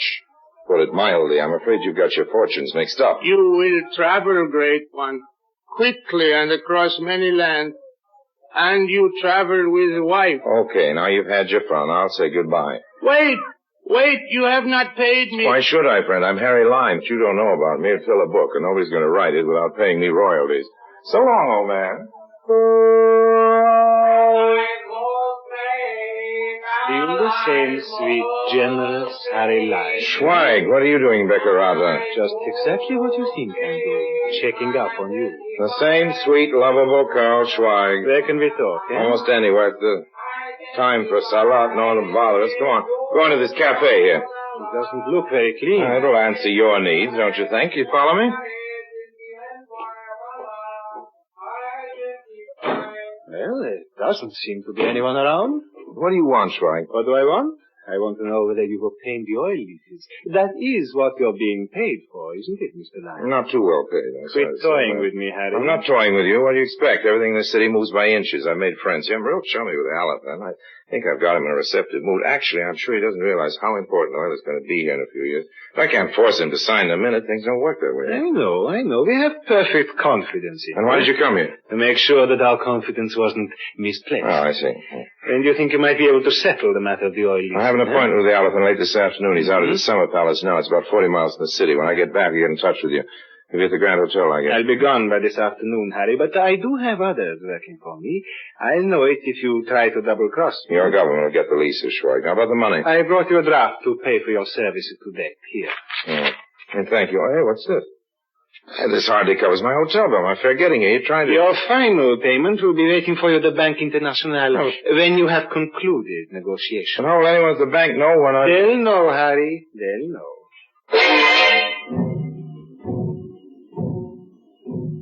I was still burning about the size of the check as I left Schweig, headed for the Bank International. I hadn't been surprised to learn that Schweig's government had other agents in Decorado, but I wondered how it was possible for someone employed by the bank to know when the elephant had acceded to my requests. As I entered the shabby monument of finance, I searched the bland, inscrutable faces behind the cages, but they told me nothing. Well, I'd come to cash the check, not play charades. I slid the infuriating little piece of engraved paper through the opening of the window of the chief teller, a lovely-looking lad, if you care for the pockmarked, beady-eyed, murderous type. He glanced down at the check and then up at me. You are Harry Lime? Yes, I have my credentials. That won't be necessary. You are already well known in this city. That's very flattering. How did you want this, Mr. Lime? I don't care about the denominations, but I wanted American money. American money? Yeah, you see, I'm an American. I'm sentimental about American money. Very well, Mr. Lime. Here you are, sir. $1, $2, $3, $4, $500. Thank you. However, with the current rate of exchange, I might advise you to... Pardon me, Mr. Lime. Huh? I apologize for approaching you on the street, but I must speak to you at once. Who are you? My name would not mean anything to you, but I can tell you this. I am no friend of Karl Schweig. Oh, that's good. Any enemy of Karl Schweig is a friend of mine. What can I do for you? It is a matter of what I can do for you. To begin with, may I drive you back to your hotel? I have my own car. You do not own a car, Mr. Lime, and the Citroën you have rented you did not use today. You left it in the hotel garage to be serviced. You want it in good running order for your trip to the Aladdin Summer Palace later in the day. Mm-hmm. I'd be delighted to accept a lift back to the hotel. That's your car there? Yes. Gregory? The car is my own, incidentally. There are some governments that are not as cautious of their purse strings as the employers of your Mr. Schweig. Gregory, we will drive Mr. Lime to the Grand Hotel. Do not hurry. Oh, man, you know all about my car, my engagement this afternoon, apparently my business here in Decorado. What more would you like to know? You do me an injustice, Mr. Lime. I do not seek anything. I wish to give you something. Here. What do you want kidnapped for this kind of money? Mr. Lime, we are both here in Decorata for the same thing, but there are two major differences. You want the oil leases for the country who gave you that check you just cashed at the bank. I want the leases for another power. Mm-hmm, yes. To date, you have been successful, and I have not been. I have no signed agreements. You will have. Authoritative sources tell me that it has become a personal thing between you and the Aladdin. You have exercised great charm on him. He will sign the leases made out by you to whatever power you select. Maybe. I want you to make out the contracts for my country. Well, Schweig's already given me several payments. Payments? How do they compare with the money you now hold in your hand? Well, they don't compare, but I can't accept this money. I've already assured Schweig. Look, Harry Lime, I know you. I know how your mind works. I have worked with men like you for years. Your loyalties belong to the highest bidder. In your hand, you hold the largest price yet offered for your services. When you present the contracts to the Aladdin tomorrow, I am sure they will contain the name of the right country. A minute later, I was walking toward the bar of the hotel. I wasn't clutching the money the Baron had offered me in my tight little fist anymore. No, I was making a comforting bulge in my wallet. The long mahogany gate to forgetfulness was deserted except for George Harris. George is a sort of glorified tourist guide who sometimes brought parties of American travelers to see the quaint charm of ancient Decorata. Quaint, yes. I'm not crowding you, am I, Lime? We're here first, so you couldn't be crowding me. All right, then you're crowding me, and it's a long bar. If there's anything silly looking, it's a long bar with one drinker at one end, one at the other. Come on, Harris, break down, have a drink with me. Lime, it may interest you to know that when I bring tourists here, I give them a little indoctrination lecture. Oh, that's great. And part of it consists of a warning to keep away from a very unsavory American expatriate by the name of Harry Lime. You think I'm capable of contaminating you and your camera-toting babbits? I don't quite know what you're capable of, but the tourists who can afford to include a side trip to the Orient in their itinerary obviously have money. There's no sense in waving a branch of honeysuckle in front of a bee. Oh, I guess that's my cue to buzz off, Mr. Harris. Don't worry about my trying to get even with you for all the nasty things you said. I'd much rather have my revenge when you're not prepared for it.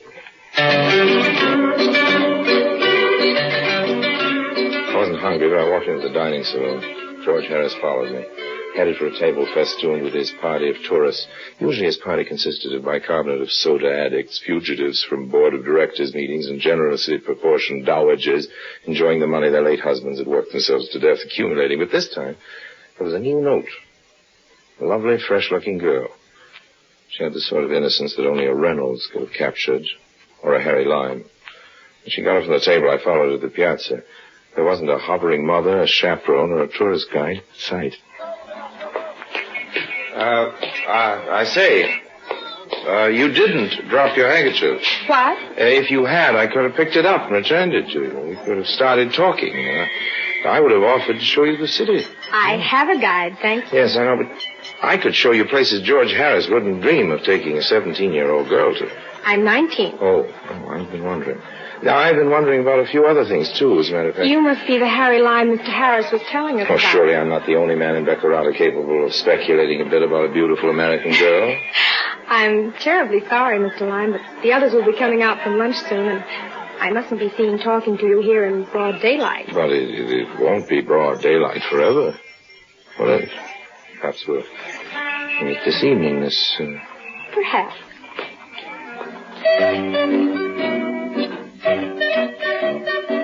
The girl was a real looker. But with all the looks, she was pushed to the back of my mind as I got to the summer palace the Elephant later that afternoon. I rented Citra and I was behaving nicely, and I guess I wasn't watching the road too carefully because suddenly the ordinarily deserted strip of pavement became crowded and I had to pull to a stop. Arabs riding burros crowded about the car. There were some half-castes on foot climbing on the running boards. In front of the car were 3 or 4 Bedouins, pretty fierce-looking customers with old-fashioned muskets slung over their shoulders. Hey, what's all this about? I'm on my way to see your ruler. If I'm detained, you'll be very angry. I say, isn't there somebody here who speaks English? I speak English, Mr. Well, you're the chief teller from the Bank International. That's one of my occupations. Move over, Mr. Lime. We have many things to talk about before you have your meeting with the Alafin.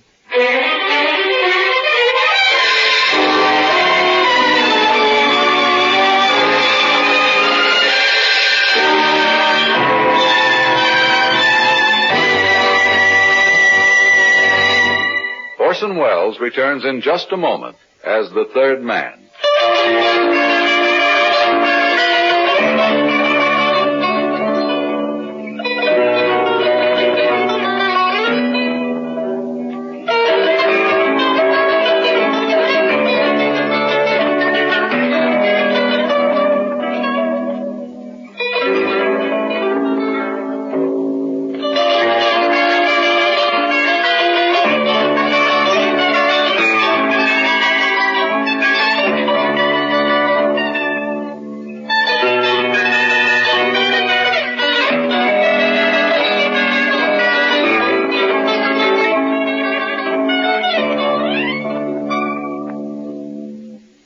Orson Welles as the third man continues with Love Affair.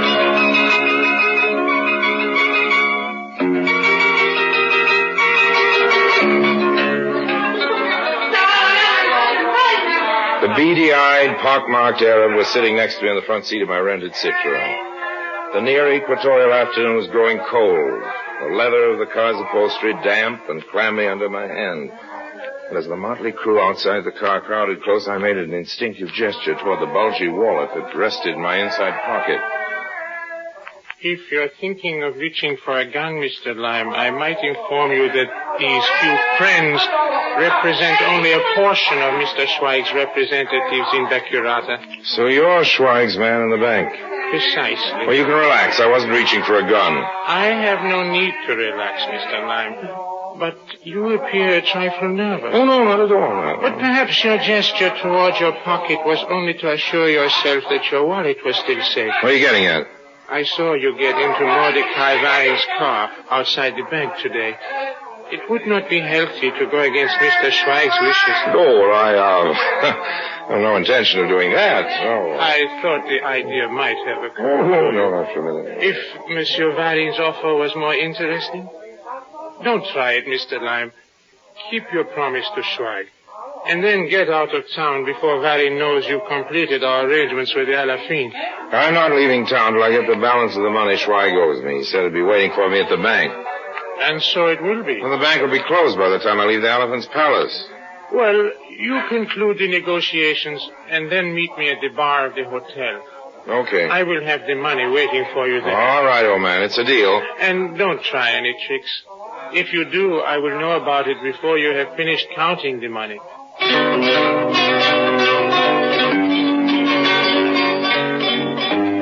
meeting with the high potentate of Beccarata was an infuriating ordeal of delay. Somehow or other, the granting of oil rights seemed to be inextricably tied up with native dances and ceremonies and rituals, but the best I could manage was to leave the contracts with him and get in exchange a half promise that he would sign them. I wondered if Schweig's fascinating messenger boy would be content with the arrangements. He was waiting for me there, all right. I came prepared, but I have been informed that the Alafin did not sign the contracts. Look, if you know they weren't signed, you also know I made them out the way you wanted them in favor of the Pa Schweigen you represent. My job here is finished. Even if I wanted to stick in Beccarata until the old Dola gets around to signing them, I couldn't. Not with Bannon in town. I want the money. I've got it coming to me. Now, do you understand? Now. I'm not sure Schweig would approve. You've got the money in your side pocket. I can see the bulge. Now pull it out and start. Watch out, Lime. Martin knows. He must have been dead almost before I reached over and took the money from his side pocket. I could hear him topple from his chair as Bannon and a handful of thugs burst into the room through the doorway. Each one of them had shot him.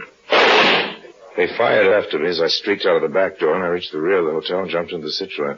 Stepped on the starter, and as the motor caught, I clashed the gears, and the car leaped toward a narrow, tortuous street. I wasn't sure where it led, but already I could hear other cars starting behind me. Natives and animals sprang out of my way as I careened down the winding street. The cars were further away now, but ahead of me I could see people milling about near a dimly lit cafe. There was a figure in white. Suddenly I could see there was the girl, the American girl from the hotel. I don't know why, but something made me stop. Lime, help me. Oh, jump in. Get me away from here quickly. Hold on. Out of the way. Watch out. What were you doing in the native quarters? George Harris wouldn't take me where I wanted to go, and I wanted to see the places you spoke about this afternoon. So I slipped out of the hotel after dinner, and I went to that native cafe back there.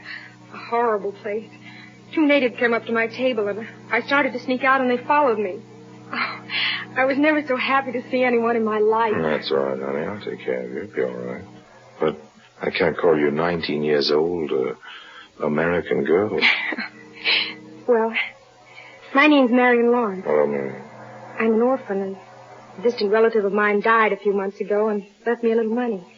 So I quit my job and decided to take a world cruise. And George Harris? No, I didn't take one of those planned cruises. I just happened to join the conducted tour to Beccarata last weekend. I wish I'd never come now. You better send a wire to Harris, though. He might notify your relatives or someone if you don't show up back at the hotel. Well, there's no one to notify. I have no relatives or friends over here. Mm-hmm. Have your passport with you? No, I haven't. Well, I know someone near the border who's very talented as an engraver. However, we might obviate a lot of trouble by having him make out your passports with some new names. Say, Mr. and Mrs. Joe Smith of Cleveland, Ohio. That might do for both of us. How's that sound to you? Sounds real exciting. Like we were spies or espionage agents or something.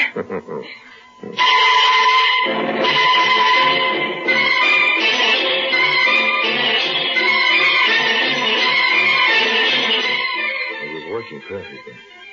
Marion was enthralled with the excitement and the romance of our adventure. It would take time for Van and whoever else might be following me to pick up the trail. But by the time we crossed the border, all of that was changed. Marion and I were Mr. and Mrs. Joe Smith of Cleveland, Ohio, USA. Oh, yes, it was working perfectly because, as far as I could tell, Marion was the perfect bride, adoring, starry-eyed, and really in love with me. Because she was in love with me, she asked no embarrassing questions. There's an added feature to it. It had become apparent that her little inheritance wasn't so little at all. Her purse contained a roll of large denomination bills big enough to choke a custom official. Did I embarrass you, dear, insisting on paying for my own clothes? Oh, no, you didn't embarrass me at all. But I'm constantly being surprised to find that you can buy Parisian models almost anywhere in the world if you have the money. Do you think it's safe traveling by car? Don't you think maybe we'd better leave it and take a train, Harry? I told you to get in the habit of calling me Joe. Well, sorry. Why shouldn't I be safe? What are you hinting at? Oh, nothing. It's just that you told me the car was rented, and I thought... Well, stop thinking. Oh, I'm sorry, Marion, old girl. Nerves, I guess.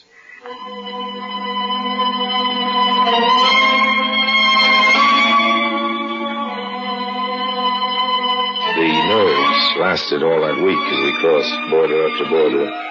Beckerata was a long way back now, but I still kept imagining that I saw Varan in crowds as we went through custom offices. I thought I caught a glimpse of Schweig as we ate dinner in a funny little restaurant in Istanbul. Even though I'd seen him die, I could have sworn I saw the pockmarked face of the chief teller of the Bank International as we walked into a railroad office in Bucharest. By the time we'd reached Vienna, I think I'd almost begun to enjoy my role as the somewhat bucolic tourist. Are you happy, Joe? Dangerously. The way I feel, I might never want to leave you. I'd hate to think of what all this rich food would do to my figure if we stayed. I suppose neither of us ought to order anything more to eat or drink. Well, it sounds as though there's plenty for all of us. Harris. George Harris. You don't mind if I join you? You talk like a cop, old man. I'm with the FBI of the United States. By the way, Harry Lime, I think you might be interested in knowing that the elephant got a little tired of all your intrigue the day after you left. He awarded the oil leases to the U.S. So then Schweig's after me, too. What charges have you got against me? Charges? We have no charges against you. It still isn't against the law to be a skunk. Well, if there are no charges against me, I've just been hoping the Becurata authorities track down your sweet little bride. Why? Marry? I'm sorry, Harry. The night you picked her up in Becurata, she was fleeing from the hotel, where she just shot and killed her aging husband. You ready to leave, Marion? Yes. Just a minute. Marion, I want to get this straight. It's no use talking, Harry. What he says is true.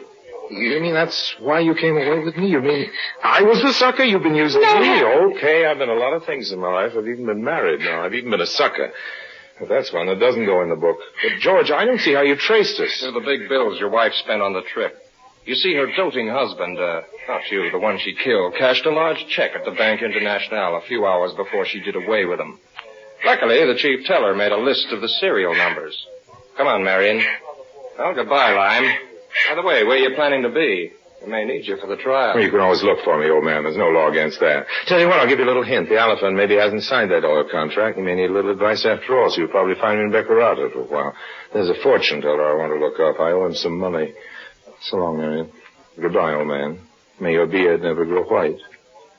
May your shadow never grow less.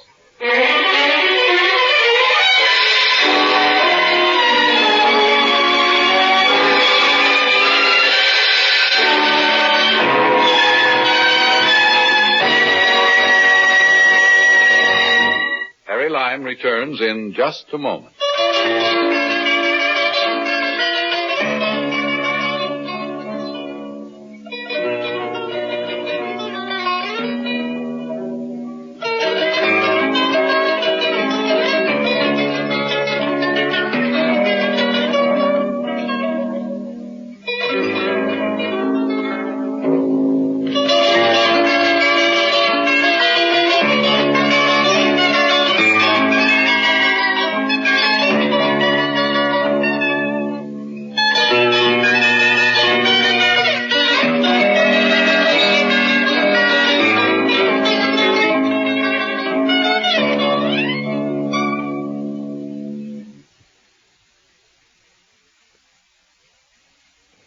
And now, Harry Lime.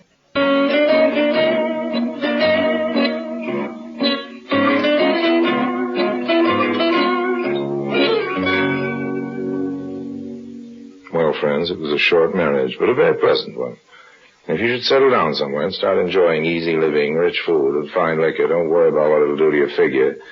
Just about the fat it tends to develop between the ears.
Presenting Orson Welles as The Third Man.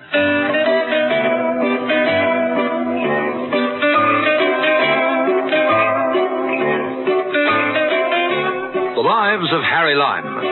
The fabulous stories of the immortal character, originally created in the motion picture The Third Man, with zither music by Anton Karas.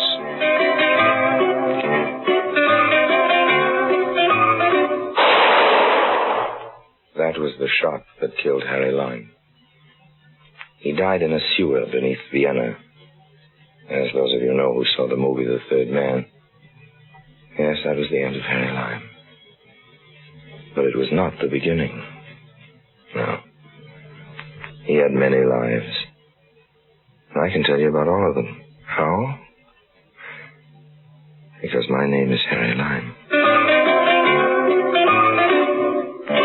Did I ever tell you about the time when I outwitted 3 very suspicious Wall Street investors at a net profit to yours truly of 55,000 American dollars? No? Well, I will sometime. Anyway, because of that little caper, I decided that an ocean trip would be good for my nerves and for the nerves of some half-dozen New York detectives.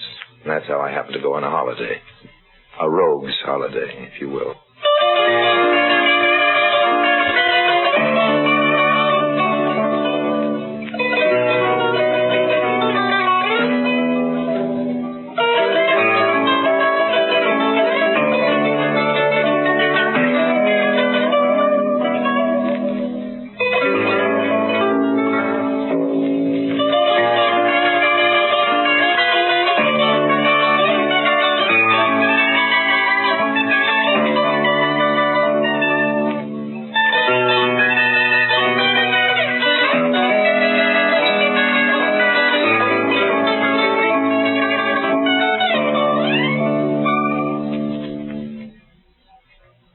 And now, Orson Welles as Harry Lime, the third man in Rogue's Holiday.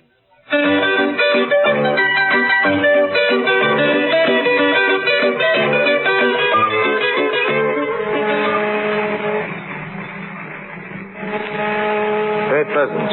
Day or so out of New York aboard the Queen Anne, bound for Southampton. I was on the passenger list as J. Harrington Lime. I ate, of course, at the captain's table, remembering how I put the investments of those 3 Wall Street brokers in my own personal piggy bank. Whenever I was asked, "And what business are you in, Mr. Lime?" I would smile to myself and answer, "I'm an investment broker, Lady Barbara. It is the Lady Barbara Folliot, isn't it?" "Yes, of course." "I thought we'd met.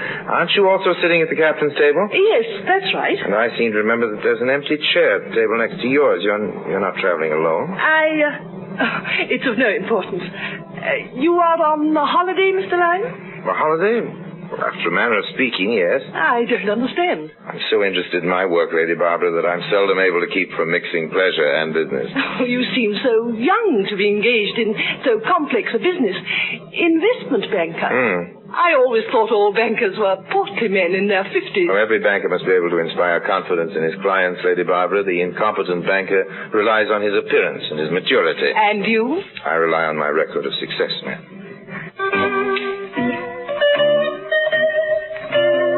No hurry. No hurry at all. Not while I was on my holiday. Pleasant boat, Queen Anne, scheduled to take 6 days to Southampton she was. I had plenty of time. But the question of Lady Barbara Folliot's bank account and the question of the empty chair next to it, the captain's table, preyed a bit on my mind, so I looked at the passenger list. There she was, all right.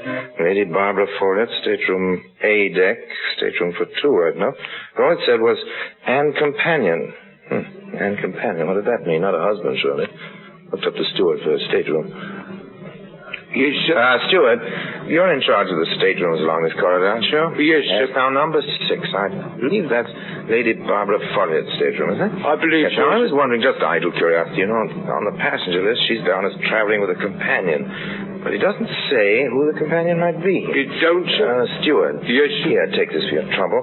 Thank you, now, sir. then, would you tell me who her companion is? No, sir. Not me, sir. Will that be all? Yeah, just a minute now. Yes, After sir. all, old man, I slipped you a $10 bill just for a bit of information. The lady in question, sir, slipped me a double sawbuck not to give out that information, sir. A double sawbuck? $20, sir. Ah, yes. Well, then I'll just take this for your trouble. Thank you, Now, sir. then, about Lady Barbara's companion. You were planning a little hanky-panky, no doubt, sir? Thank you. Worried, were you, sir, lest the companion might be the husband of the lady in question? Yes, something like that, yes. Looking for a little shipboard romance, no doubt, sir?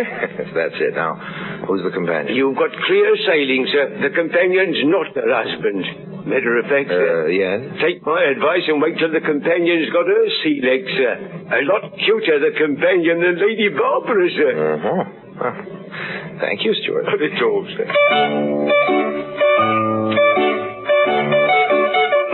So, in the next day or so, I found opportunities for squiring Lady Barbara around the boat, cocktails in the evening, a drink or two after dinner, even a game or two of deck tennis in the afternoon. Something she'd said made me prick up my ears and redouble my attentions to her as a prospective, shall I say, client. We were having brandy in the lounge after dinner. The other day, Mr. Lyme. Yes? You were saying that what you relied on to inspire your clients with confidence was my continuing success. Yes, that's right. I must say, you inspire me with confidence. Well, that's half the battle for an investment banker like me. Have you some problem with your own investments? To be frank, yes, I have, Mr. Lyme. We must talk of it further tomorrow. Well, why not now? Thank you. I should like to, but the truth is, I must spend... Your companion. The reason for the empty chair next to you at the table. Yes, She hasn't her sea legs yet, How did you know it was she, not he? Well, it's no matter. You'll probably be meeting her tomorrow. If she takes a liking to you, Mr. Lyme, as I have, then perhaps we can do some business. That is, if you want to. Well, any way I can be of service, Lady Barbara.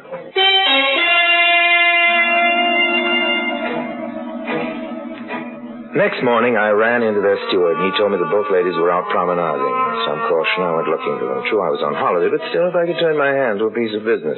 Besides, I was curious about this mysterious companion whose name was not even carried on the passenger list. Turning a corner on the promenade deck, I nearly bumped into them. Quickly, I ducked back behind a bulkhead as they passed. Que pourrais-je faire? C'était drôle, hein? Twee rigolos, Ma princesse. So, her companion was a princess. For the rest, I'd seen that she wore a veil close over her hair and face, but no veil could conceal that beauty, and I'd seen something else that interested me, too. A string of pearls, matched pearls. I maneuvered into position for the next round on the promenade. Lady Barbara. Oh, good morning, Mr. Lyme. Anne, this is the nice man I told you about who's been so kind to me. Mr. Lyme, this is Miss Jones. How do you do, Mr. Lyme? I am pleased to meet you. Miss Jones? Such an ordinary name for such an extraordinary young lady. He makes nice speeches, Barbara, just as you said he did. Perhaps you'll permit me to join you? Oh, I'm so sorry. We were just going in, Mr. Lyme, weren't we, Barbara? Well, then at least, Miss Jones, maybe you will join me and Lady Barbara this evening before dinner. Mr. Lyme insists on the practice of buying me a cocktail before dinner, Anne. Why, I should like that. Only, as to cocktails, the ship's doctor told me that perhaps until I am stronger, I should drink champagne. Perfect. I'll make sure there's a bottle nice for you, Miss Jones.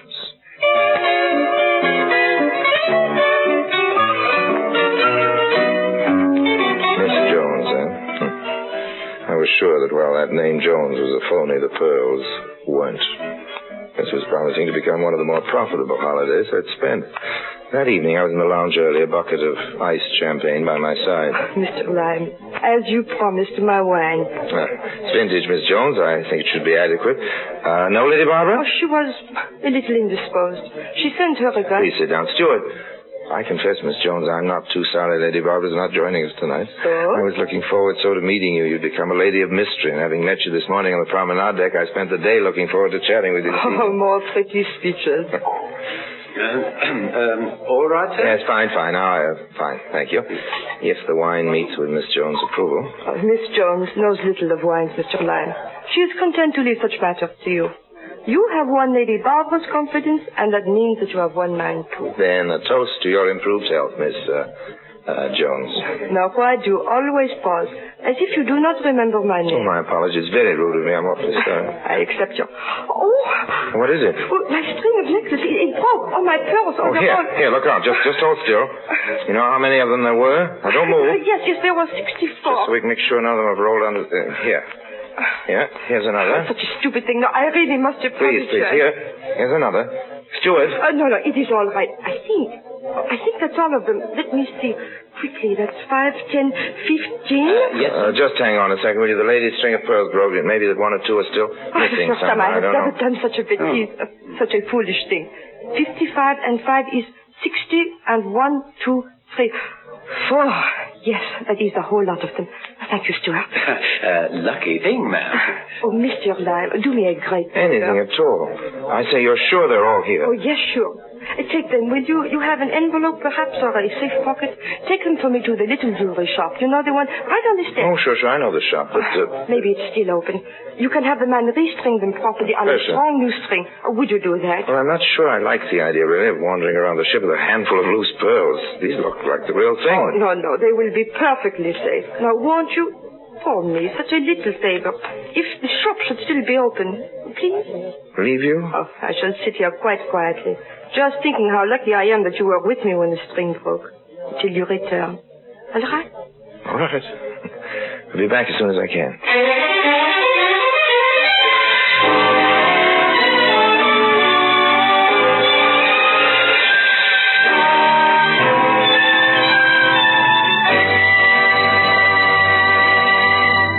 Orson Welles returns in just a moment as the third man.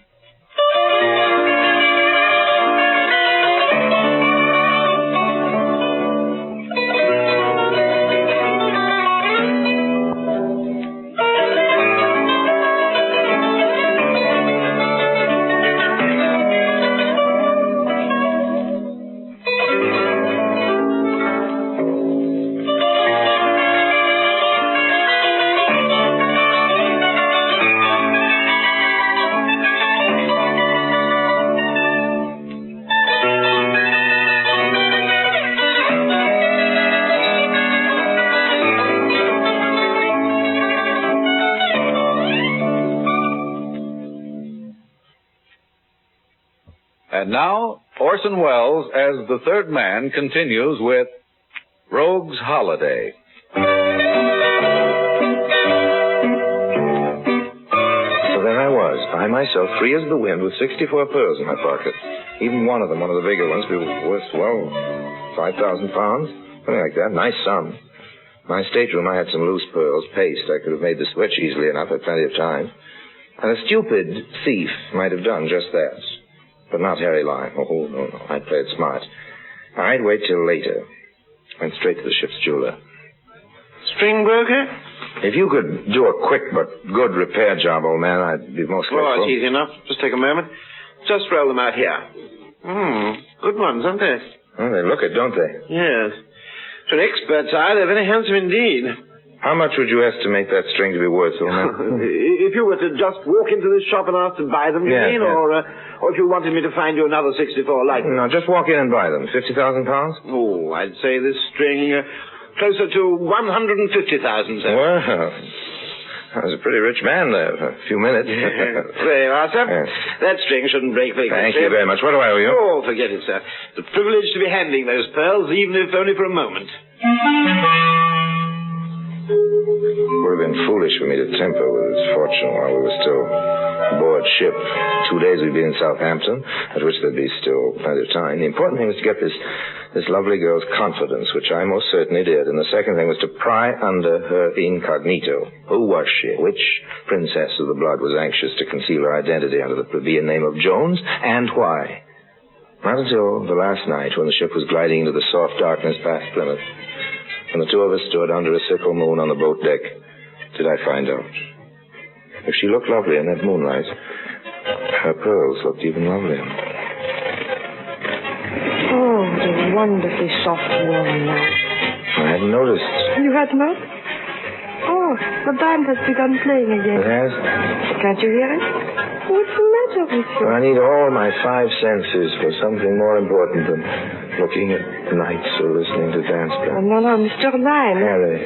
Oh, now, Harry, you must know. If the night is warm, it's because it must be to afford you a warm mantle. If the band is playing, it's only to provide a setting for your voice. Miss Jones. My name is... Yes? Anne. Don't move. Please. What price the warmth of the night or the music of the band? Oh, you kiss Furiex. expertly, Mr. Harry. Or should I say you seem very practiced. If a cat may look at a king, yes, then perhaps it's all right. If I kiss a princess. You recognize me. I knew you were a princess, not your name, if that matters. You are uncanny, Mr. Harry. And since you have gotten this far and since you have shown yourself trustworthy, I can see no reason for not telling you anymore. I am Anne de Bourbon, Princess of Helvigstein. At your service, ma'am. You have heard of our principality? It is in eastern Germany, beyond the Iron Curtain. I should say it was, it is no more. It's all gone except... Except what? I'm not sure. I will not know until I meet my husband in London. If I meet my husband. If? Well, there's some doubt. I have said too much already, Mr. Lyme. It is too bad. It has been a pleasant evening. I was almost able to forget for a moment. Good night.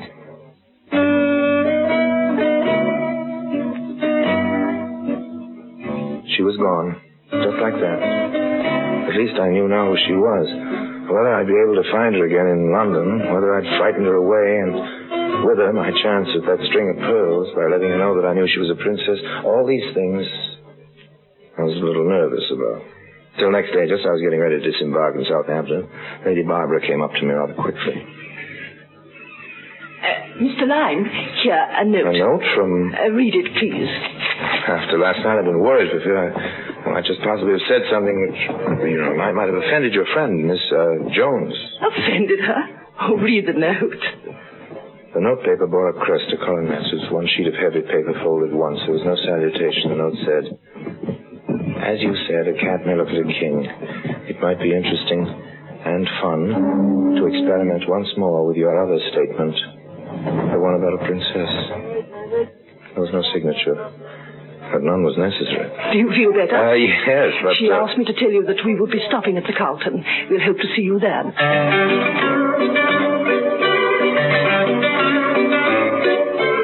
So she had arranged that we should meet again after all. But when we met again... away from the dangerous confines of an ocean liner, I proposed to relieve her lovely neck of those lovely pearls. Oh, sure, I was on a holiday and sentiment was involved, but these were factors that had to be disregarded. My scheme was foolproof. As it turned out, the scheme wasn't needed. The first time I saw her in the sitting room of her Carlton suite... Mr. Lyme. No. All right, Harry. Harry, you have already done me one favor. I hate to ask you, I've told you I'm at your service, Miss Jones. No, call me Anne, please. If you want me, Highness, I shall be... No, don't leave, Barbara. Stay with us. You know the favor I have to ask of Harry anyway. I started to say anything short of murder, Anne. No, it's nothing like that. First, listen. On shipboard, you remember, I told you I was to meet my husband. If, you said. Yes, if. This is the if. Years ago, Harry, when the Red Army was driving through East Germany, we had to flee. My husband hid what was valuable that we had. Jewels, some gold plate, a pitiful collection, really, but all we had. He hid it himself. He alone knew where it was. He trusted in those days no one. Then, a few weeks ago, we planned to get it back. It would cost us a lot, we knew. Bribes, the purchase of a plane, fee for the pilot, more bribes and always more bribes. Klaus had to fly into Helvigstein, don't you see, himself. Mad and dangerous idea. I think so. But he refused to tell anyone else where his cachet was. He could not trust anyone. I went to America to raise some funds that was needed. Lady Barbara has been good enough to lend us more. But just today, I have learned that even more is needed. More money? Mr. Lyme, say no quickly if you cannot do me this favor. But I have exhausted all my other resources. If you knew how much it cost to bribe these officials over here. Oh, I bet. How much do you need? Oh, you will do it? It's just a loan, mind you. It's a pleasure. Lady Barbara's investment will bring her all we need at the first of the next quarter, and then I can repay you with... Please, how much do you need? 10,000 American dollars. It is too much? I don't think so. No, certainly not. And see, for security, on your loan here, you will take this. My pearls. You have already once guarded them well. Oh, please, I wouldn't dream of... Yes, I insist. Otherwise, I will not even ask you for the loan of the 10,000 American dollars. Oh, well, if you insist. Here, take them. Now, how can we arrange to get the money? Well, I have more than that here in the hotel safe in American dollars, too. Just let me ring the desk.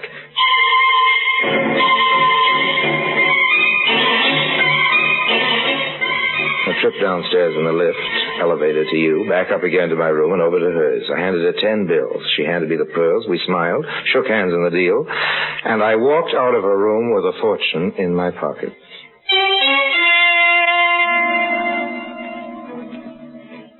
Call for a celebration. Pal of mine runs a pub saloon to you in London. I use it as a sort of message sender. I have letters sent me there. My pal knows all the gossip who's in town, who swindled whom, all the news. I need my business, so I went straight to him.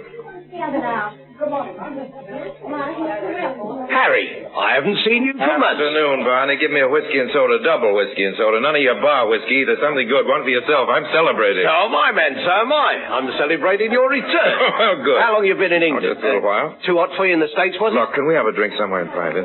Yeah, sure. Why not? Follow me. Got onto something good, have you? I'll be leaving London pretty quick, Barney. I should go to Europe, France, I guess maybe Italy. Well, you've only just got here. I pulled a quick one. They may be looking for me in London sooner than I like to think. Uh-huh. What for? Unless it's something you think I should know about. Look, Barney. Well, now, aren't they beauties?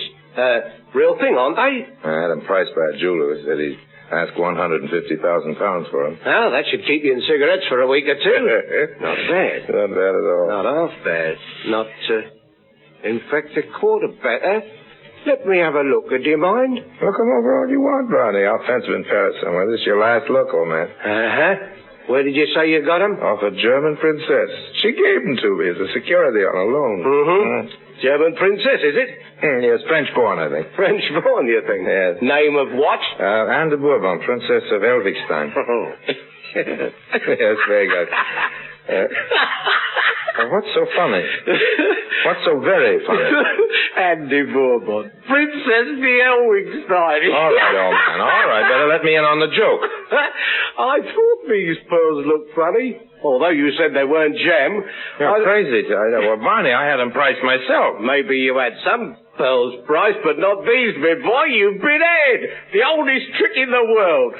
Pulled on you, Harry Lime. Now, you're lying. Now, don't try to pull your tricks on me, Barney. A joke's a joke, but... Oh, I don't have to. It's been pulled already. Harry, me bucko, I know who Andy Bourbon is.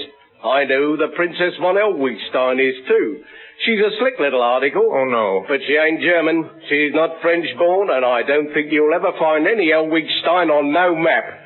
She's Doris Jones. Oh. That's who she is. And she was born right here in Clapham. That's where she was born. And she took you and shook you for, how much? I gave her 10,000 American dollars. I don't believe you. I'll die. The oldest gang in the world and pulled on none other than Harry Lime himself. I'll die. Room 316, please. Harry, when this news gets around, boy. That's right. I'm calling Miss Jones. No, never mind. Oh. Well, do I win me bet? And did you lose your 10,000 American dollars? Yes. All I've got are these pearls. Oh, better than nothing, Gary. It's a good imitation. Must be worth £50. £50? Well, I'm on my holiday. I come out ahead after all. What?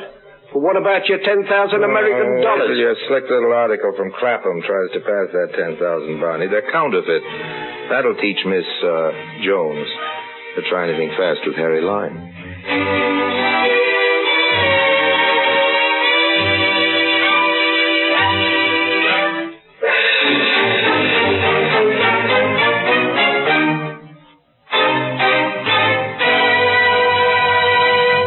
Harry Lime returns in just a moment.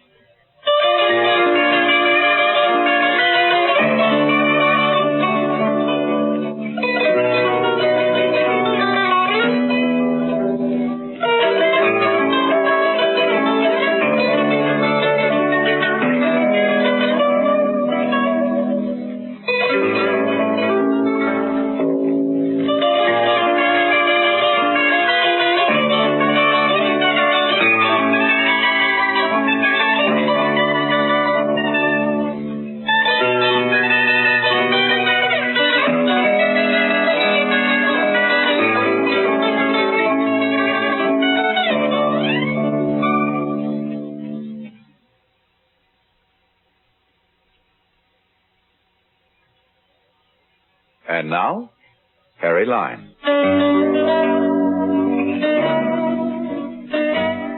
Well, it seems that Miss Jones found herself a legitimate prince, one of those exiles in Portugal, and settled down with him in Lisbon. I ran into her at Estoril a couple of seasons later. She was a real princess now. But it seems His Highness isn't as young as he was and probably never was, so the princess is very democratic. She asked me to their place for dinner, said she thought I'd be interested in some of the interior decorations. I was.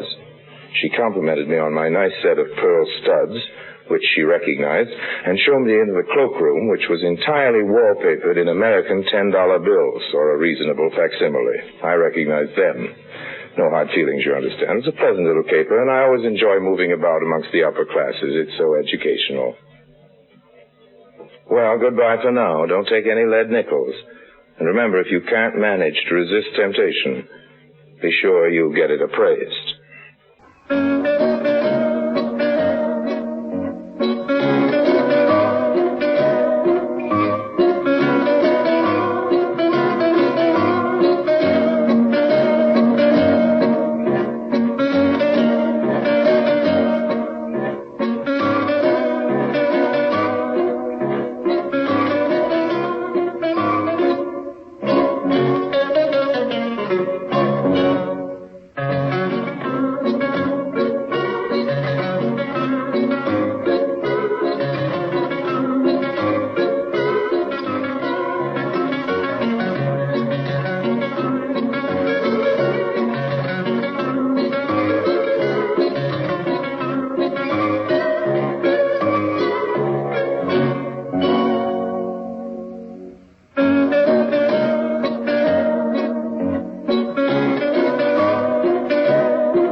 Presenting Orson Welles as the Third Man.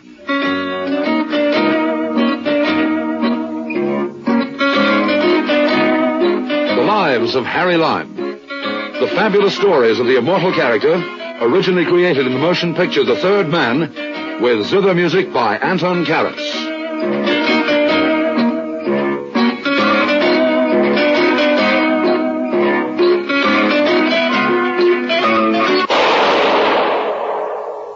That was the shot that killed Harry Lime. He died in a sewer beneath Vienna, as those of you know who saw the movie The Third Man.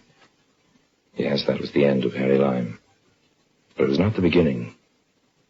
Harry Lime had many lives, and I can recount all of them. How do I know? Very simple. Because my name is Harry Lime.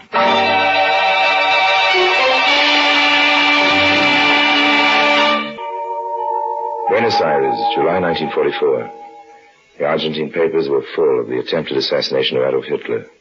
It had failed, but all of us knew that the Nazi Party was doomed. Buenos Aires was full of those once high in the Nazi councils, and they brought with them money, jewelry, art treasure.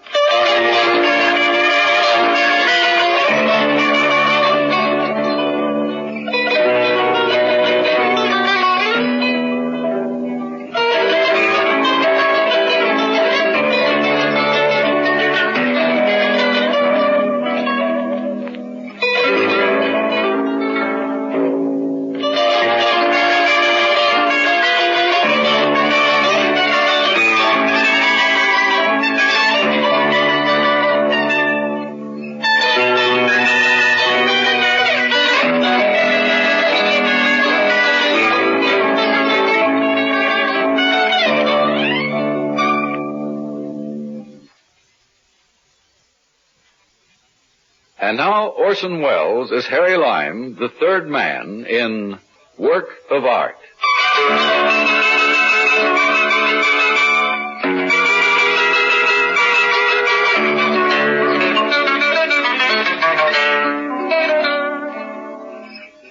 Yes, there I was in Buenos Aires, just a clean-cut young American boy looking for a chance to hustle an honest buck. A friend had given me a letter to Senor Juan Fernandez, a gentleman with a handsome face, impeccable manners, and no morals. My informant had indicated that the senor might be helpful in guiding me along my chosen path. But when I called at his art galleries, housed in a brownstone building just off the Plaza del Congreso, he refused to see me.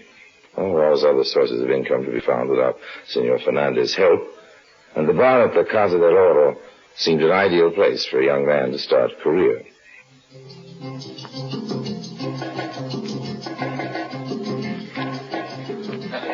Bartender. Si, senor. Dispense to the metimor. I beg pardon, I don't understand much Spanish. I would make the apology for being so long. See the supply of rum behind the bar, she was finished, and I go to the stockroom to bring some more. Okay. Skip it. No le entiendo, senor. What is skipping? I need to let it go. Never mind, there's no harm done. I'll have a scotch. Gracias, senor. In Buenos Aires, we use much rum, the speciality of the house. She's a drink I have made myself invented. Made from 4 different kinds of rum. The juice of the pineapple, the dash of curacao, a sprinkling of the... Fine, I'll have a scotch and soda.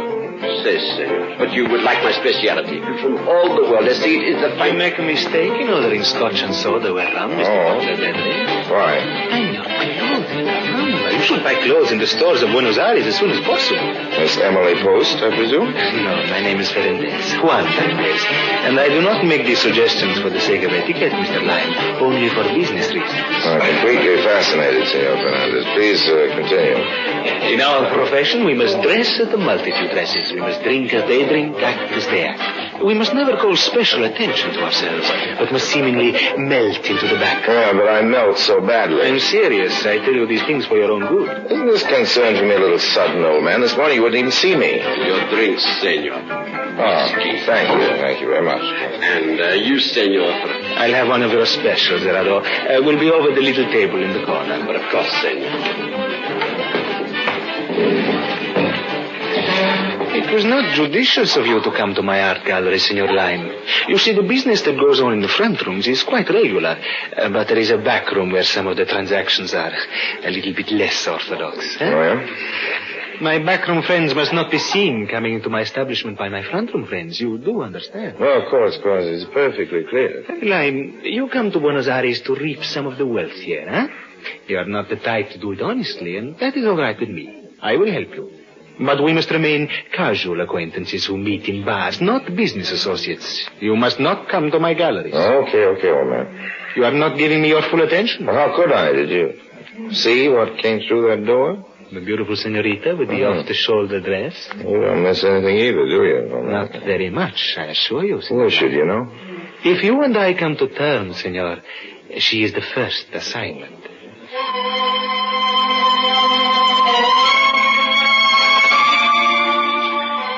Senor Fernandez was about as communicative as a penguin. With a display of the ultimate in old-world manners, he refused to say another word about the slender, dark-eyed beauty which suddenly set my pulse pounding. Instead, he turned the conversation to other types of beauty, those found in paintings and sculpture. He began to test my knowledge of the arts and perhaps my conversational abilities. Apparently, my proficiency at the latter made up for any deficiencies in the former. Well, we soon came to terms. It wasn't until a second meeting, however, that the exact particulars of my new trade were explained by the master. We'd met accidentally at a roadside refreshment stand near the suburb of Belgrano. It is my desire that you make friends among our new residents. You can gain invitations to their homes and go through their private galleries, huh? There are many such private galleries. Well, that sounds interesting. Might even get a job later as a tourist guide. Your job will be to guide some friends of mine to the finest, most expensive works of art in town. You must equip them with full descriptions of the galleries, the houses containing them, the personnel, the entrances, the exits. Okay. Our souls have met. And now to that first assignment you spoke about, the senorita. Yes. Little is known of Senorita Melissa Corday. She came here a few months ago. She rented an expensive villa, and she's invited only a few close friends to see her art treasures. But according to reports, she's the owner of the most valuable painting in all of Buenos Aires, an original Rubens, worth a fortune.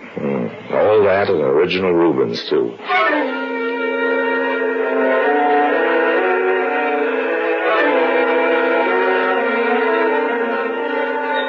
I don't know what Juan Fernandez is worried about. What could happen to me? I wasn't going to be doing any of the stealing. My job consisted of being charming and observant.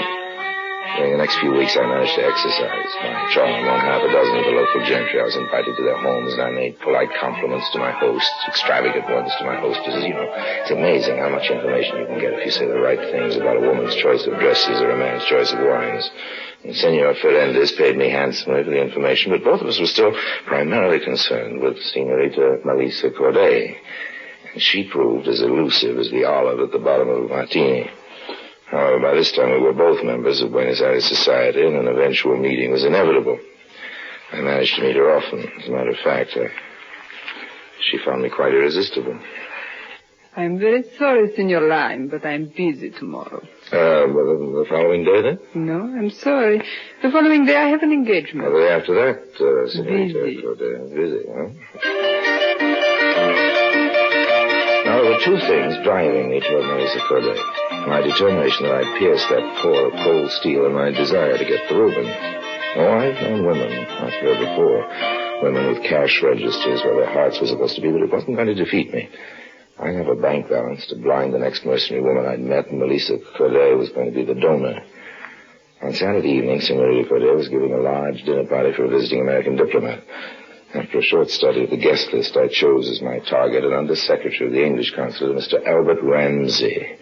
I studied him carefully. I learned of some of his former posts and all of his weaknesses, including that of absent-mindedness.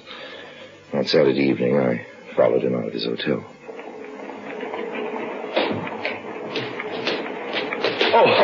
Sam, I'm not I wasn't looking... Bertie. Albert Ramsey in the flesh. Oh, yes, in the flesh, as you say. How have you been, old boy? I heard you were connected with the concert over here, but I haven't had a chance to look you up. It is good seeing you well, again, yes, old it's man. nice seeing you. Imagine bumping into good old Bert Ramsey right in the middle of Buenos Aires.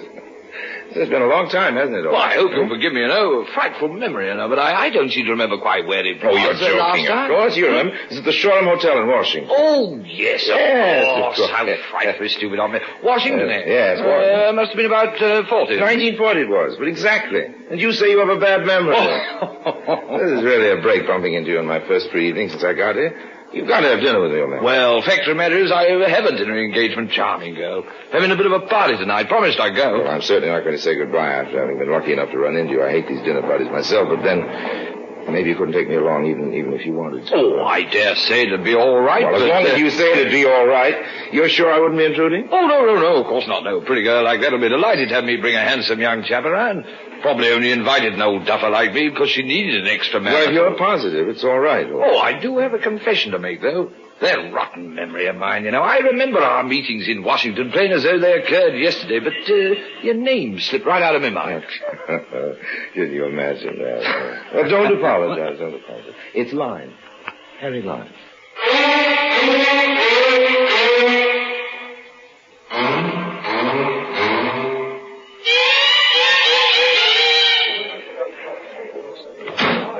Your hat, senor? Oh, thanks.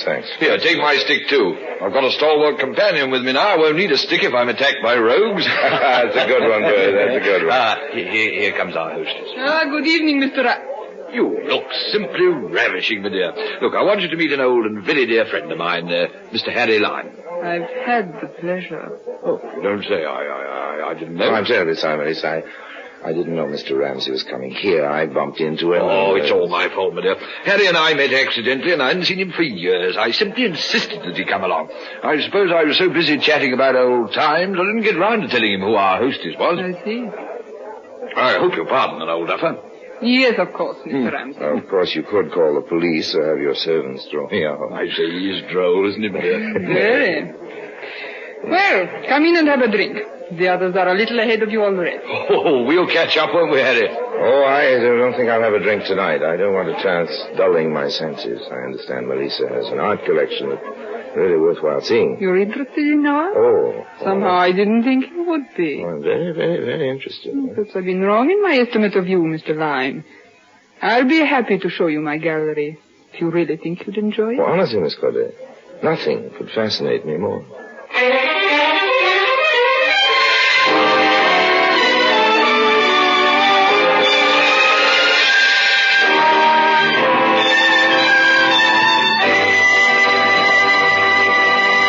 Orson Welles returns in just a moment as the third man.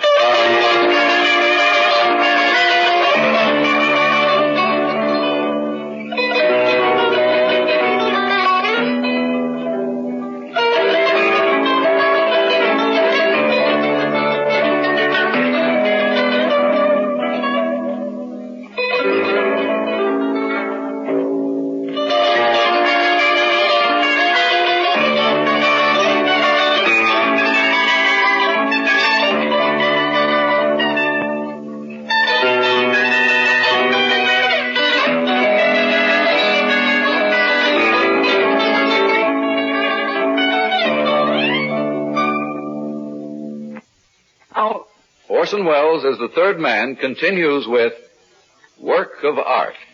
Dinner was an eternity of rich food and rich people. The small talk was so small it was almost non-existent.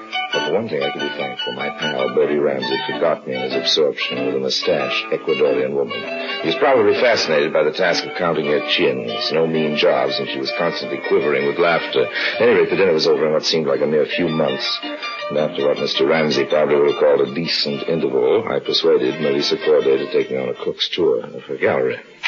Well, this is it. Oh, it's magnificent. Why, there must be a fortune represented here. It means little to me now. Perhaps someday it may have value for me again. Melissa, maybe you don't realize what's wrong. You're lonely.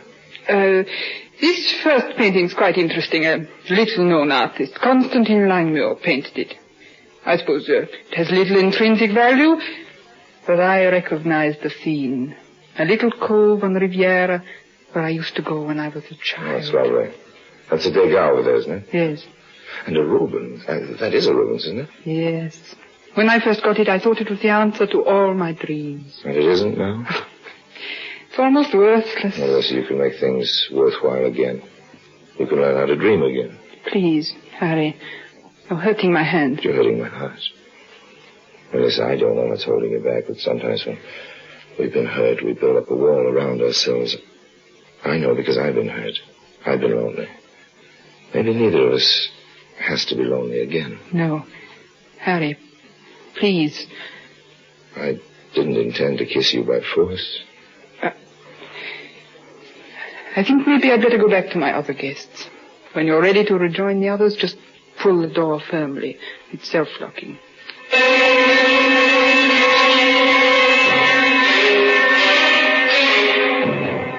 The gallery is in a separate wing of the house, connected to a small sitting room with only the self-locking door between.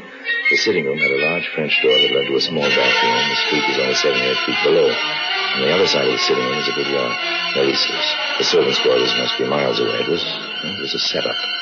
And Harry Lime wasn't going to give this setup away for any 25% of the Rubens' value. Not for him to take his 25%. It's going to be 75 for me. I wedged a match in the lock, and then I rejoined the gay party of the doddering diplomats. Oh. Well, there you are, my boy.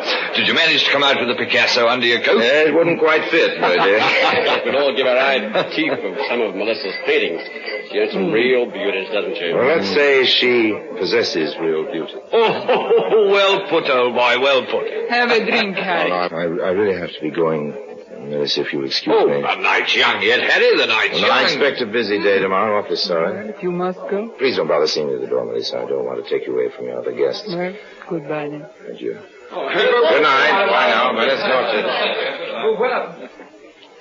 You are leaving, Senor Lime? Yes, I have to be going. Sir. I will get where you go. Oh, I just had a little accident. The button off my coat. You wouldn't happen to have a needle and a thread, do you? A needle? A gujaillo. Ah, gujaillo. Si, Senor Lime. Pedro has, right here in the cloakroom. And a pair of scissors, a sharp knife, or a razor blade, something of that kind. You have one? Si, understand the razor blade. Here. See? Needle. Thread, razor blade. You want Pedro to No, thanks very much. I can manage. I hate to keep troubling you, but suddenly I seem to be very thirsty. Do you think I might have a glass of water? Si, senor. Oh, thank you. If you could get it while I sew this on. Of course, senor. I shall be right back. No. Take your time. Take all the time in the world.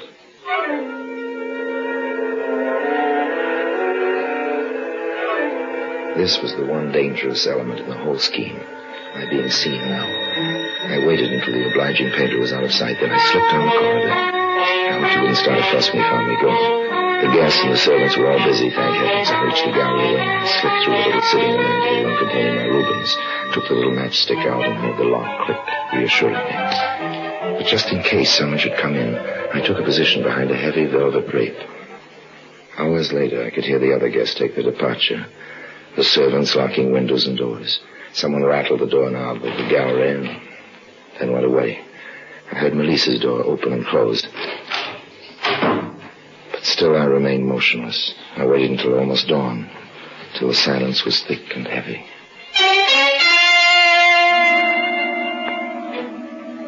Stealthily I approached the priceless painting. I took the razor and slipped the canvas neatly in the frame. I rolled it up and slipped it into the lining of my coat. A few hurried stitches took care of the rip I'd made for it. I held my breath as I tiptoed to the door and opened it gently. Crossed to the French door that led to the balcony. Below was the street and safety. The latch worked easily. I started to turn the handle.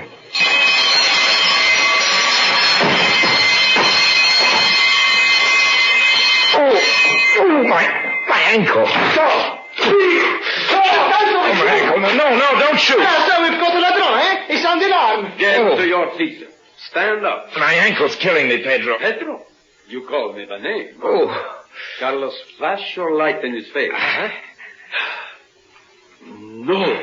Pedro, Carlos, what in the world is going on? We have caught for you a burglar, senorita. A burglar. He is Senor Lime. I call the policia. No, senorita? Wait just a minute, Carlos. Harry, what is the meaning of this? Well, what were you doing in my gallery? Well, I wasn't in the gallery. What? I could explain the whole thing very easily if we were alone. Not leave you alone with him, senorita. You don't think I'd try to harm you? No, Harry, I don't. It's all right, Pedro. Carlos, wait outside. We have our guns ready. You call if you need us, huh? And no funny business, Senor Lime.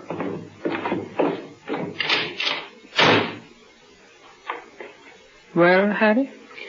When I did a silly thing, I guess you wouldn't talk to me earlier, and I had so much to tell you. Things I couldn't say before your other guests. Harry. So I came back to steal something. I came back to steal a few hours alone with you.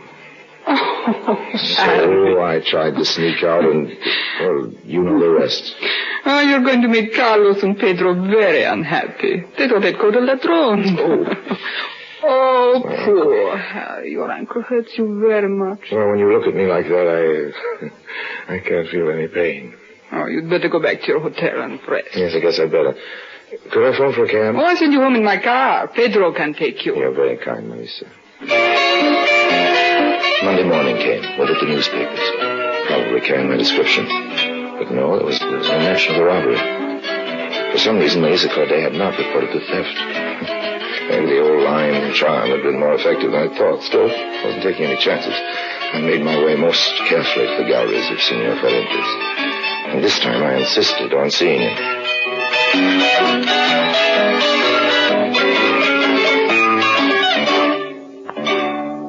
You should not have forced your way in, Harry. I told you I had to see you, and you'll be happy to see me. What in the world are you doing? Just removing a little painting I happened to pick up. Look. The Rubens. That's right. Mm-hmm. Need the money for it right away, Juan. I have to get out of the country now. Obviously. I get 75% this time. Of course, I know you haven't got that much cash hanging around, but I thought you could give me as much as you have now. I have enough to pay you what this is worth. Oh, what? This is not an original Rubens, Harry. But you were the one who told me. I had never seen it when we discussed the matter. It's a good copy, a very good copy, worth $100 perhaps. No. So that's what she meant. It's almost worthless. I was worried about her morale. What's her game, Juan? Oh, I suppose a very old one, insuring a fake, permitting someone to steal it and giving him ample time to make a getaway and then suddenly discovering the loss and reporting it to the insurance company. So now the insurance detectives be after me, and for $100 copy. Oh, those insurance investigators are always the most relentless. And she's in the clear. If I'm caught, she didn't dream it was a copy. If I make a getaway, she's rich. It was all window dressing. Those servants, the house, everything. You better leave, Harry. Pedro, he'd make a lovely witness. He even gave me the razor blade I used. I have a friend. He owns a small freighter and it sails in a few hours. I'll call him. The Natalie Third. It's moored in the Puerto Nuevo. I'll find it. I'm awfully sorry, old man. I'm a little short of cash. Here, $100 for the Rubens copy. Oh, I don't know what I can do with it. The skipper of the freighter is a friend of mine. He will not charge you more than $100. Okay, well, goodbye, old man. I suppose I just encountered one of the hazards of the profession. Thanks for the $100. You're welcome. He's gone? Yes, Senorita Corday, you can come out now. I don't know how I can ever thank you. You were my only chance. I had to come to you, Senor Ferendez. It was a great pleasure to save your masterpiece. Oh, that wasn't all you saved. No? If I'd called the police last night, there would have been no way of explaining the presence of an attractive man in my home at that hour. Mm-hmm. One who'd been present all evening. It would have been compromising. I never could have obtained my divorce. My only reason for being in Buenos Aires would have been shattered. My months of being rude to every man who looked at me, lest my husband's agents could misinterpret my friendships.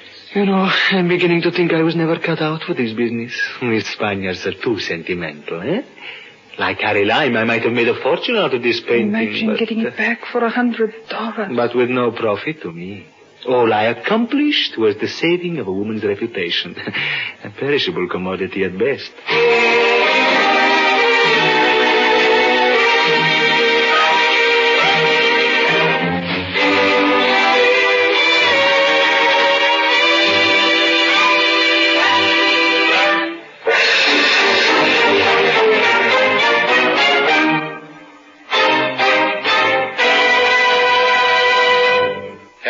Returns in just a moment.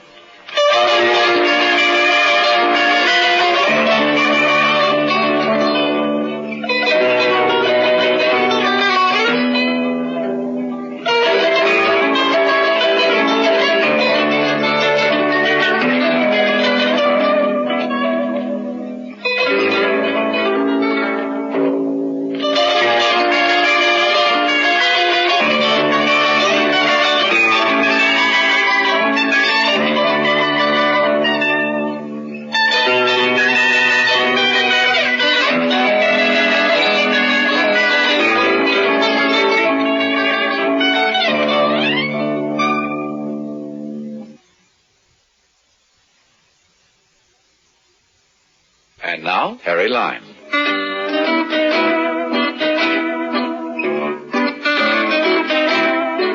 Of course, I hadn't witnessed that last scene. I reconstructed it later from a few newspaper clippings. One reported the final divorce of Melissa Corday, former wife of a Nazi munitions manufacturer. Another reported her marriage to Senor Juan Ferendez, well-known Argentinian art dealer. And a third, which must have been released to the press in anticipation of my reading it somewhere, told how a priceless work of art had been recovered for a $100 reward. It had been a work of art, all right.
Presenting Orson Welles as the third man.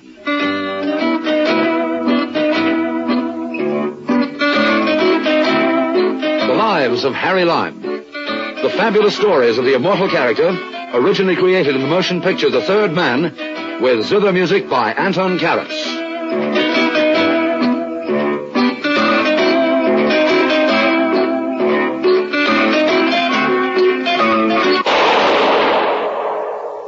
That was the shot that killed Harry Lime. He died in a sewer beneath Vienna, as those of you know who saw the movie The Third Man. Yes, that was the end of Harry Lime. But it was not the beginning. Harry Lime had many lives, and I can recount all of them. How do I know? Very simple. Because my name is Harry Lime.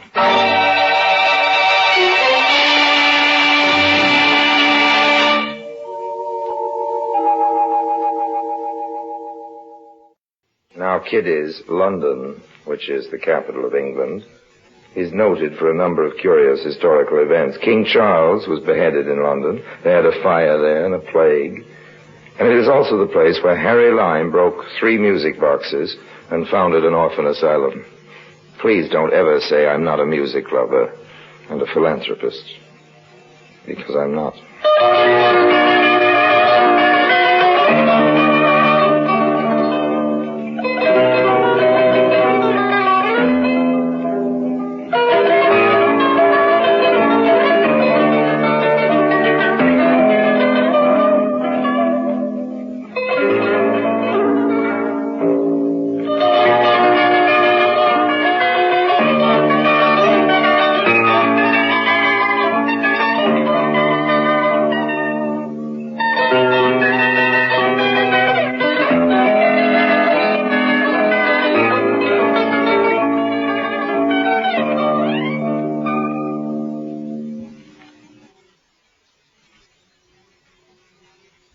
And now, Orson Welles as Harry Lime, the third man, in today's story, Operation Music Box.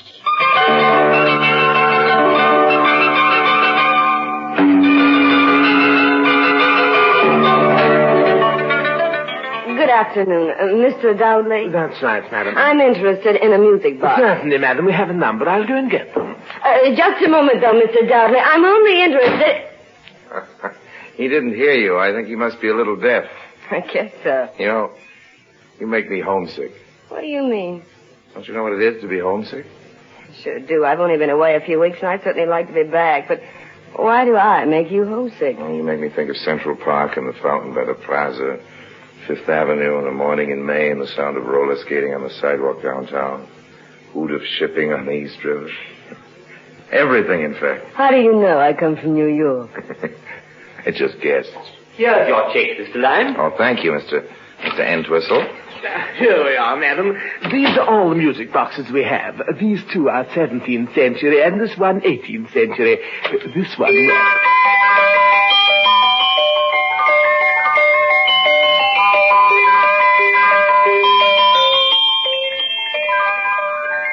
That's a delightful tune, isn't it? I should have explained, Mr. Dowdley. I don't care if the music boxes were made in the 17th, 18th, or 19th century. I don't care when they were made. What I want to know is, when did you buy them? But, madam, surely the value of a music box lies in when it was made, not when it was bought. Not to me, Mr. Dowdley. I'm only interested to know whether you purchased any music boxes between February and June of last year. We're here to sell antiques, Miss...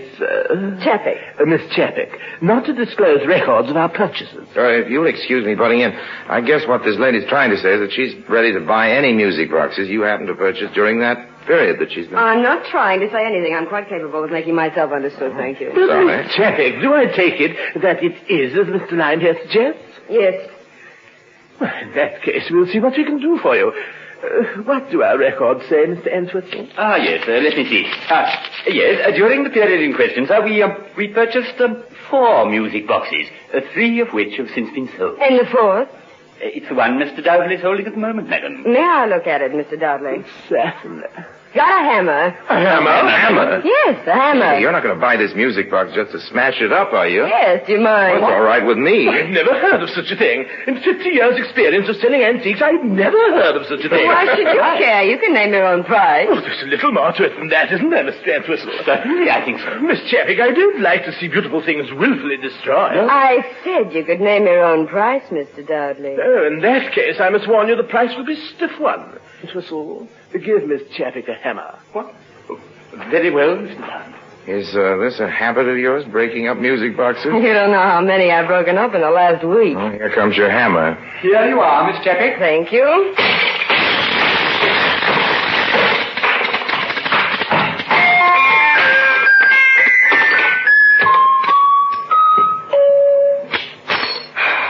No good. And that little act of wanton destruction, Miss Chappick, will cost you exactly £35. It's okay, Mr. Dudley, but I'd like you to do one thing more for me, if you will. I'd like you to let me have the names and addresses of the people who bought those other 3 music boxes. I'll pay a stiff price for that, too.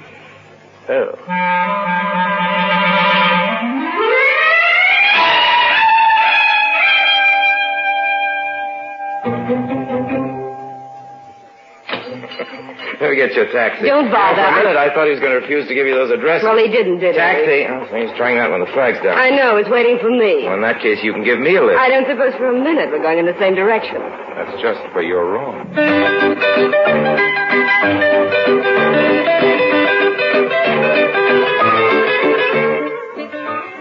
And that's how I met Myrna Chappick. My interest in this girl was twofold. First of all, she definitely started where the petty girls left off. And secondly, there was this little matter of the music boxes. My left little toe was twitching. Could have been the damp weather, of course, but with me it's usually a sign that money is in the air. Anyway, an hour later we were on our 4th martini, and Myrna was beginning to unbend. Now, come on, Myrna. What is all this? What's the idea? Busting up all those music boxes. Have you heard of Jan Chappick? You mean the Czechoslovakian guy, the politician? Yeah. What's he got to do with it? The day before he died, he wrote me a letter from London. Hand me my purse, will you? Yeah, here you are. Here, you can read it. My dear Myrna, you will not know me except perhaps from seeing my picture in the paper many years ago, but then that is not surprising, because I only know you from seeing yours. The other day I happened to see in an old issue of the American magazine Esquire a colored photograph of Myrna Chappick. I couldn't help remarking the resemblance to your mother, my sister, who left for America some 25 years ago. Had you ever heard of this guy? Did your mother ever mention him? Oh, not that I remember. Well, how come he took your mother's name, not your father's? My father's name was Chappick. He was a coal miner in Pennsylvania. It's a funny thing, your mother marrying a man of the same name, wasn't it? Well, as a matter of fact, it wasn't. She was an Italian. And the man who wrote this letter wasn't your uncle? No, it couldn't have been it. You know, I'm talking too much. I don't know whether it's you or the martinis. It's both. Well, go ahead, read the rest of it. Okay, now, my dear niece, this is a painful task which I have before me, but really there is no possible choice. You must know that when the communists seized control in my country, a price was put on my head, and I only managed to escape at the very last moment by concealing myself in the tail of an American airliner which was leaving Prague that night. Like many others in Europe in those terrible last years, I managed only to take away with me the meagerest of possessions, a small traveling case light enough for me to carry, for I was ailing and feeble even then.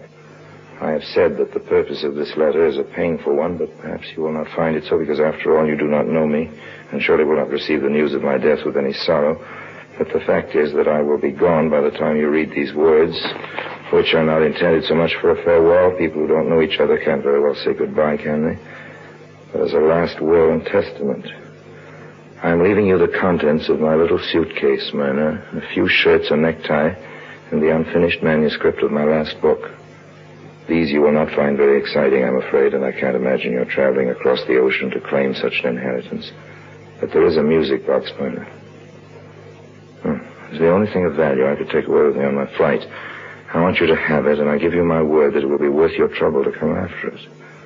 The landlady, who is not a sympathetic woman, has not been entrusted with the secret, and unluckily she has not been paid for the rent of this attic room for several weeks. By the time you come to London, she will have sold it, and you must find out where and to whom, and you must buy it back. Mm-hmm. And now my hand is very tired, and I cannot go on pushing this pen across the paper for many more words. I send my blessing to the child of my sister, who has inherited her wonderful green eyes, and also something else almost as wonderful and almost as green. Your Uncle Yan. Almost as wonderful, almost as green. That could be emeralds. I'm sure that's what it is. And you think the emeralds are concealed in the music box? In a false bottom or I something? don't think it. I know it. And I'm going to get those emeralds if I have to break up every music box in London.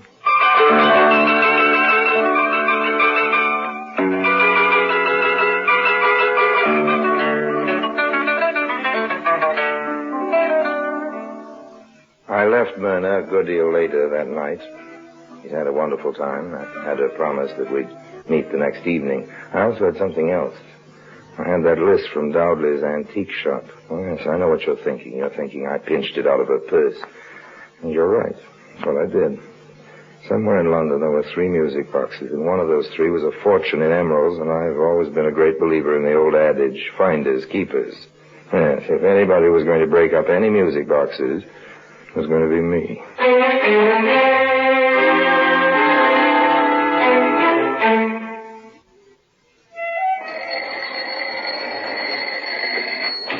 Good morning. Is Miss Moira Corkbottle at home? No, she's out. Well, have you any idea where she's gone? Well, I wouldn't like to say for sure, but, well, you could try the Velvet Penguin. All right. The Velvet, the what? It's a nightclub. Velvet Penguin? But a nightclub. This is 10 o'clock in the morning. Well, if she's anywhere, that's where she'll be.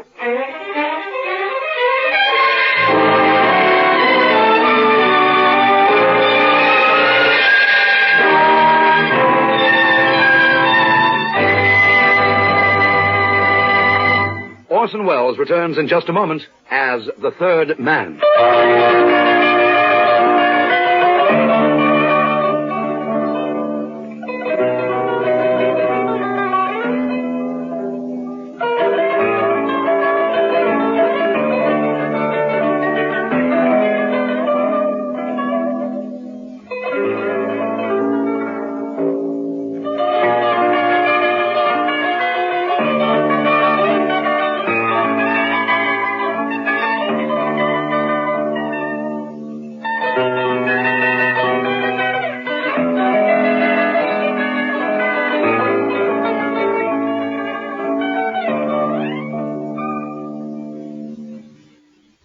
And now, Orson Welles, as the third man, continues with today's story, Operation Music Box.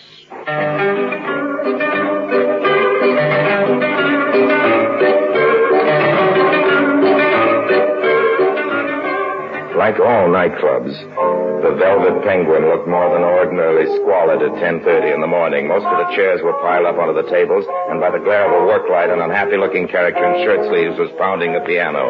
A girl was singing. 3 or 4 other girls were waiting their turn, while a committee of fat, sleek gentlemen sat in judgment. Okay, honey, that'll be enough. We get the idea. Yeah, what's your name again? Moira Corkbottle. Yeah, we'll let you know if anything turns up. Don't call us, we'll call you. Next.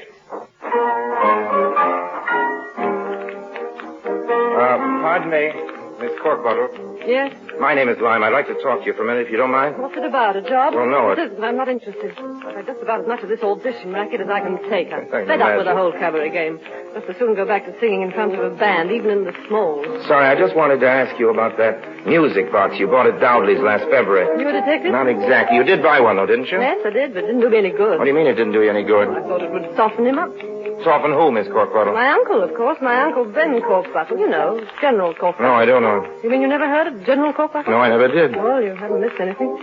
He's an old skinflint, and he hates women, even nieces who send him nice antique boxes filled with his favorite Turkish cigarettes on the occasion of his 101st birthday. Is he really that old? Oh, of course not, but he acts that way. He has the box. Yes, when last heard from, he had the box. I wish he had the measles. Would you like to be a good kid and give me his address? Yes, all right. Give me a bit of paper and pencil, and I'll write it down for you. Here you are. I'll write it on this. Okay.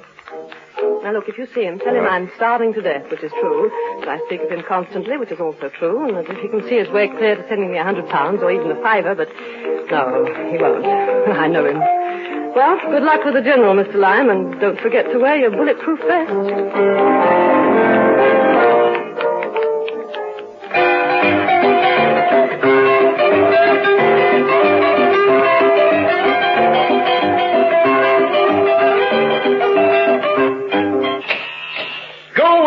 Take my stick to you.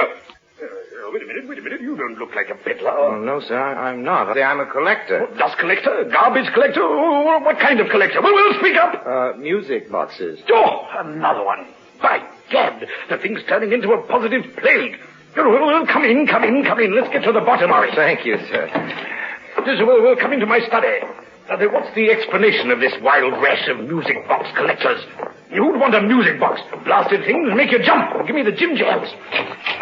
Well, come in, young feller. There must be something in music boxes I don't know about. A fine-looking young woman like Mr. What was your name again, my dear? Chapek, we know each other, General. Oh, you do? Yes, we do. Yes, well, that's not surprising.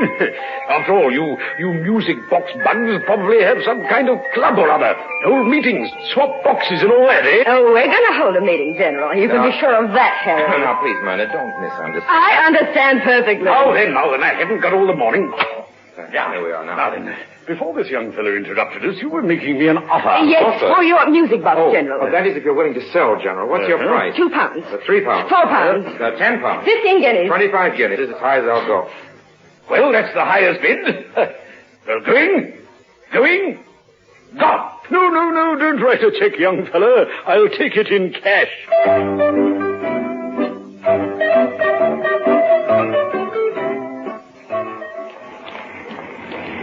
You've got a nerve horning in on this. I guessed you were up to something when I missed that list from my purse. You took it, didn't you? Sure, I took it. What are you worrying about? You seem to be doing all right without the list. Only because I happen to remember seeing the name Cork Bottle on top of the list, and luckily there are only 3 or 4 of them in the phone book. Smart kid. You deserve better luck. My luck's all right. I've caught up with you, haven't I?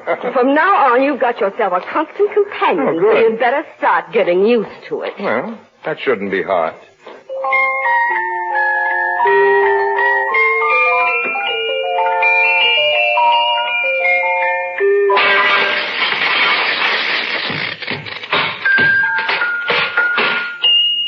Myrna.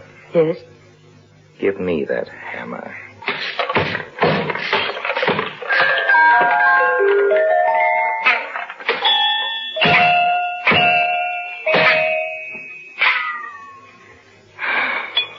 Give it another sock. No use, Myrna, no use.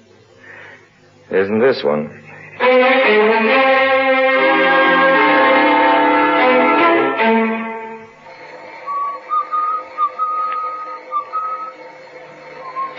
How do you do? Good afternoon. Are you Mr. Cherichev? I am Count Cherichev. Oh, I beg your pardon, Yes. Count Cherichev. I wonder if we could come in for just a moment. Well, I Count don't know. Cherichev. I am pressed for time. Oh, we won't take... I suppose I can spare you a few minutes. Oh, thank Just you very a few much. minutes. Thanks. Come in. An awful lot. Come in. Most kind of you, Count. This way, Swell place you got It is. here. It's wonderful. I can see that you're a man of taste, Count Yes. Cherichev. You've got some lovely pieces of furniture It here. is possible. Oh, no, it's Not more what than I that. was used to in the old days, in the Tsar's time. Oh, I Now, can imagine. what is it you want, please? What? Well, we I want believe to you're a ask you about collector a of music music box. boxes.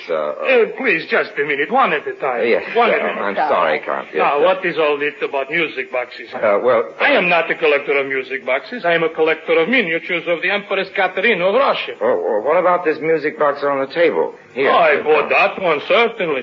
But only because of the enamel portrait medallion of Katerina on the lid. the Catherine. She is an ancestor of mine. Oh, is she? Yes. See, look, can't you see the resemblance to me? Yes, now you good. match it. Remarkable. But do you mind if I set this thing going? No, please don't do that. Please.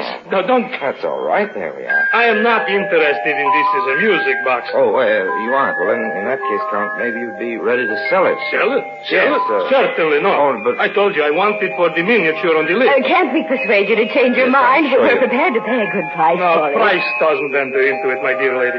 I don't buy things to sell again. Well, this particular music box happens to be awfully important to us, Count. I can't It's, help that. I'm sorry. I couldn't possibly sell it. No use talking. No use arguing.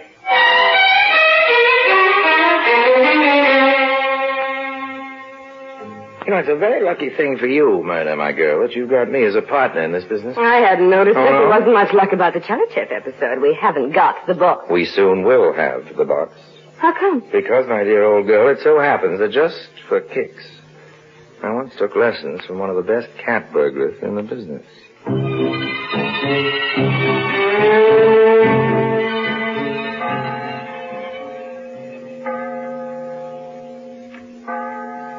The Count lived in what was once a big private house that had been turned into 3 or 4 flats. There was a garden and a big wall. That night I got over the wall, crept through the garden, climbed up to the 2nd floor, and got through the window into the Count's drawing room.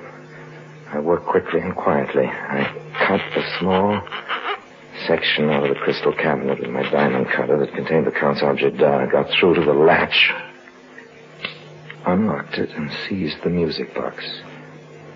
And then, at that moment...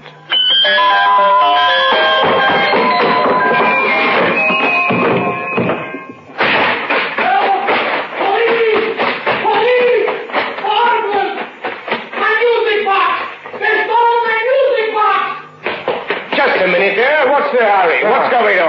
Officer, we've just been burgled. A burglar got in my flat over there. He's stolen my father's antique music box. Did you see anyone come around the corner over there? No, sir.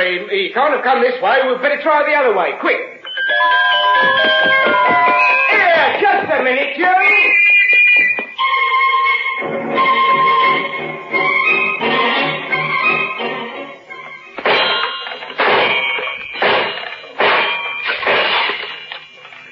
Well, there were no emeralds on that one. No. It was a pleasure breaking it up.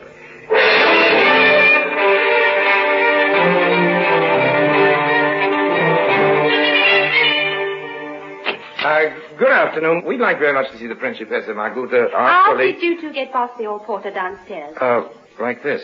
Oh, I see. For you, honey. Well, I'm afraid the Principessa wouldn't see you without an appointment. Tell me, before she was married, wasn't she Mabel Schroeder from Dubuque, daughter of the Chain Store King? Yes, she And she was divorced from her husband last year, wasn't she? That's right. That's who I told you. That don't mean she's looking for any boyfriends. With her money, there's always plenty of those. Well, don't look at me like that. I only want to speak to her. I really don't think it's proper. Here she comes now. Good afternoon, these people. Principessa. We've been trying to locate a music box. A music box? Yes, it's it's a music box we've been trying to locate. I don't know whether anybody sent you a music box, Principessa? Yes, sir, we certainly did have a music box. Mr. A line. A line. Yes. A gentleman friend of mine gave it to my little daughter, Shirley. Oh? We haven't got it now. Oh. We gave it away to some charity or other. What? I believe it's the St. Andrew's Foundling Home and Orphanage down the East End here. Shirley sure hated that music box. Why was that, Principessa? She couldn't stand that tune. What tune? Oh, you know, that awful tune.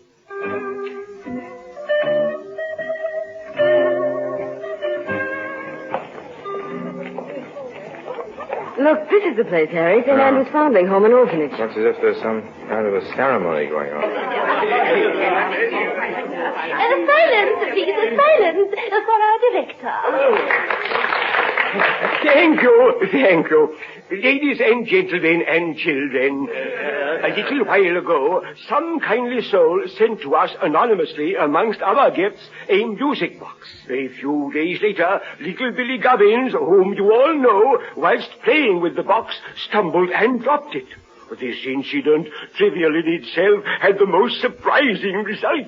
A secret compartment in the box was revealed, and in it were jewels. Naturally, we made inquiries in an effort to identify the donor, but fortunately for us, they all proved fruitless.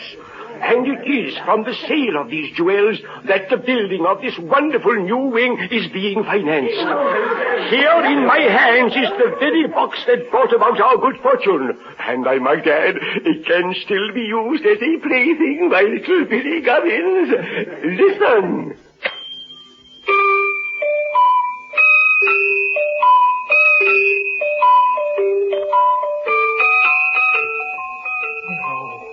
No. Harry! Does there happen to be amongst the visitors a doctor? A gentleman back there seems to have fainted.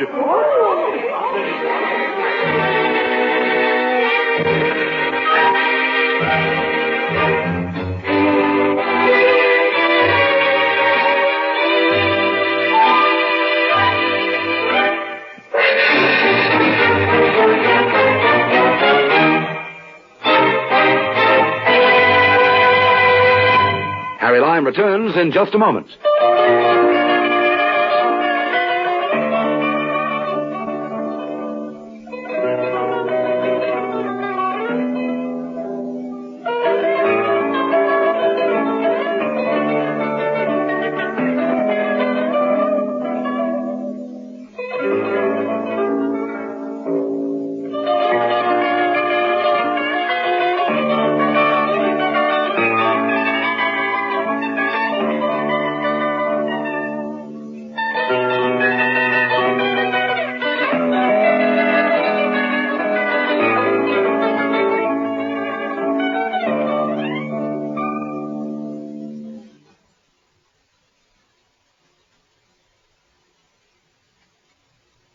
And now, Harry Lime.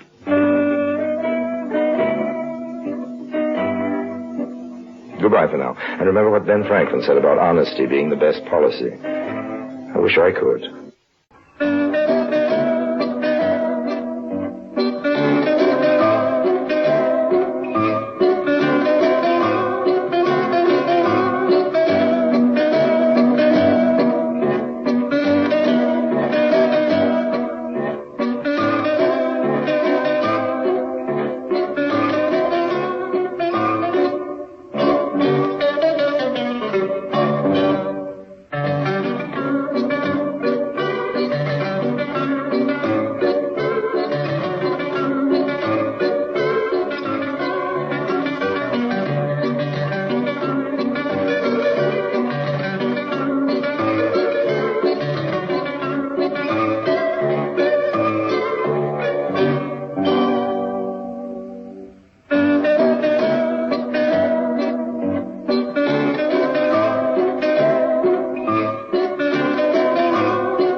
Presenting Orson Welles as the third man.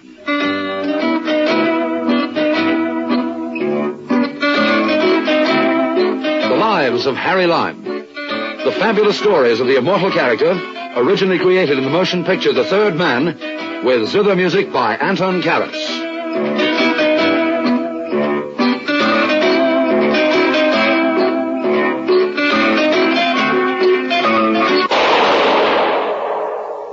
That was the shot that killed Harry Lime. He died in a sewer beneath Vienna. As those of you know who saw the movie The Third Man. Yes, that was the end of Harry Lime. But it was not the beginning. Harry Lime had many lives. And I can recount all of them. How do I know? Very simple. Because my name is Harry Lime.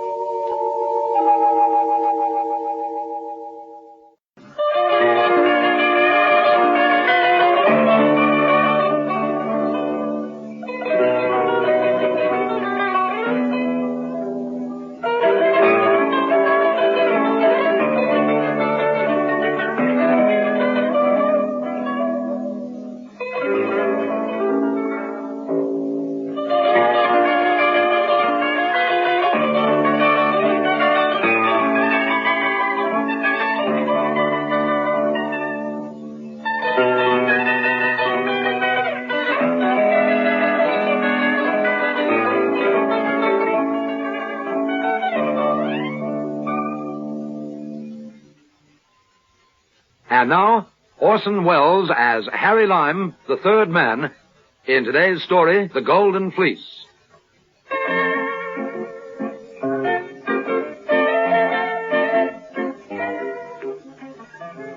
Well, it's a queer story, no matter how you look at it. It begins with a bullfight. It ends with a naval engagement on the China Sea. There's a woman in it, of course. Have another drink? All right, if you are. 2 gin slings, boy. Yes, sir. 2 gin slings. It all started in the little seaport of Algeciras. Like every other town in Spain, there's a bull ring there. I don't know how you feel about bullfights, but if it's Sunday in Spain, it's a little hard to stay away from them. A bullfight is to Spain what an opera is to Italy. It's the only thing in the country that starts on time. I'd been dawdling over my shellfish and beer, so when I got into the second faena, Soldadito was in the ring.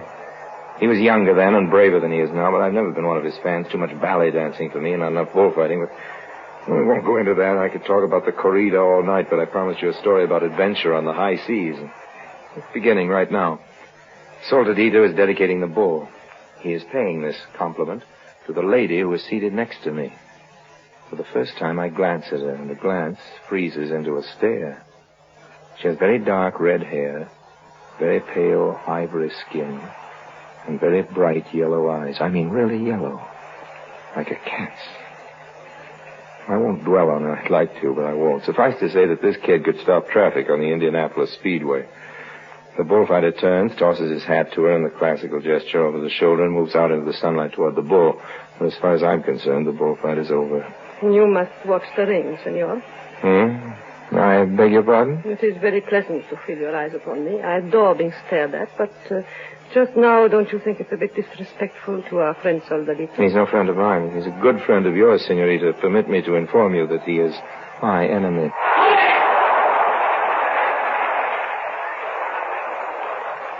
He's very grateful, don't you think? That was also a grateful speech, senor. No, I didn't hear it. I do not mean his dedication of the bull to me. No, I mean your little speech just now about his being your enemy if he's my friend. Thanks. I adore it when men fight over me. Senorita, fighting over you would be a pleasure. When do I begin? Whenever you like. Who shall I take on? The man or the bull? I think you need not bother about the bull. Look, Soldadito is about to make the kill.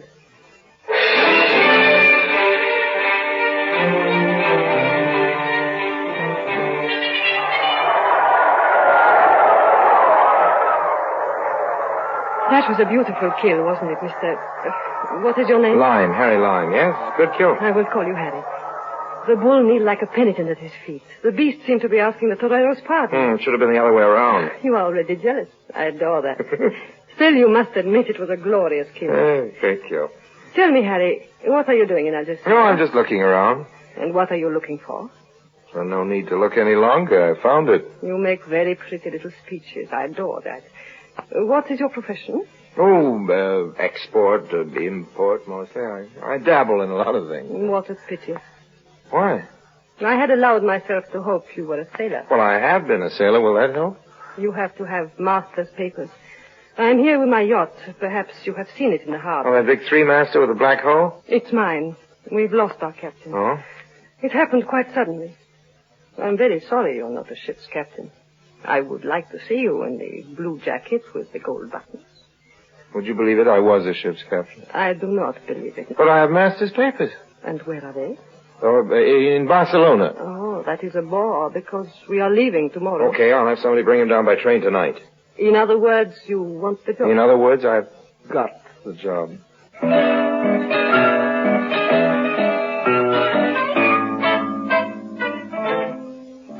I needed that job too much. And, of course, she knew it. I don't say she didn't like me, but there wasn't any doubt of it. That season, I was a little afraid about the seams. I phoned a friend of mine, a forger up in Barcelona, and made arrangements to cook up some papers for me and rush them down that night to the coast. Then I changed into my best shirt, the other one, and went to the best restaurant. She told me she was going after the bullfight.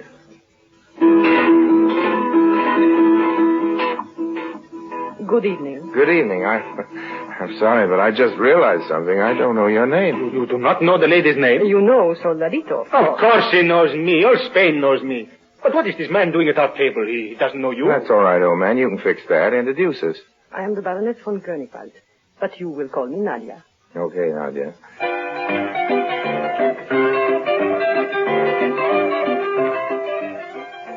The next morning, I had the forged papers and the captain's job safely in my pocket. The truth was, of course, that I'd never been a sailor in my life. Unless you count the work I had to do as a deckhand when they found me stowed away on a short trip from Alexandria to Naples. But I needed that job bad. And after one look into those huge cat's yellow eyes of hers, I would have jumped at any job she offered, whether I needed it or not. You like the ship, Harry? Oh, she's a beauty. The steward will take your luggage to your cabin. Right now, you'll be needed on deck to superintend our departure. By the way, where are we going? To China.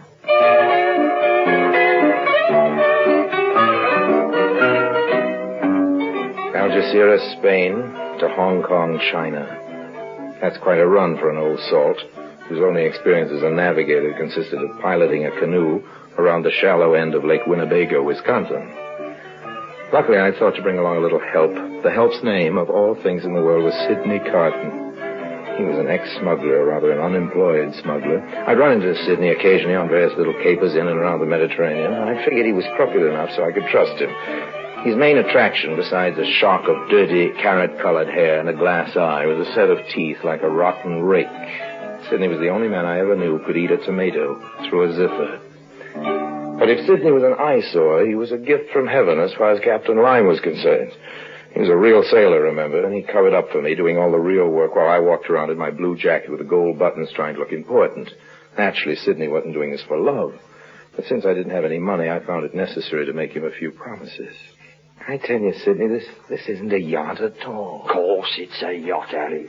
This is a pleasure trip, pure and simple, and there's nothing in it for us. I told you we were carrying contraband, old man, and I'll prove it. What kind of contraband? Dope? Don't be a fool, Harry. Nobody smuggles dope into China. We're going half around the world just for the fun of it, and that ain't any fun.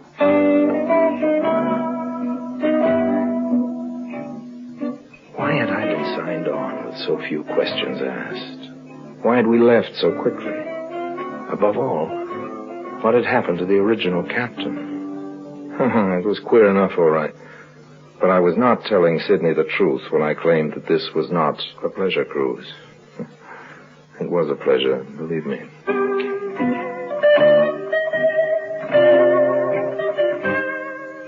Then, one night, quite late it must have been because I remember the moon was down, I was up on deck finishing a cigarette. Harry? Harry? You still up, old man? I want to talk to you, Harry. Why don't you get some sleep, old man? After all, I was up. You found it? What did you find? The contraband. Under the floorboards. I know what we're carrying now, Harry, and it'd knock your eye out. Amazing. That's what it is, amazing. Okay, old man, okay. Spill it. Oh, I've got a whole lot to spill, Harry. A whole lot.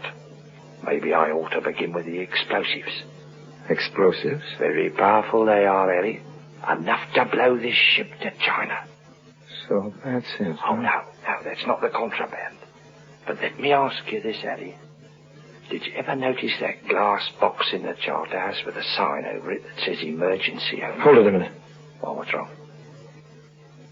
I thought I heard something. Go on. And I also found out about the captain, Harry. Do you know who he was? Take it one thing at a time, old man, please. He was a naval officer for Hitler.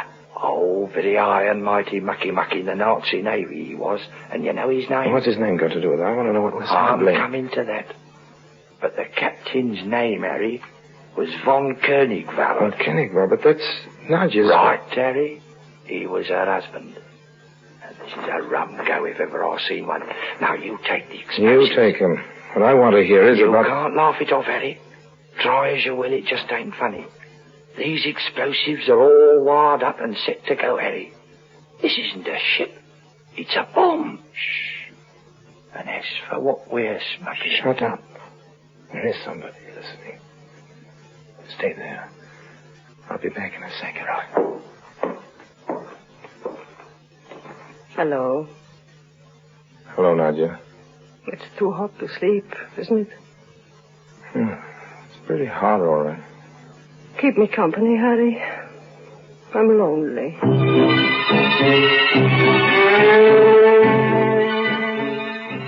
When I finally got to my own cabin, it was dawn. Didn't dare go looking for Sydney in any way. I was bone tired. They couldn't have let me sleep for more than an hour. Yes, what is it? It's Matthews, sir, third officer. What do you want? Well, sir, we're in sight of land in the old court. Don't bother me. Ask Sydney. He knows the course. Yes, but please, Captain, may I speak to you? Okay. Now then, what is it? It's Cotton I want to talk to you about, sir. Well, what's wrong? Well, I hardly know how to tell you, sir, but he's gone. Gone? Yes, sir. We've searched everywhere, very thoroughly, but there's no doubt at all, sir. Mr. Cotton is not on this ship.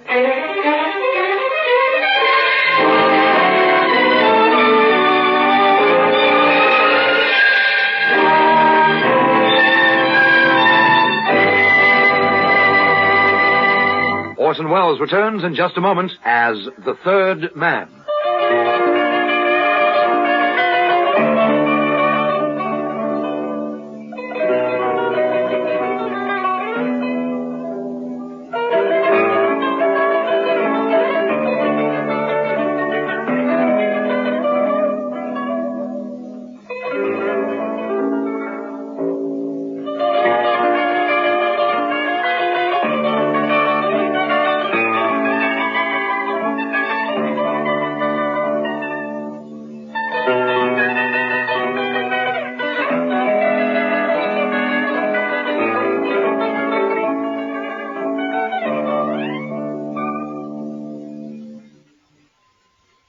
And now, Orson Welles, as the third man, continues with today's story, The Golden Fleece. I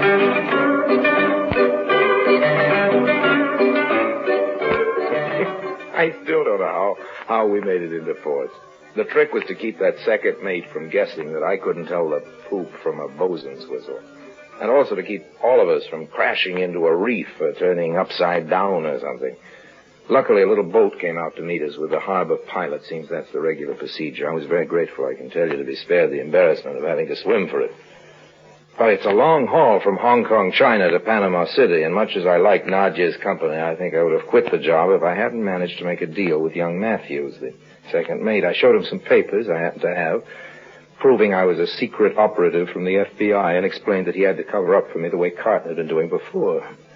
And by the time we got out of the canal on the Pacific end, I had everything pretty much under control. Would you like another drink? No, thanks. Please go on, Mr. Lime, Harry Lime.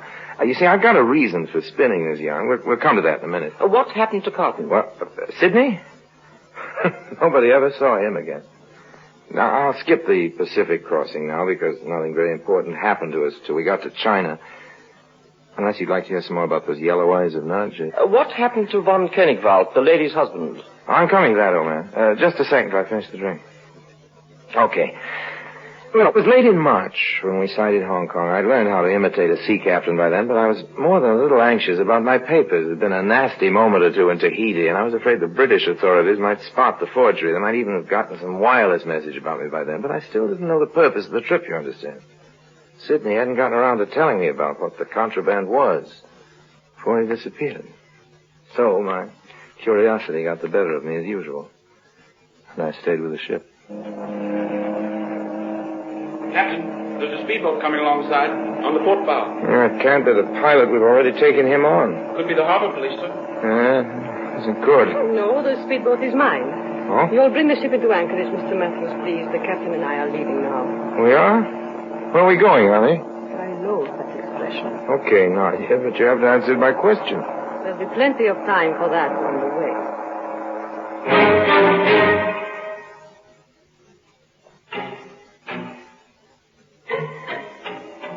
We'd been riding upriver from Hong Kong for a good half hour before Nadia took it into her beautiful head to start talking.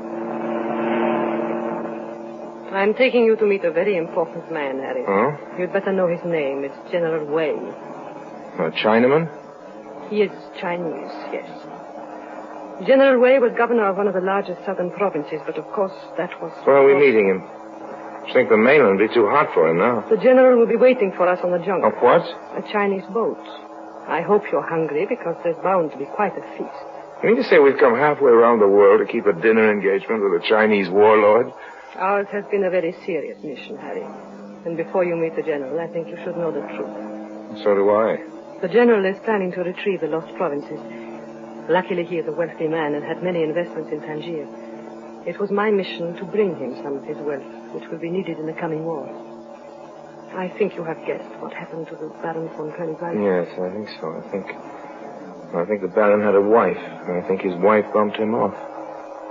Am I right, honey? Please call me Nadia. Okay, I think Nadia bumped him off. He was a greedy man. I had reason to suspect that he planned to take part of the gold for himself. Gold? Yes, Harry. Gold bars purchased in Tangier. That's why I couldn't tell you earlier. It would have been too much of a temptation. The ship is lined with gold. $500,000 worth. You know those Chinese ships? The ones that look like some kind of cross between a Spanish galleon and a floating chop suey store? Well, pretty soon we came up to the biggest and gaudiest on the river. We were helped on board with a whole lot of oriental fanfare, and I gathered that in a minute we were going to be presented to his nibs, the warlord himself. Nadia. Yes? There's just one thing I don't understand. No matter what price the old boy pays for that gold you brought him, I can't see why you bothered to cart it all the way across the Pacific. If you just told me before, I could have made a very nice deal for you in Mexico. I did not bring the gold here for the profit, Harry. Here he comes. Nadia, 1,000 welcome. Welcome to you, great one. All my gratitude. This is General Way, Mr. Harry Lyme. Harry, may I present my father? I know you've heard about shark fins and bird's nest soup, but I'll bet you never knew a Chinese banquet can last 7.5 hours. Well, this one did. With eating all the way. May I offer you some more ice wine, Captain Lyme? I'm afraid I've had too much already, General. I know this may sound a little rude, but I can't help wondering, is Nadia really your daughter? She is my only child.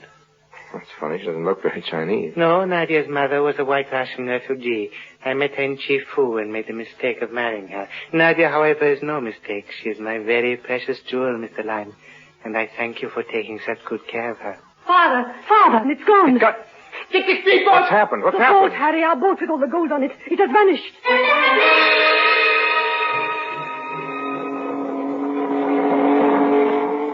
While we were in there stuffing ourselves, somebody had made off with a yacht. Word came to us it was going downstream toward the open sea. It's my fault. Well, why yours, Nadia? That Matthews boy, the third mate, I should never have trusted him. I should never trust anybody. But if you'd gone on stabbing your ship's officers and tossing him overboard, you'd have ended up without any crew. There she is ahead of us. Ahoy there, Golden Fleece! Come about and prepare to receive us on board! Can't you get any more speed, Harry? Well, I'm punching a hole in the floor as it is. Ahoy, Golden Fleece! This is your last chance! Come about or we open fire! They won't answer. They will now. Fire! We had a dangerous-looking gang of hatchetmen with machine guns on our launch, and they put up a good show. It wasn't long before we were next to the yacht, and I could see that a lot of damage had been done to the crew on board. It wasn't my crew. It was strangers. Chinese. We'll just have to storm over the side. Come on, Harry. What's wrong, General? Are you hit? That's all right, Captain. Just give me your arm. Okay. Here we go.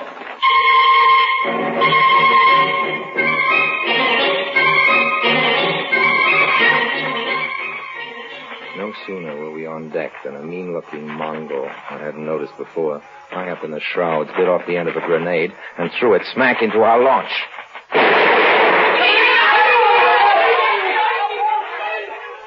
Well, there goes everybody on our side. I guess this is it, Nadia. Yes, Nadia, this is it. Hey, wait a minute. Don't worry, Nadia, I am not a ghost. Wait a minute, you're Nadia's husband. Yes, happily for me, I was not as dead as she thought I was when she pushed me into the sea. You should have remembered. I'm a good swimmer. Keep your hands in the air, please, all three of you. And how did you get here? By plane. I couldn't guess your course, and it was the easiest way. I just flew to Hong Kong and waited for And now what are you going to do? I'm going to do unto others as they would do unto me, Captain. If you happen to remember any prayers, you'd better start saying them, all three of you. I'm wounded, Kennicout, and dying. It doesn't matter about me, but Nadia's... Father, I'm your true child.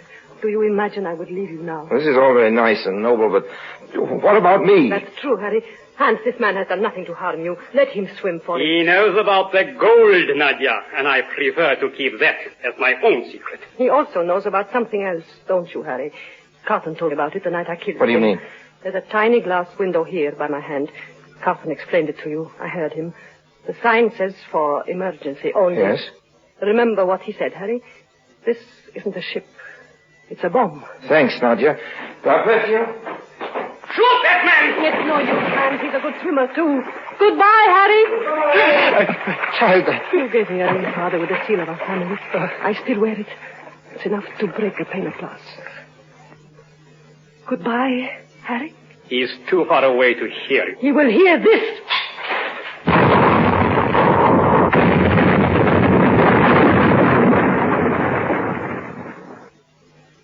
Sampan picked me up, but I almost drowned myself first, thinking about all that gold. $500,000 worth of it going down to the bottom of the sea. Have another gin sling? Thanks again, Mr. Lime. Well, that's the story. Here's why I told it to you. I know the spot where this happened. I've got it marked exactly on the map. Cost about 20,000 pounds to do the salvage, but that still leaves a pretty big margin of profit. And I just wondered if you'd be interested, sir, in investing. Mr. Lime, I wonder if you know who I am. Well, no, not exactly. I'm the Lord Constable and Chief of Police in this colony. We have a full dossier on your activities as a confidence man, and I thought I'd let you tell your tale because I wanted to know how you work. Lime, that salvage racket's the oldest of all the old skin games. I'm surprised that you're trying it on anybody, least of all a policeman. Good night now. And by the way, we'd be much happier here if you'd leave town. Within the next 24 hours, that is. Well, pip-pip. Pip-pip. Another gin sling, sir? No. Just give me the check.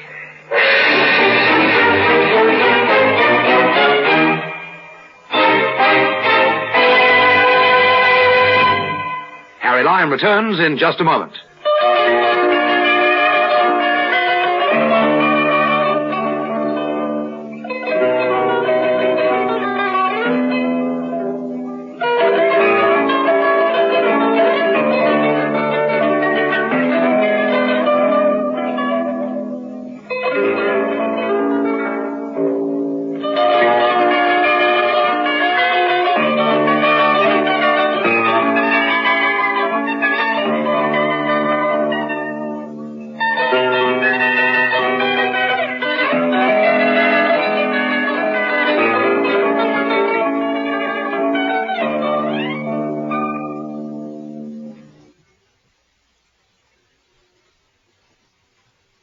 And now, Harry Lime.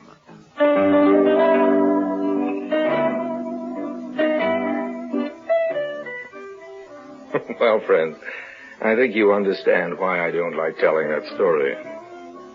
Whoever I tell it to usually turns out to be a cop. That isn't the worst of it. The worst of it is it's true. Well, pip-pip.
Presenting Orson Welles as the third man.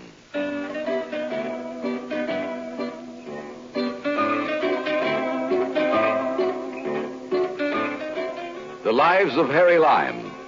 The fabulous stories of the immortal character originally created in the motion picture The Third Man, with zither music by Anton Karas. Now, here's a little anecdote taking place in the city of Bordeaux. It has to do with a phase of my hectic career which was almost exclusively a chase. I was a big boy by then, but there's a school teacher in the story all the same. His name was Professor Saint-Pierre. He didn't mean any harm, but he caused me plenty before it was over.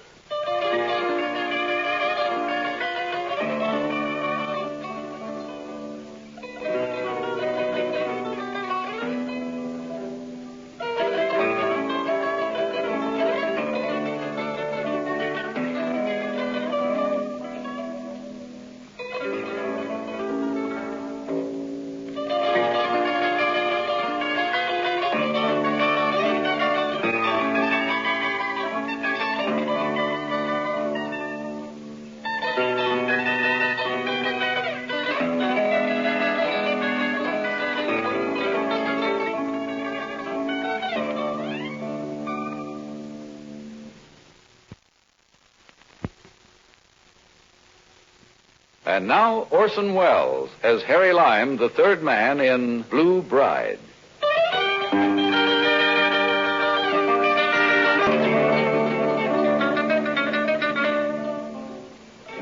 Now, this little cautionary tale took place a couple of years ago in the French port of Bordeaux. I'd taken lodgings above one of the choicest dives that the place has to offer. The proprietress was an enormous woman called affectionately by the sailors La Grosse Fifi, a formidable female if I ever saw one. I found the location a convenient base for certain of my business transactions. I'd circulated a rumor that I was writing a book about the waterfront.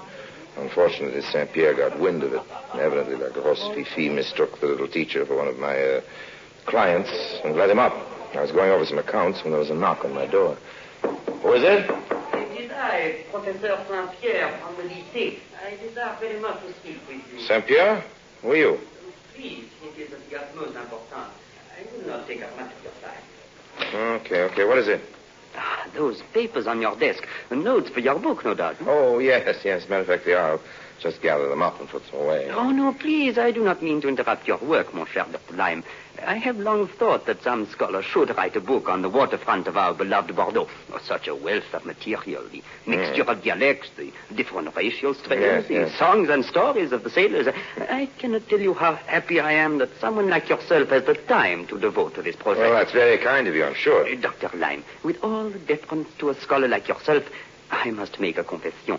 I'm only a humble teacher, but for many years I have dreamed of doing just what you are engaged in. Really? I've wanted to write a book about the waterfront of Bordeaux. Well, why don't you? I have neither the time nor the money. All winter I must teach at the lycée. During the summer months I act as a tutor to make a little extra. Oh, you do? I would like you to have the use of these notes of mine here. I have them in my briefcase. Many hundreds of pages. You see, language is my speciality, and I have noted down specimens of all the different dialects to be found here. I see. I would like you to have them here. Well, I'm very indebted to you, Professor. Professor Saint-Pierre. Here is my card. Thank you. I'll return your notes when I finish with them. And now I hate to seem rude. Of course, I understand. You're anxious to get on with your work. What is that noise? It seems to be coming from overhead. Sounds like someone on the roof. Making repairs, I guess. It seems strange to be making repairs at night. Are you sure? Yes, it's nothing to worry about, old man. Now, good night, Professor Saint-Pierre. You really must excuse me. Oh, yes, of course. There is just one more thing. I hesitate to mention it. Qu'est-ce que c'est? The professor jumped out of the way just in time. The body of a man half fell, half jumped into the room, landing crumpled at our feet. Qu'est-ce que c'est? Who is this man? It's one of the workmen around the place. I'm afraid he's been hurt. Yes, there is blood on his head. I think we should get a doctor. I wonder if you could... Yes, a doctor, of course. I will go right away. That's very, very good. I'll do what I can for him in the meantime. Thanks very much, old man. Good. Now, I'll get up, you fool. You're not hurt. Raoul, you hear me? Wait, when I ran, they shot it. Are you hit? No, but Just my a head... cut from the glass. We'll fix it later. You live, not that you deserve to. Fifi! Fifi, viens ici. Que voulez-vous, monsieur? Come up here. Oui, chérie. Raoul's in here. Had a little accident. But how did he? Oh, the skylight. You will pay for the glass. Yes, I'll pay for the glass. He's dead? No, he's not dead, only resting. Now, here's what I want you to do for me. You know that little man who just left here? Oui, the little one. And he's coming back in a few minutes, and you are not to let him in here. Do you understand? Oui, monsieur, I understand. Good. If he tries to come up again, I will crack a bottle over his head. Fifi, I adore you. All right, Raoul, now tell me what this is all about. Did anyone follow you? Yes, but I lost them 6 blocks away. I was afraid of the street, so I took to the roofs. I had to hide somewhere, so I came here. You picked a fine time. What happened? Did you get into another fight? I told you, old man, any more brawling, and our deal is off. This time it was no fight. Barras knows about us. Barras? Commissar of Police. How could he know? Talk, you fool. Talk! Please, monsieur, do not shake me, my head. You'll be worse off if you don't tell me. How do you know Barras knows? Are you sure? Oui, I'm sure. I passed 4 of the 5,000 franc notes myself. We have so many. Oh, no, please. It's that little Marianne. She kept wanting me to buy her. Here, I gave you orders that none of that money was to be used in France. But for a man to carry that much money around and not to be able to use just a little, I never thought. And today the shopkeeper turned in an alarm, and before I knew it, I am being chased. Listen, old man, another stunt like this, and the police won't have to chase you. Now get out. I'll call you when I want you. Go over and wash the blood off. Barras, the only man I really was scared of in the whole city of Bordeaux. Barras, the young, dynamic commissar of police. He had a reputation for tenacity and integrity, which made jobs like mine very far from easy. You see, I was in competition with the French government. We were both printing money. I was selling my currency to sailors and traders on the way to French West Africa, where chances of detection were much less. In a few days, I had an appointment with a trader on his way down there, which promised to be my biggest deal. But how much did this man Barras know? I had to find out. I made some inquiries.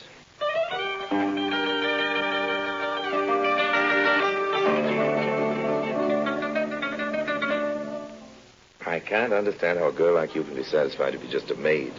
Why, with your looks and intelligence and personality, you should be on the stage. On the stage? On the stage. No, I will tell you one thing, Harry. If I were on the stage, I would be better than she ever was. I never saw her, but to hear her talk sometimes, you would think she was greater than Yvonne Printemps. Who's this? Her, my mistress, of course. Madame Sophie Barras. Is she an actress? Well, she was before she married Monsieur Barras. She went by the name of Sophie Avant. But if you ask me... How long have you worked for Madame Barras? Only since she was married 2 months ago. Only 2 months ago, and she's still a bride. Well, not a very happy one. Well, sometimes I do feel sorry for her. It is terrible. Well, Pauline, what's terrible? Does he beat her? No, he does nothing. Oh. All the time, it is work, work, work. That is what she said to him last night. I heard them as I was clearing the table.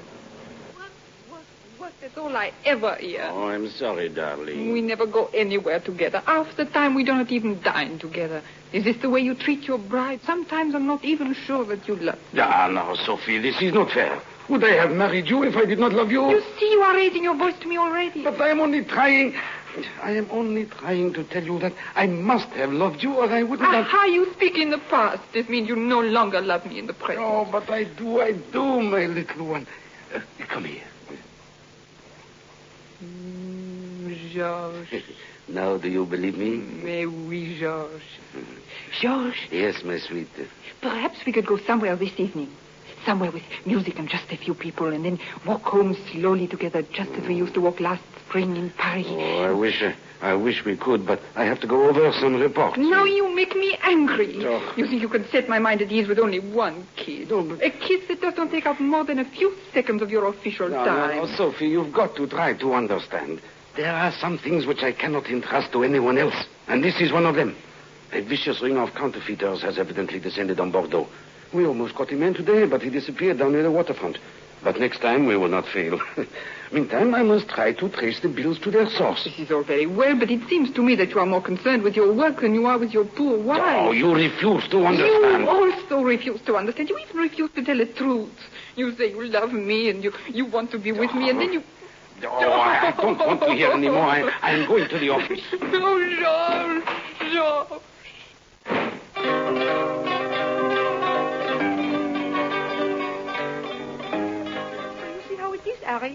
I hope you never treat me like this. Don't worry about that, Shirley.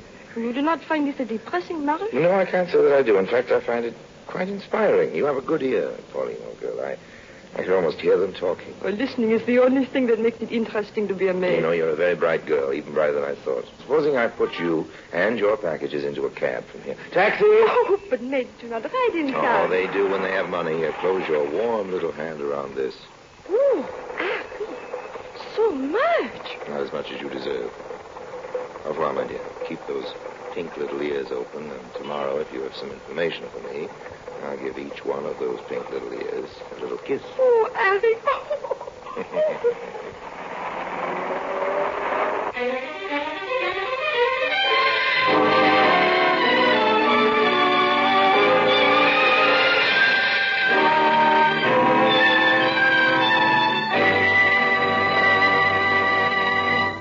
Orson Welles returns in just a moment as the third man.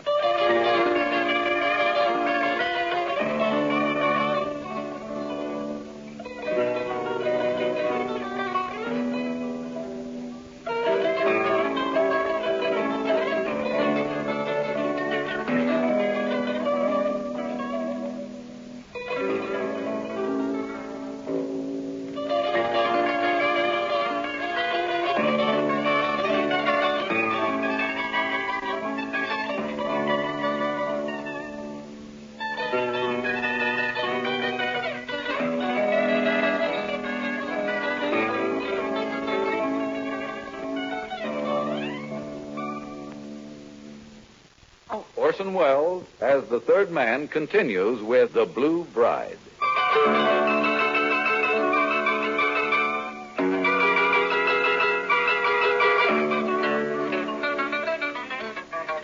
Back at Le Trois, Fifi told me that a gentleman was waiting in the back room. This proved to be the venerable blackguard who went by the aristocratic name of Captain Dominique de Chateaubriand. The captain was engaged in trade with the natives of French West Africa.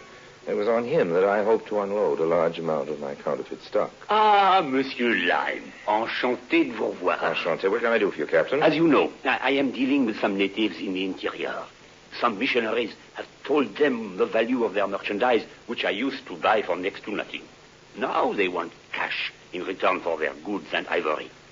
If your money is as good as I hear it is, they will be quite happy with it. Until they try to spend it, of course. But by that time, I will be well out of the way. Clever man. You agree with me, Monsieur Lime? Entirely. I shall be happy to be of service. Bon. What is your denomination? Well, that sounds like a personal question. I mean, how large are the counterfeit bills? 5,000 franc notes. May I see one, please? Sure. I have one here. Ooh, very good. Good enough for the purpose, anyway. How many will you need? I will need at least 50,000 of these notes. That's a lot of money, Captain. It's more than I have with me, in fact, but I can get the rest from my source in Paris if you can wait a week or so. Yes, I can wait. If you will guarantee to have it here within a week. And at a regular rate. Agreed. Très bien, monsieur. Au revoir, monsieur. Au revoir, Captain.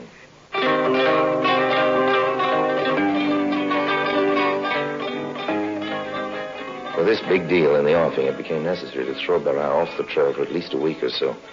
So the next morning, I found out from my little friend Pauline that Madame Barat spent most of her lonely afternoons sitting by herself in a small cafe known as La Verre Rouge. That afternoon, I happened to be sitting in La Verre Rouge when she arrived. So I went over to a table and tipped my hand. Pardon, but are you not Madame Sophie Avant of the stage? Why, yes, monsieur, I am. But how did you know my name? I've often admired your work. Yes. But alas, I never had the courage to come backstage and meet you, much as I wanted to. Well, this is marvelous. To find someone who actually remembers my name and face. Well, it's not a face to forget easily, Mademoiselle Avant. I am Madame now, monsieur. Madame Parra. I beg your pardon, I did not know. Oh, that's quite all right. Won't you sit down? Well, just a minute, yes, if I'm not intruding. Now, tell me, what shows did you see me in? First, let me ask you a question, if you'll forgive me. What are you doing in Bordeaux? You, whom I always imagine surrounded by the bright lights and all the gaiety of Paris. I came here with my husband. This is his home.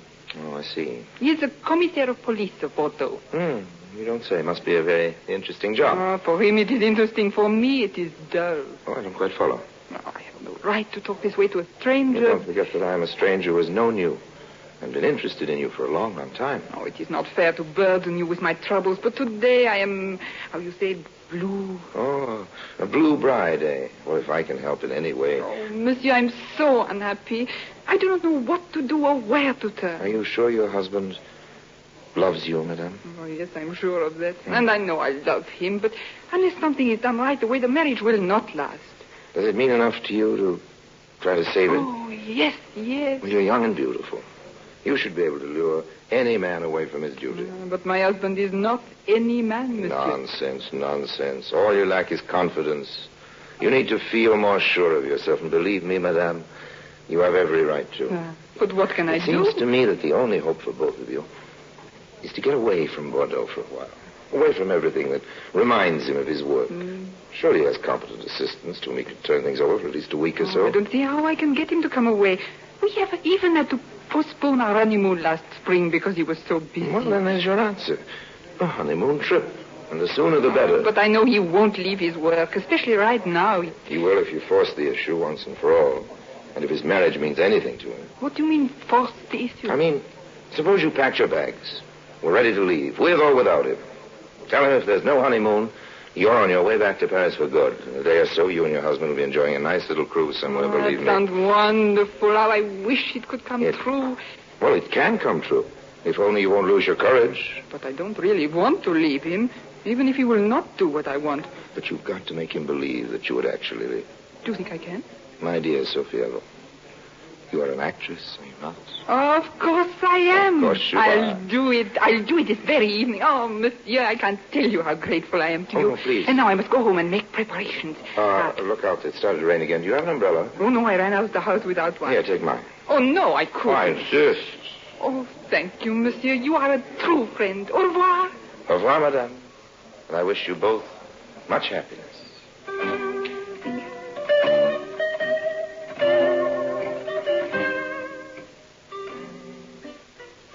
My plans were going well. The next morning, Pauline told me that Monsieur and Madame Barras had suddenly decided to take a little trip. They were leaving the next day for a week or so. Believe me, I breathed a sigh of relief. The day after their scheduled departure on their overdue honeymoon, I got a wire from Paris. I was to pick up a shipment of money from a carrier who'd arrive shortly at the airport. So I met the carrier, picked up the suitcase full of phony 5,000-franc notes, and hailed a cab. Sailed past. I tried another, no luck. I started to walk back toward the city. I didn't know at the time that in a black police limousine not far away, a conversation something like this was going on. Oh, Georges, I'm so happy. Soon we'll really be alone together. I must confess, I am not sorry you forced me into this position. I am happy myself. This little vacation will be so good for us both. Oh, there he is. There, who is? It is he, the kind gentleman from the cafe. I don't even know his name, but we owe everything to him. But I have no idea what you're talking about. Oh, please, George, let's stop. I must speak to him for just a moment. You mean the man with the suitcase? Yes. But he's going in the other direction. It will only take a minute. We have time. Oh, please, George, it means so much to me. Have the driver turn around and follow him. Oh, I don't know what feminine madness this is, but today I can refuse you nothing. Oh, it's not madness. I just want to say a few words with him and return a piece of his property. Pauline put it among your things by mistake. All right. Duclos, turn around and follow the man with the suitcase. Call him. Maybe he'll stop. Hey, you with the suitcase, stop. Oh, he's only walking faster. Oh, can't we get through this traffic somehow? The sooner the better. Duclos, turn on the siren. I heard the voice shouting at me to stop. I could only think of getting away, naturally. And then when I heard the siren, that was the end. I turned a corner quickly and started to run. After all, when one is carrying a fortune and counterfeit bills in a police car with a siren is close behind, I cut across a little park. To get to the other side in time, I might be able to throw them off. But just then, I ran smack into a little man in a white suit.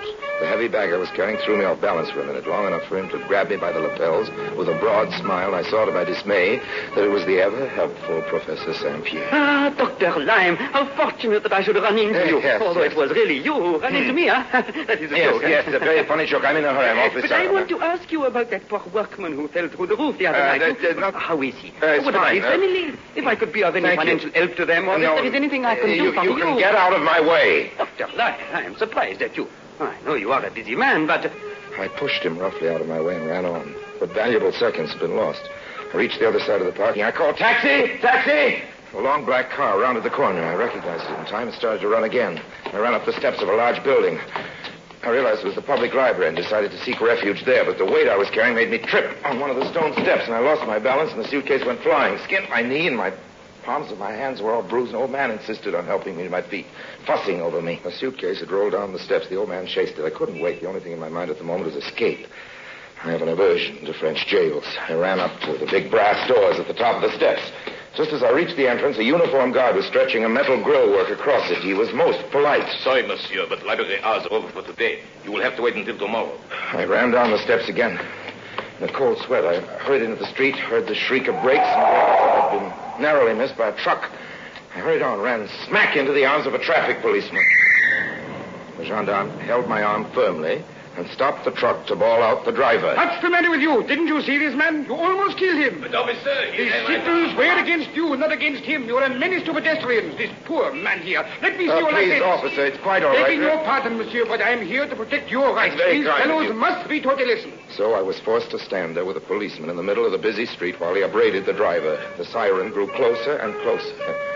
When the gendarme finally released me and I reached the other side of the street, another whistle blew. Hey, hold that man. Monsieur Barras. In a flash, I felt the gendarme's hand on my arm again, and we were standing beside the big black police car. Well, sir, you gave us a merry chase. What was all the hurry? Why did you run away, monsieur? You? Yes, it is I whom you advised in the cafe, you remember? Oh. I saw you from the car and I wanted to say thank you and give you this, your umbrella.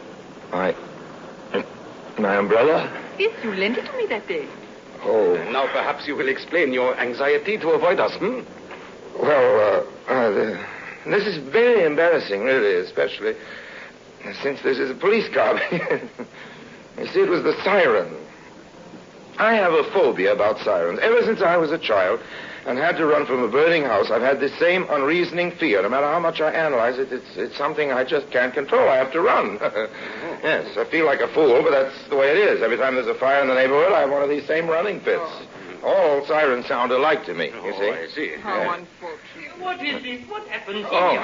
Professor St. Pierre. I saw you from the other side of the street, and I came over to see what was the matter.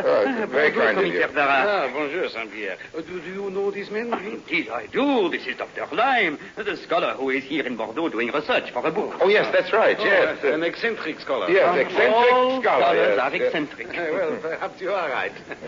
This was a stroke of luck for once. The helpful professor really helped. He continued to talk to Barras about me until the policeman's suspicions abated. I was finally able to say my goodbyes and start walking away from the group when Sophie Barras called after me. Monsieur, you had a suitcase. I must have dropped it. Oh, well, wait. We will help you to find it. Oh, no, don't bother. I'll get it.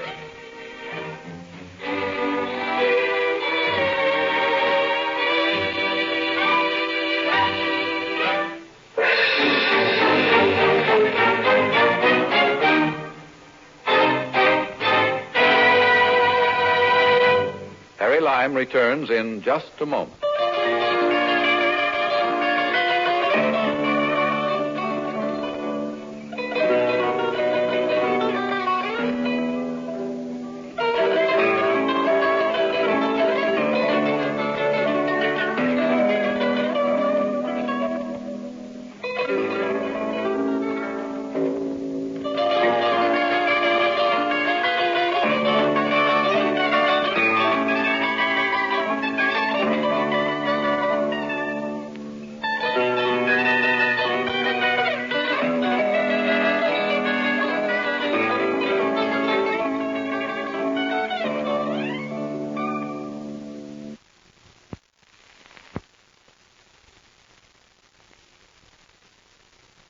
And now, Harry Lime.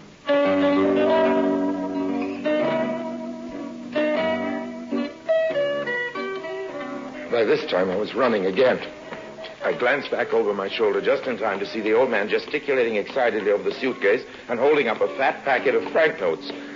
I can imagine that Barras' fury, when he realized that he let the prize slip through his fingers, was equaled only by Sophie's when she realized the identity of her friendly family counselor. I wonder whether she ever got her honeymoon.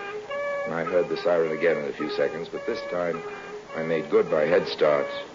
And as the sun sank over the sea, I bade farewell to beautiful Bordeaux, to my beautiful little waterfront business. and to the beautiful blue bride.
Presenting Orson Welles as the Third Man.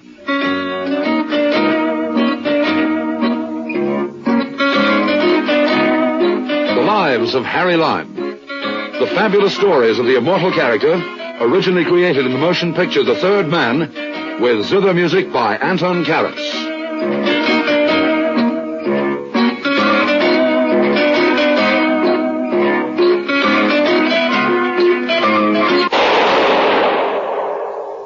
That was the shot that killed Harry Lime. He died in a sewer beneath Vienna. As those of you know who saw the movie The Third Man. Yes, that was the end of Harry Lime. But it was not the beginning. Harry Lime had many lives. And I can recount all of them. How do I know? Very simple. Because my name is Harry Lime.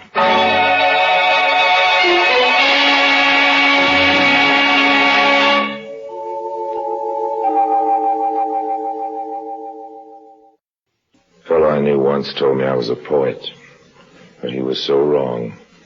Poets are always singing about daffodils and brooks and skylarks and the women they're faithful to in their fashion, a sort of merry widow waltz. I, if I sang at all, would sing about money and the women I've known, but in an offbeat rhythm. Money and women. Somehow they go together, neither's much use without the other, is it? At least that's the stuff that Harry Lime sings about. Those are the themes to which he dances in life's ballet.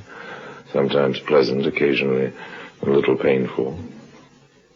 Like that time in Tehran.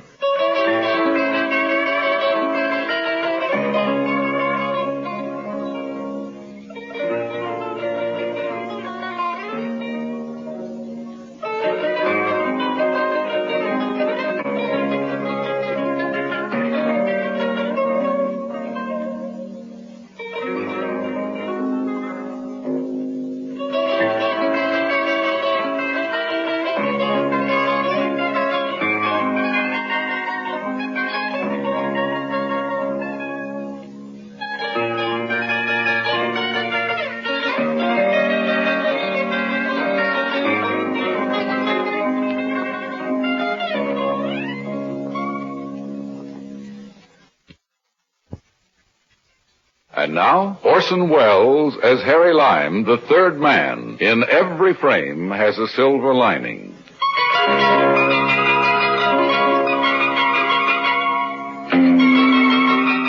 It was in Tehran. That was some years ago. I'd just come there, and I was pretty sure that in a country with all that oil and all that intrigue, with so many people playing the game of empire building and empire busting, I could promote something that suited my special talents. I was walking along a street when I heard some shouting.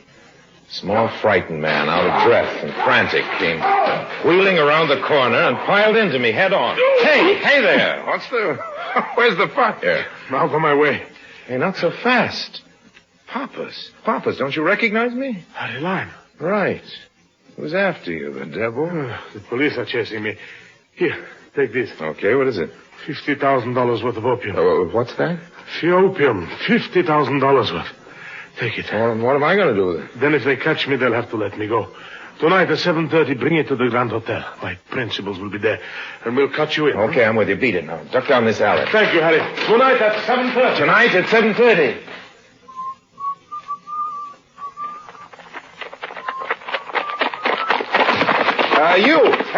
You, just a minute. You're the police, aren't you? Yes. Are you chasing the little man who ran around the corner here, the one in the dirty white suit? Yes. You saw him? He went down that alley. Come, down the alley. I waited until the police disappeared, and then I did some running on my own account to my hotel. I repacked my bag, making certain to conceal among my handkerchiefs and shirts the package my friend Pappas had been so kind as to give me. Then... Hello, desk. Mr. Lime in room 1123. I want a reservation of the 2 o'clock plane for Paris. Yes, I know I've just arrived, but I'm leaving now.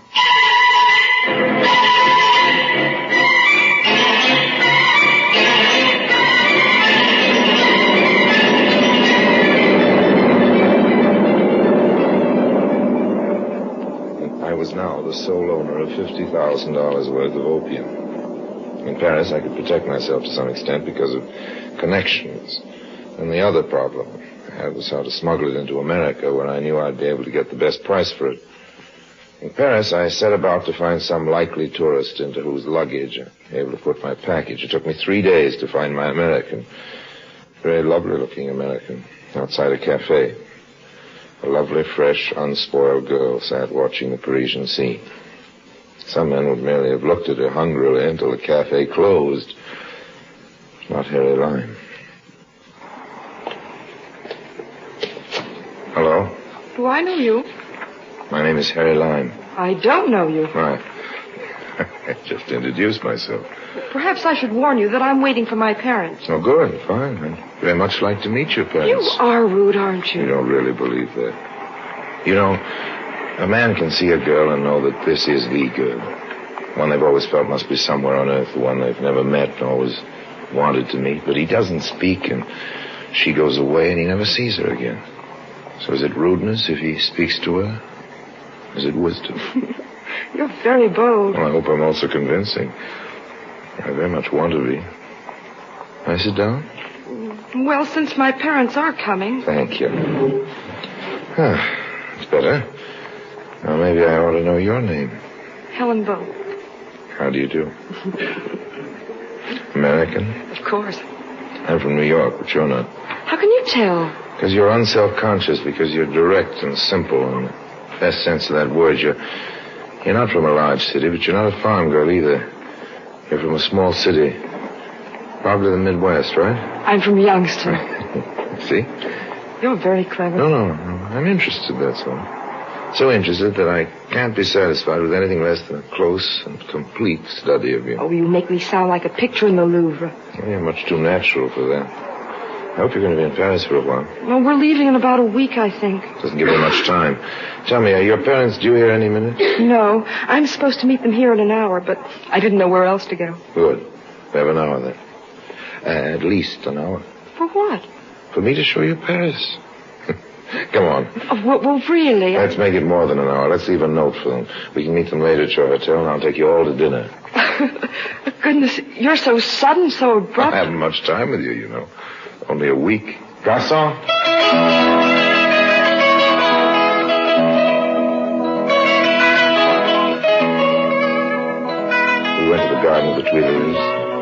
I was tempted to see whether I could wean this girl away from her parents for the whole evening. I for once acted the perfect gentleman. Refinement is one of my many skills. Boring but useful in my trade. This girl and her Midwestern parents were perfect to smuggle the opium into the U.S. for me, so I questioned her with real interest about herself and her family. My brother Jack was killed in the war. We came over here to see his grave. I was very solicitous. I knew that Americans are always happy to meet compatriots abroad. All Americans but I, that is, and this time even I was delighted. I took her back to her hotel, met her parents, took them all to dinner. Yes, sir, Mr. Lyon. I tell you, there's no place like Youngstown. Isn't that right, Mother? It's a nice town. I mean, it's nice. And you, Helen? You like your hometown, too? Why, Of course she does. Why shouldn't she? She was born there. Oh, Daddy, that's no reason for liking a place. I do like it, though. Helen's had some of the nicest times back home, Mr. Lime. I mean, she's really enjoyed herself with the young folks and all, I mean. Hey, I'm getting jealous. You come to Youngstown, Mr. Lyon. We'll show you what living can be. I mean, among real folks, Mr. Lime.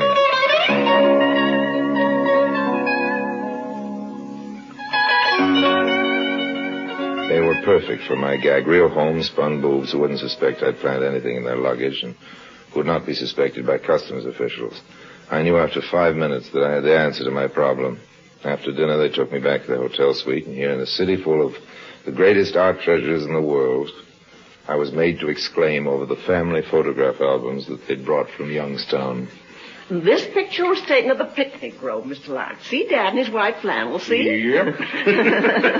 Wore my ice cream pants that day. Oh, this picture doesn't do justice to Helen. Oh, you're making fun of her. No, I'm not making fun at all. Easy to see which member of the family this young feller's interested in. Eh, Mother? Now you're embarrassing me. Oh, personally, I think it would be impossible to embarrass you, Mr. Lime. Call me Harry, won't you, Helen? That's an example of what I mean. Oh, Mr. Lime, here's a picture of our poor dead boy. Jack. Oh. Say, he's a fine-looking boy. It's a wonderful picture. Why haven't you had it framed? It would look nice in a frame, wouldn't it? I sure would. Say, maybe I could get one for you. Oh, no. Why not? I know where I can get a beauty, and over here things don't cost like they do in the States. So we don't have to settle that now, do we? Right now, all I'd like to do is to have you all agree to be my guests on a tour of the city tomorrow. I'd like that first rate. And one other thing, with your permission and with Helen's consent, of course, I'd like to take Helen to the Folie Bergère right now. Well, that's up to Helen. Oh, I'd like it very much. Oh, that's great. Let's go.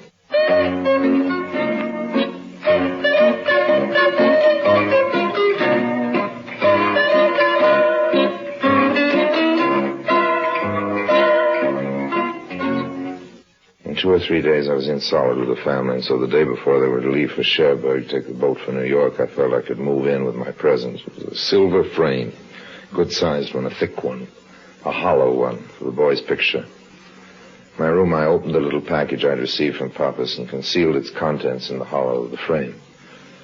Then I visited the Bolt family in their suite. Well, this is a wonderful present, Lime. I'm glad you like it. Oh, thank you, Harry. It's such a beautiful frame. You've done this so we can have Jack's picture on the piano back home. I mean, it's the nicest thing that's happened on the whole trip. Oh, believe me, it's my pleasure. Oh, see how the picture fits. Isn't it nice? Wonderful. Jim Dandy. Oh. Now, what time do you leave for Cherbourg? Bright and early tomorrow morning. I've been thinking I'd like to go with you, if I may. Oh, no. See you all. No, there's no need. Oh, you'll be seeing us in Youngstown when you come back to America, Harry. Of course. We don't want to put you out. You'd rather stay in Oh, Paris. but my dear people, I'd rather not stay in Paris. I'd rather be with you.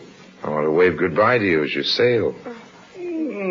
Well, it's very nice of you, Harry, but I... Oh, no, I insist. Well... Oh, Mother, I think if he insists, well, that is a compliment to us. If Harry insists... And I do. Then we've got to let him come. Don't you see that? Don't you agree, Father? Well, I guess I do. Okay, young feller. Gee, thanks.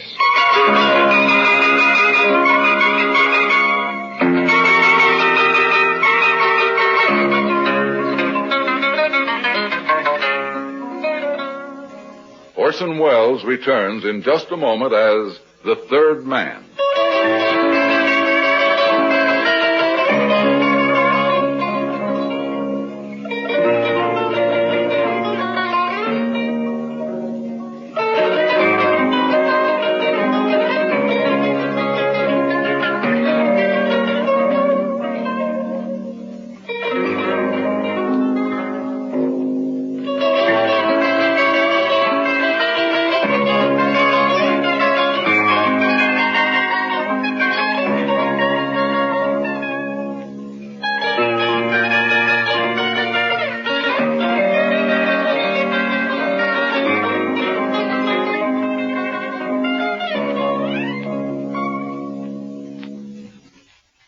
now, Orson Welles as the third man continues with Every Frame Has a Silver Lining.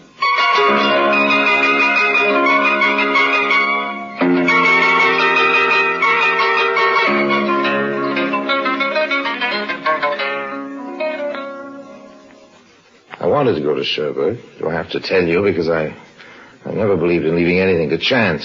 I had to know which suitcase the picture with the silver frame got packed in. I was determined to put them on the boat. So I went to Cherbourg the night before they were to sail. I walked with Helen down by the wharves. It's so still tonight. The night is holding its breath for us, Helen. Our last night. Yes. Our last night is sad, of course, but there is something beautiful about it, too, isn't there? There's always something beautiful about sadness. Yes, I know. And Helen, I'd like to make believe tonight. I'd like to pretend that this is the end. Well, that we're never going to see each other again? It could be.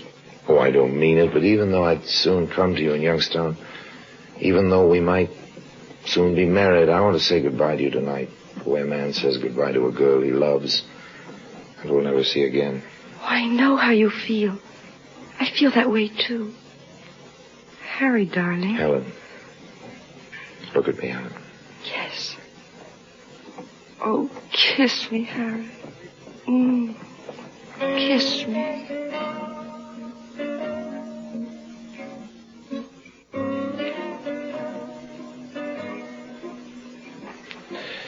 I delivered her fine into the hands of her parents, and before we had a nightcap together, I helped them pack, helped them put the frame I'd bought them and the opium they didn't know about to a certain suitcase. Tomorrow I'd put them on the boat, then I'd take the plane to America, and before they arrived, I'd have certain friends of mine ready to hijack that suitcase as soon as they got it through the customs. Everything was working for the best, and the best of all possible worlds. I slept well. The next morning, quite early, I went to their room in the hotel.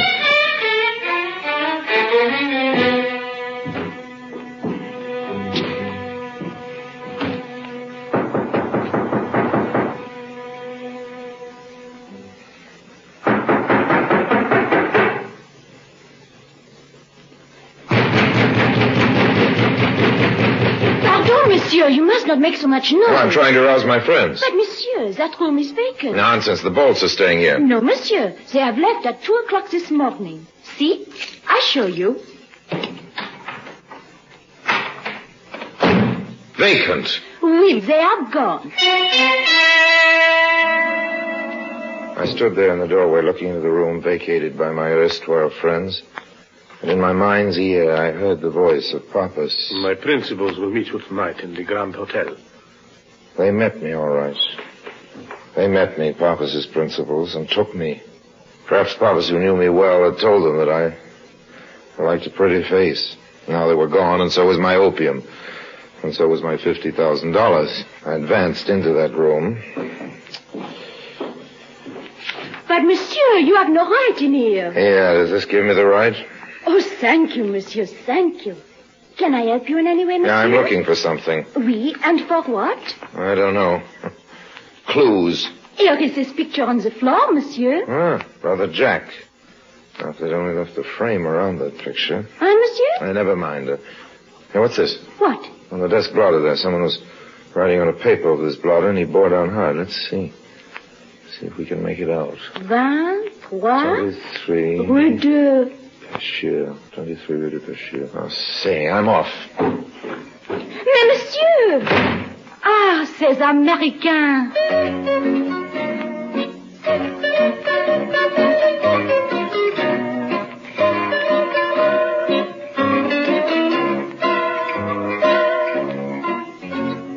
The Rue de Pêcheur in Marseille is a short and quiet street, quiet to the point of being suspicious. The street with more vacant lots than dilapidated frame houses in need of paint. Number 23 was there. A house with street windows, a house seemingly deserted. No one was watching, so I mounted the steps of the porch with my automatic in my hand.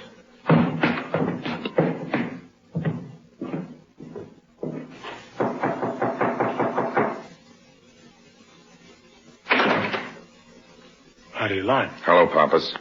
This gun has real bullets in it. I'm coming in. Come in, yes. Come in. Okay. Where are they? Who? People you're holding prisoner. Papas, I've come to take them out. Where's that girl? Where are they? In that room. Okay, lead on, McPapas. Open the door.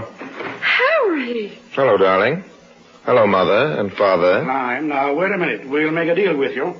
Over to the corner, Papas. We always intended to cut you in. Oh, that's a silly thing to say. Grace, he knows better. Grace, huh? Not Mother. I'm relieved. Lime, listen to me. And there's the opium right on the table, still in the frame. Well, thank you, one and all. Oh, now, wait a minute. There's a man coming to pick up that opium and give us the money for it. He's due here any minute. When you knocked, we thought he'd come. He's paying American prices, Lime. Yes, and we'll cut you in. We always intended to. What do you say, Lime? It's a good deal for you, Harry. Yeah, sounds like a good deal. Ah. For me. What do you mean? Open the door of that next room, Helen. That's fine. It'd be nice to tie you people up in here. Oh, no, you don't realize. Lime, you're not serious. Oh, Harry, please. It's no use to argue with Harry. I know him. He's not an honest man. Come on, all of you, in here. I knew we should have taken that train. All right, now all of you set to work tearing down these drapes. Come on, hop to it. Helen, Well, you're going to tie them up. then you'll tie me up? How would you like to come with me? Do you mean it? I mean it. We could be an excellent team. Nobody more innocent looking than you, and nobody more full of excellent ideas for making use of your innocent appearance than I. What do you say? All right, Harry, it's a deal. Oh, it's a dirty double cross. Pick you up off of the street. Shut up! Shut up! All right, Helen, tie him up. Gag him. All right, darling. Glad to.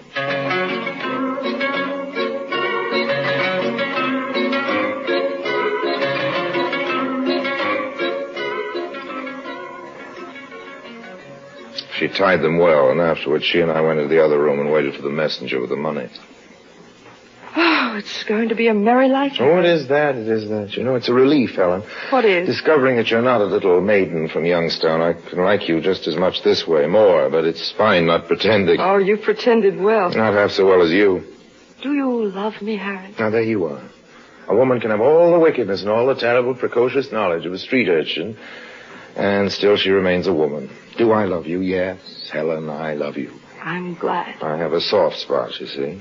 I could have left you in that room with the others. I could have taken all the money for myself, but I love you. Oh, I'm glad you have that soft spot. And I am a woman, really. Well, there's the messenger. Come on. Oh, no, wait a minute. My automatic.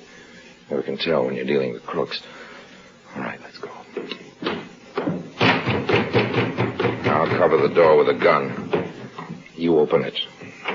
Nous sommes gendarmes. Oh, police. Put down that gun, monsieur. Take it from him, Jacques. Now, gentlemen, wait. Now, There will be no waiting, monsieur. We know you have opium here. We've been watching the house. We have also got the man who was here with the money. Oh, Harry, what can we do? Now, there, gentlemen, there is a clever girl. What do you mean, Harry? Do you hear her? She's making it sound as though I was one of them. Harry! What are you saying, monsieur? Well, you saw me with the gun trained on her. I made her open the door, and I was going to take the messenger. Did not realize, of course, that you, the so efficient policeman, had already taken him. I made this girl confess to me where the opium was hidden. He's lying. He lured me here. He's been making love to me. I want the truth, mademoiselle. You won't get it from her, gentlemen. You said you loved me. You said we were to be married. Gentlemen, this is a most wicked liar. In the back room, you will find the rest of her gang, tied up as I tied them myself. You can easily trace this girl to these people. She's gone everywhere on the continent with them, pretending to be the daughter of the two of them. Is that a lie, young lady? You... Monsieur, if your story is true, France will be most great. No, it's quite all right. That's quite all right. You'll find the gang back there. Jacques, you stay here with these people. I myself will go and see. Oh, by the way, Captain. Yes? Just in case you're wondering about my angle in this, I believe your so gracious country offers a reward in cases like this. That is true. I do hope you'll be able to put it through for me quite speedily, Captain. I really shouldn't stay in Marseille much longer. I will do my best, monsieur. Thank you very much. Dirty, dirty swine, Harry. Oh, now, easy does it, darling. I'm a realist. You know, my sweet, though you are so beautiful, I'm afraid I cannot undertake to wait for you to get out of whatever Bastille is about to embrace you. After all, there's a time for everything. There's a time for seeing Paris. There's a time for making love, a time for sentiment. There's time for you. In about 10 years, I should think. So long, dear.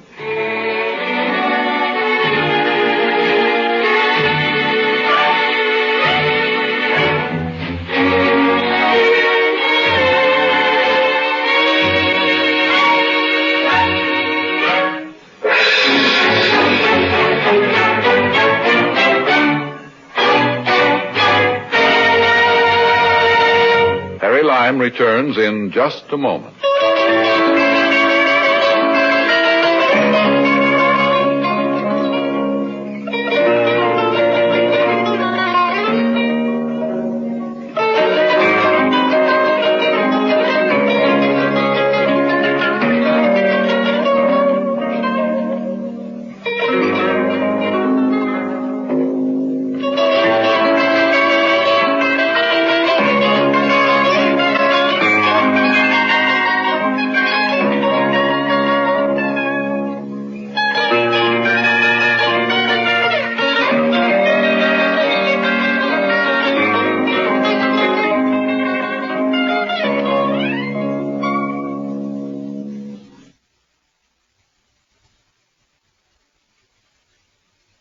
And now, Harry Lime.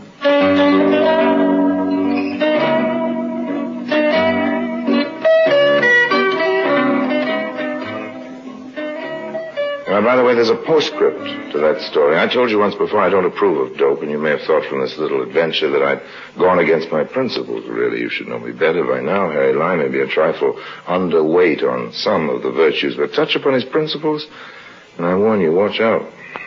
The police, of course, got the dope. But even if they hadn't arrived at that rather dramatic moment, I'll let you in on a secret. I'd already come to a decision. I was going to claim that police reward anyway. Of course, I may have been influenced by reading about the size of the reward and also by the size of the risk. You know, the way things are going. It may pay to be honest. Which all goes to prove that even Harry Lime may not be incorruptible. If you see what I mean.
Presenting Orson Welles as the Third Man.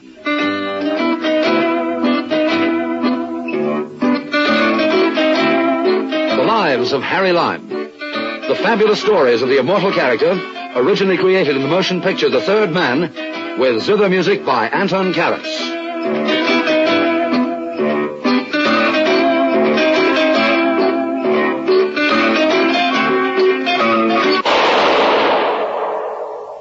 That was the shot that killed Harry Lime. He died in a sewer beneath Vienna.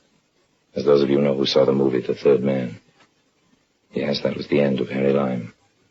But it was not the beginning. Harry Lime had many lives. And I can recount all of them. How do I know? Very simple. Because my name is Harry Lime.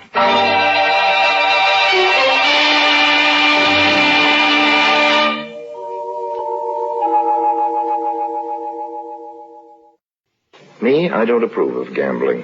At least not the legitimate kind. It's not so much the gambling I dislike. It's the losing I detest. Of course, all business entails a certain amount of risk. That's why insurance companies grow rich. I believe in insurance. That's why when I have to gamble, I always like to ensure that I'm on a sure thing. Some people have been rude enough to call this cheating, but they were prejudiced by being on the losing side. Like that time in Mexico City when I brought off what I like to call my Mexican hat trick.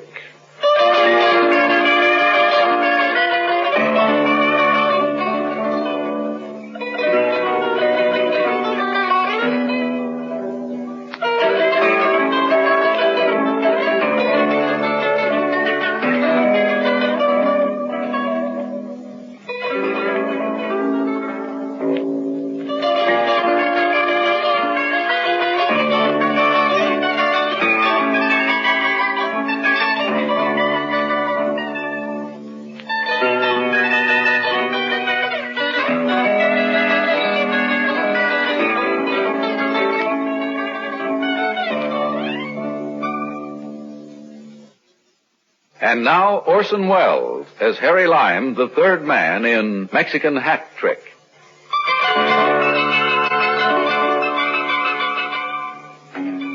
There is no human affliction worse than poverty. In Mexico City, I realized again that it's more painful when the disease occurs in the midst of plenty. Somehow, there'd always been enough to buy a drink for some poor, unsuspecting tourista.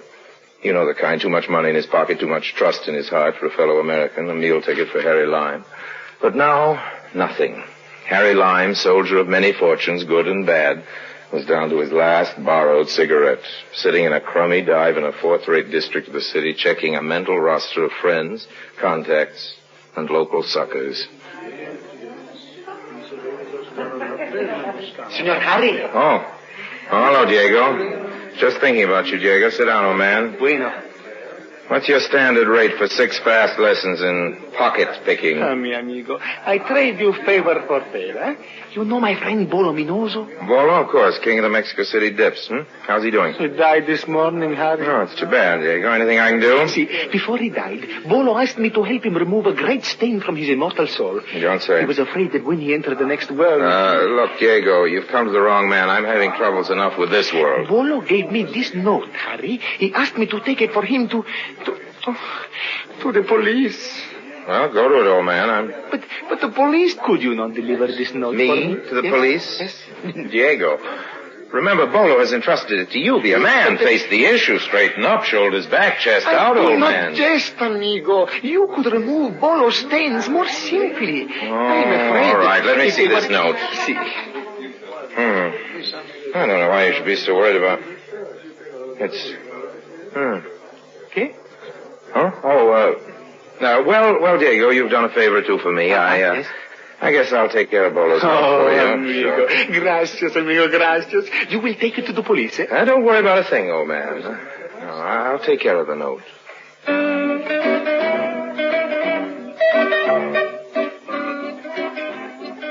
When I managed to get rid of the grateful Diego, I sat down and studied this little note more carefully. 17 years ago, the note explained, in the little Mexican town of Leon, Bolo Minoso had killed a man. This note was his confession, a complete account of how he'd permitted an innocent man, somebody named Vicente Coelho, to be accused of this murder. It explained that Bolo had hidden signed affidavits proving Coelho's innocence somewhere in Leon.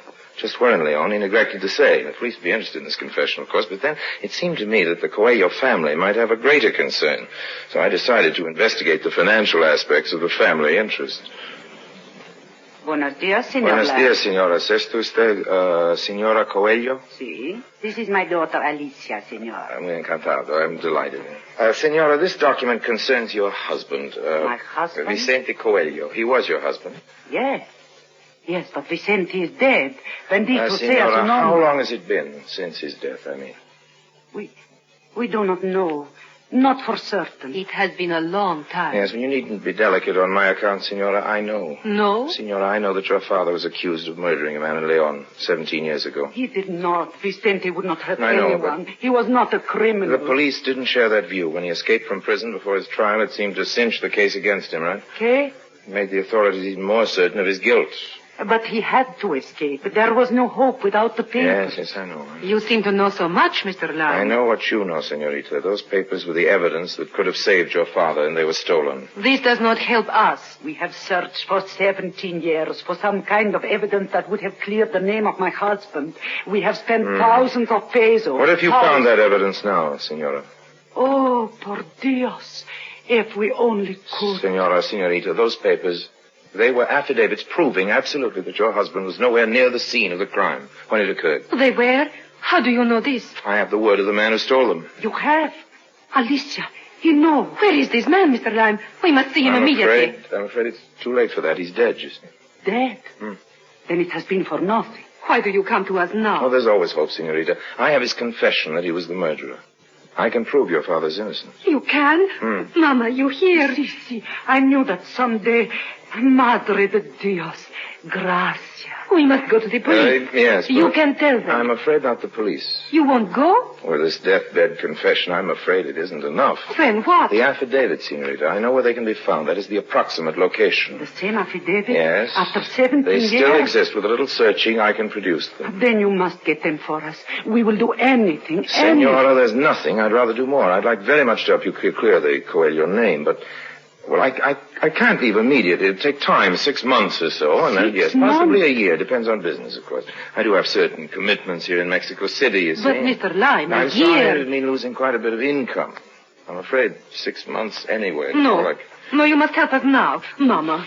Senor, we do not want you to lose any income for our sake. If you help us, we will pay you what money you would lose. Well, I'm grateful, Senor, but really I hesitate, you see. My income is not small, something around 100,000 pesos for 6 months. We will give you 200,000 pesos. 200,000. Senor Lime, our money is yours. We will pay anything. You will not be sorry. I'm sure of that.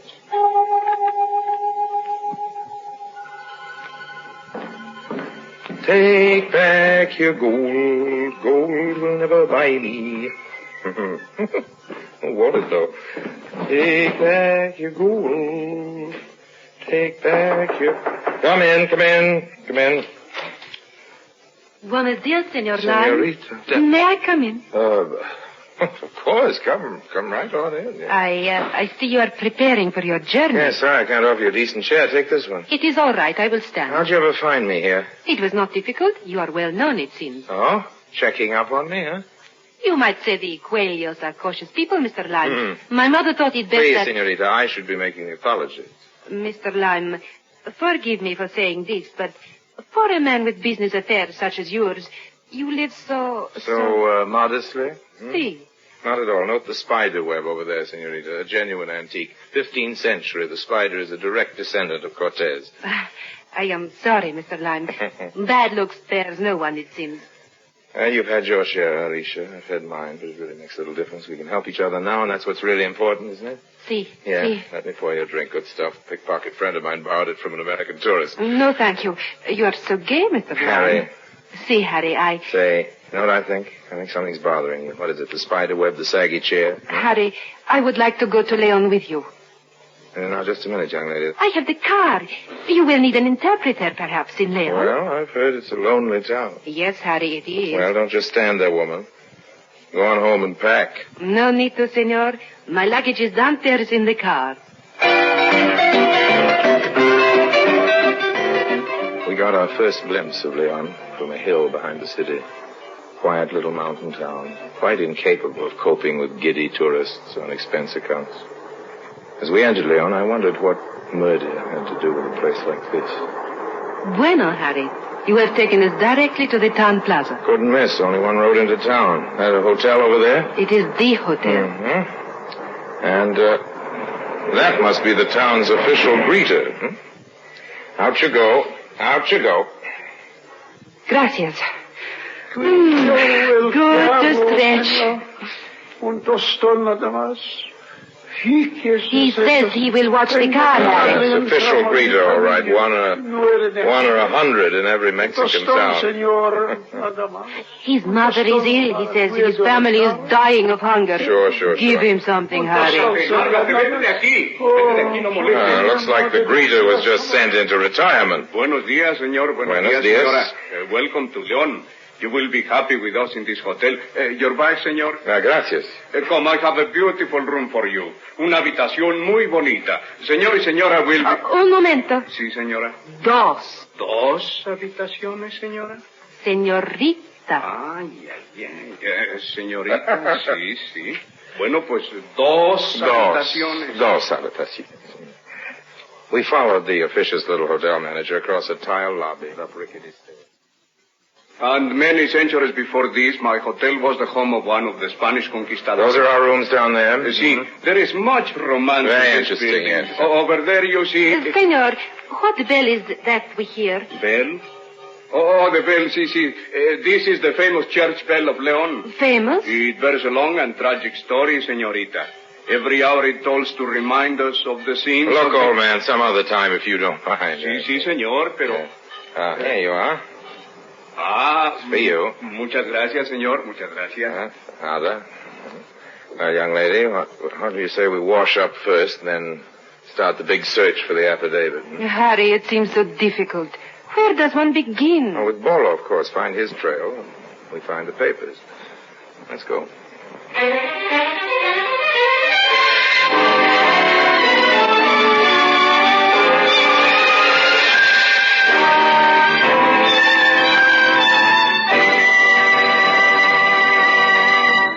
Orson Welles returns in just a moment as the third man.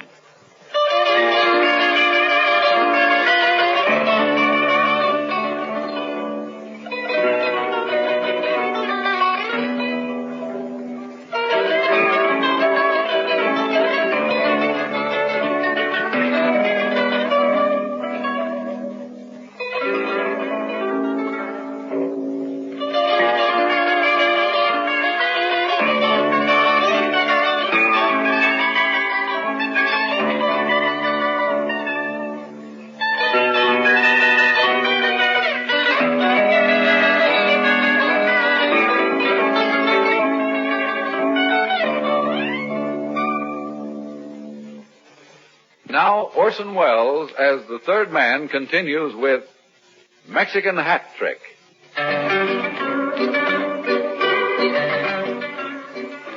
León was even sleepier than most Mexican towns. Only the bell disturbed it. After the midday siesta, when you'd expect things to come to life, everything just went on sleeping as before. Good for the nerves, of course. Unless you were trying to wake up a memory 17 years old.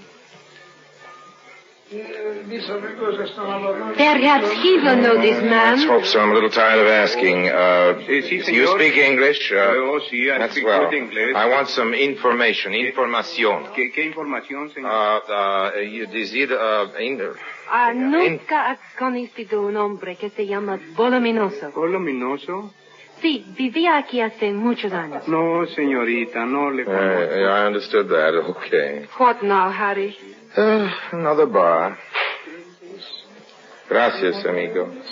One bar after another, one cafe after another. We made them all. We hit cockfight rings, the viejos on the street, everyone and every place where there might be a clue. Something to point us in the direction of those affidavits. Did you find anything, Harry? Nothing. Tough job. Perhaps we are making a mistake. What about my father? It would be easier to find someone who remembers him.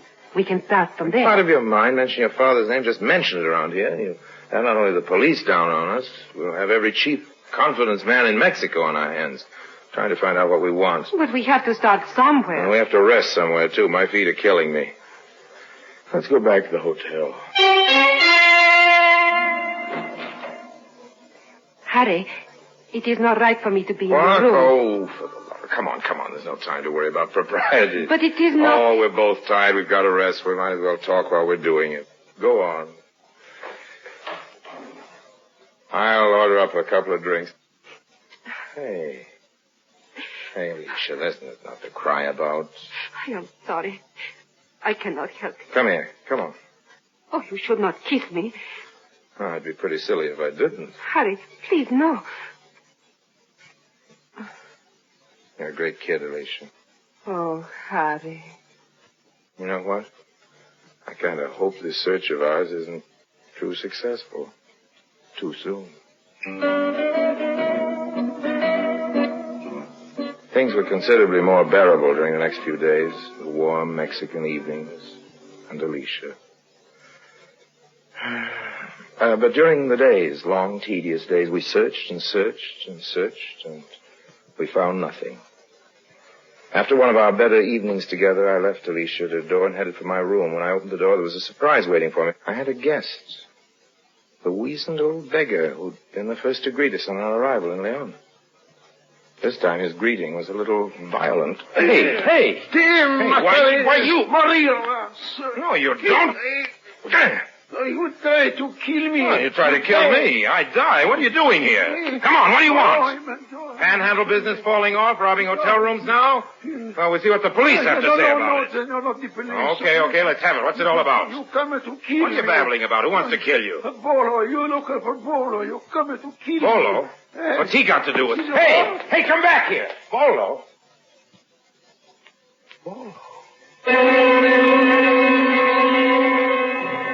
Vicente Coelho. The beggar, the flea-bitten old car-watching beggar. This was Alicia's father. Buried in the dust of police records, rumors, and memory, but after all these years, still alive. And those affidavits proving his innocence of the murder, they'd be twice as valuable to the living as they were to the dead. His family would certainly be willing to pay much more for them now. Unless, of course, Coelho found them first. Obviously, that's why he was in Leon. I had to get my hands on those papers before he did. And before Alicia realized her father was still alive. Yes? Harry, I thought we could go. Harry! It's okay. Come in. Close the door. What happened?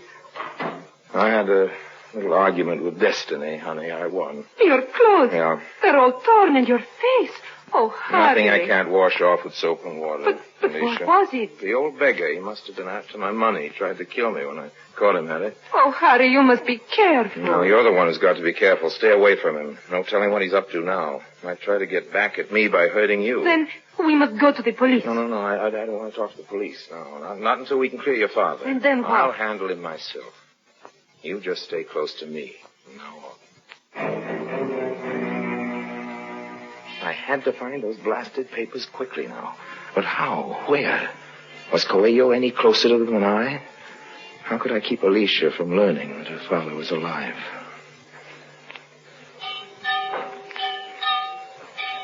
Add to these nagging thoughts the incessant clanging of that church bell just outside my window. You can well understand my reaction to the hotel manager's typical good morning greeting. Buenos dias, senor. Buenos dias. Of course. I did not sleep well. Senor, your bed is not comfortable. I will see to it. Where's Alicia? ¿Quién? The senorita. Did she come down yet? The senorita, she's at the church. Church? Si, senor. This is a great holiday in our city. At midnight, the bell begins to toll and does not stop until the sun sets tonight. You mean to tell me it's going to keep up that racket till sundown, that horrible clankety-clank? This clank, senor, it is the will of the Lord. Yeah, well, I need some coffee. Our punishment, senor. We atone on this day for the great sin of Leon. The great sin of Leon. That must have been a whopper. A terrible sin, senor. On this day, 17 years ago, a good man was killed in Leon. For this, the Lord removed the music from the bell. Wait a minute. What happened 17 years ago? There was murder in our city. And the bell? Senor. A miracle, senor. On this Never day mind the bell. What's it got to do with the murder? Please, senor, do not shout. Will you please, por favor, get the blasted point? Senor, you must hear me. This bell was once of glorious musical tone. Yes, Then there came this terrible sin, this killing. Go on. One of the men of Leon was taken by the police for this murder. Then there occurred this miracle. What miracle? The music left the tone of the bell, and this man was never seen again. Wait a minute. It changed its tone overnight, huh? Before the man was brought to trial? The will of the Lord, senor. Our punishment for permitting violent death in our city. Each year on this day we pray that the music will restore to our bell. You say you wish coffee, senor? No, not now. When the senorita returns, tell her to see me, pronto. Right away is too late.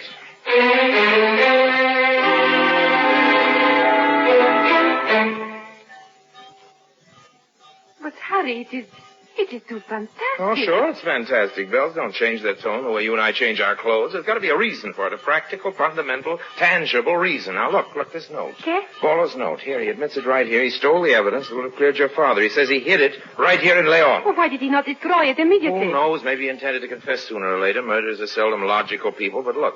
Now we learn that just before your father escaped from the police, the tone of this bell suddenly, mysteriously, miraculously changed from a melodious ring to that clank we hear out there. Listen to it, Alicia, listen. What makes a bell sound like that? I do not know, Harry. It may be. I do not know. Well, neither do I, but tonight I'm going to find out. And you're going to help. It was midnight before the streets were empty. Alicia and I entered the little church and climbed up the ancient flight of stairs to the company.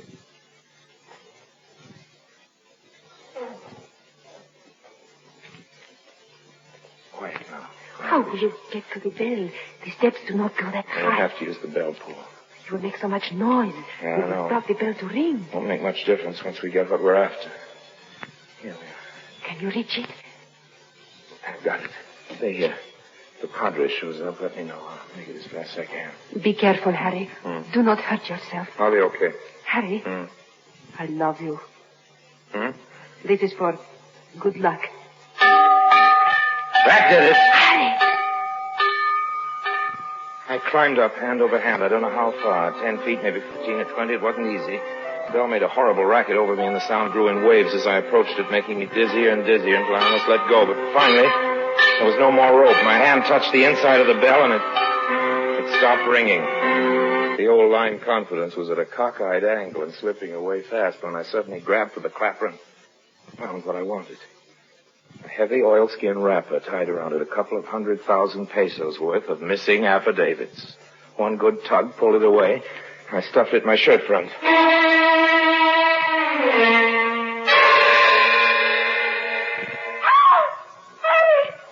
Alicia! The rope burned chunks of flesh right out of my hands as I slid down. Below me, I saw another figure struggling with Alicia, trying to get past her. The two of them were wrestling on the narrow ledge at the top of the steps leading to the bell tower. I caught one moonlit glimpse of their faces as I swung onto the ledge. It was the beggar, Coelho, Alicia's father. I kill you. Before I could reach him, she got one arm free and hit him as hard as she could. Then she shoved, and he went over. Alicia! Harry, Harry, he tried to kill me. Oh, it's Tried all to right. kill me. It's all right, honey. It's all right. I killed him. It was not my fault. No, you didn't, kid. Look, he's getting up. He's all right. Glad. I am glad. Come on, Alicia. Let's go down. After all, we got what we came for.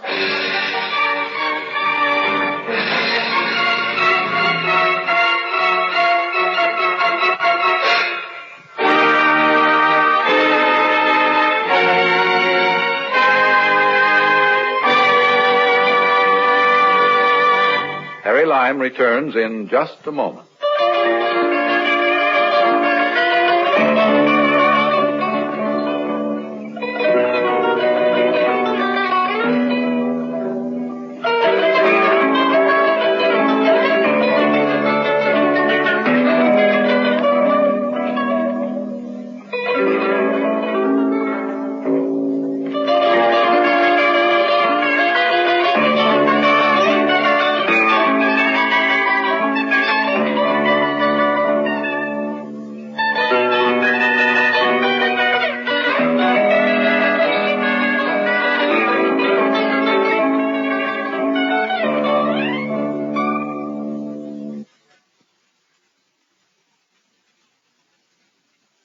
And now, Harry Lime. As far as the authorities were concerned, Coelho was a nameless beggar who'd gone and blown his top. They locked him up, of course, but said he'd be released later on.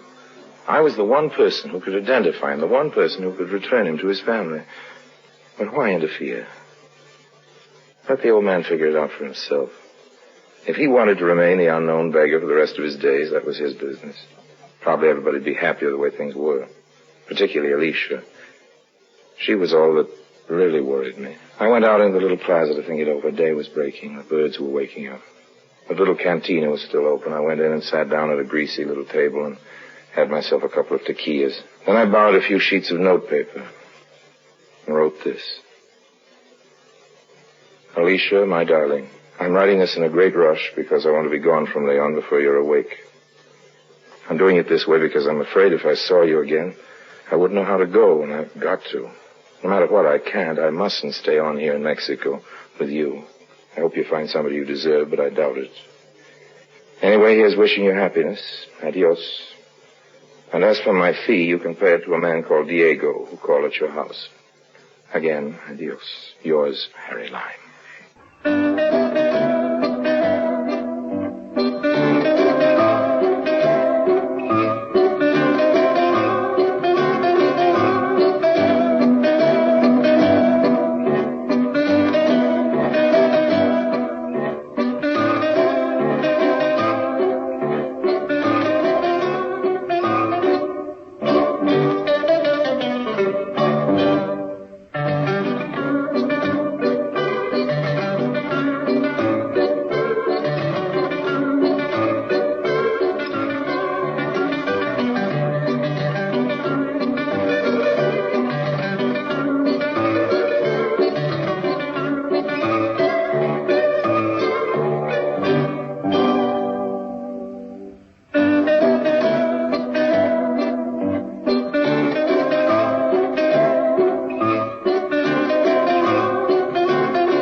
Presenting Orson Welles as the third man.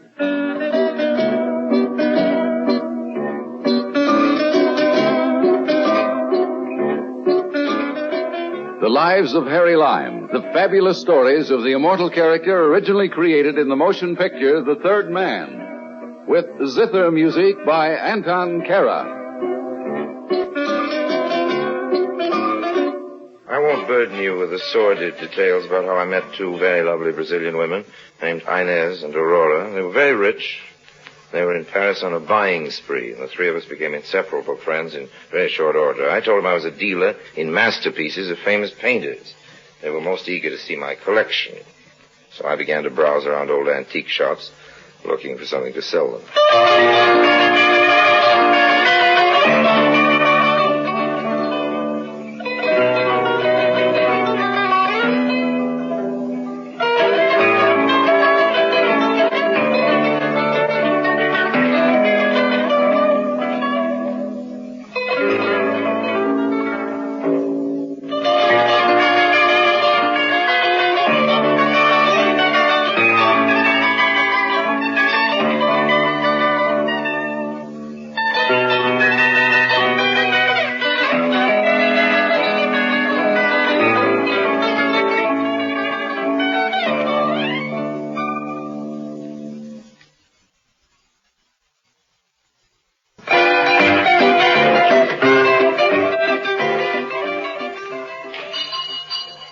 Bonjour, monsieur. Bonjour. Please, can I help you? I'll just look around, thanks. Thanks Of so much. course, if you tell me what you are I'm looking for a painting, Impressionist school, perhaps. I I don't have quite know. a few oils. This way, please.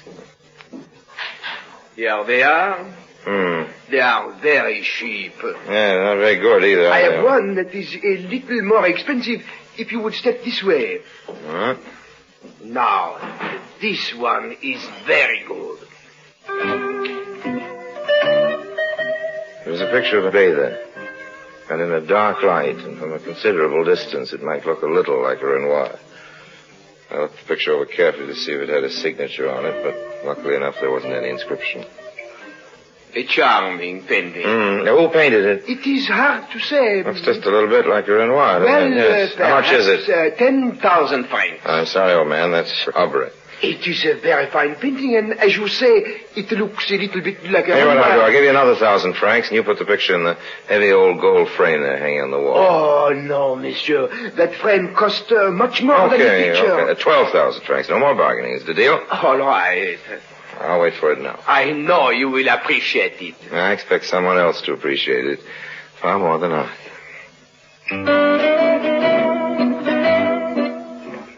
I took a suite at the elegant George Sank Hotel and hung the picture on the wall with a tiny spotlight over it. Underneath I had a small brass plaque which read simply, Renoir.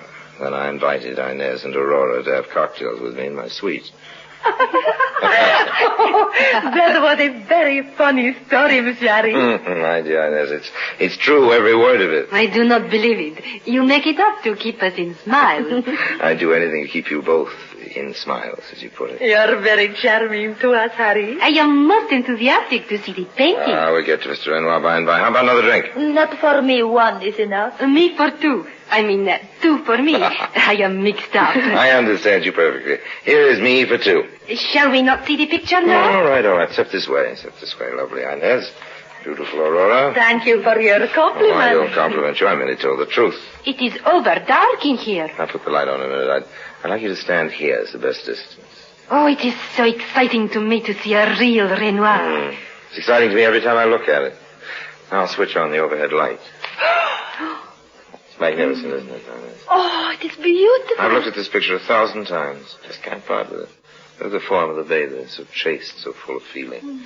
See how the master subjugates detail and form. How much do you want for this painting, Harry? I don't think I want to sell it. Oh, you said you would. You are your mind changing? Well, it's true I need the money, but, well, you understand.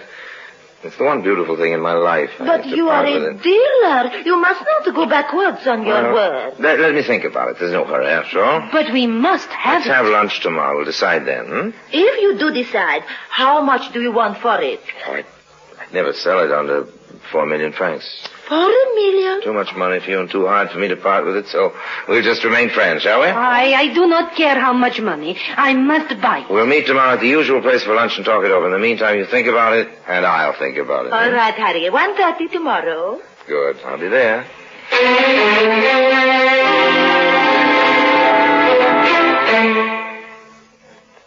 They left a few minutes later. It was working out fine. They were on the hook. All I had to do was to carefully reel them in. Then came a knock on the door. Yes? Hello, Harry. Paul Bessin. So, you still remember me. I thought you would have forgotten me by now. I never forget old friends. We used to be partners, old man. A partner, eh? That's right. Well, they hustled me into jail. You hustled off to the Riviera with all the money. It was an accident of fate. I was awful sorry you were caught, old man. There's nothing I could do. You're going to have an accident too, Harry. I don't do anything foolish. What good will it do you to shoot me? You have no idea how much good it will do me. Nothing. Like water to a thirsty man. I've been waiting for 2 years in a Luxembourg prison for this. Listen, old man, they guillotine people here in France for committing murder. If they catch them. Look, if you put the gun down, I'll tell you about a little deal that's coming off tomorrow. I'll cut you in on it. I'm not interested. Your share will be 2 million francs. In cold cash. That's right. 2 million. 2 million. Put the gun down. I'll tell you about it. You'll talk better this way. Talk fast. Maybe I'll be interested. See those two women coming out of my suite? I saw Well, them. they think this is a Renoir hanging on the wall. See with that? You're going to give me 4 million francs for it. And you are going to give me half out of sheer generosity? No, not out of generosity. You can help me. Besides, you have some money coming to you. I'm going to get it, too. A very rich Brazilian lady. And tomorrow at lunch, we're going to clinch the deal. I want you to be a friend of mine, an art dealer. I don't know anything about paintings. Doesn't matter. Neither do they. Is it a deal? How do I know you're telling me the truth? Well, I'm afraid you just have to take my word, old man. I don't know how to prove it to you till tomorrow at noon. I'll phone the women. They're not at their hotel yet. I'll wait. I'll be asking for 3 million out of the 4. Very good idea. How about a drink, Paul? No. Well, I hate to drink alone. However, I shall have myself a small one.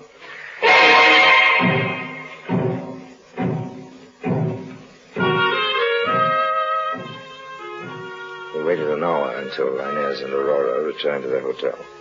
Paul was satisfied that I told him the truth, and he finally left me. Until lunch tomorrow. I began to think of a plan to get rid of this fellow. I can't stand people who hold grudges for years.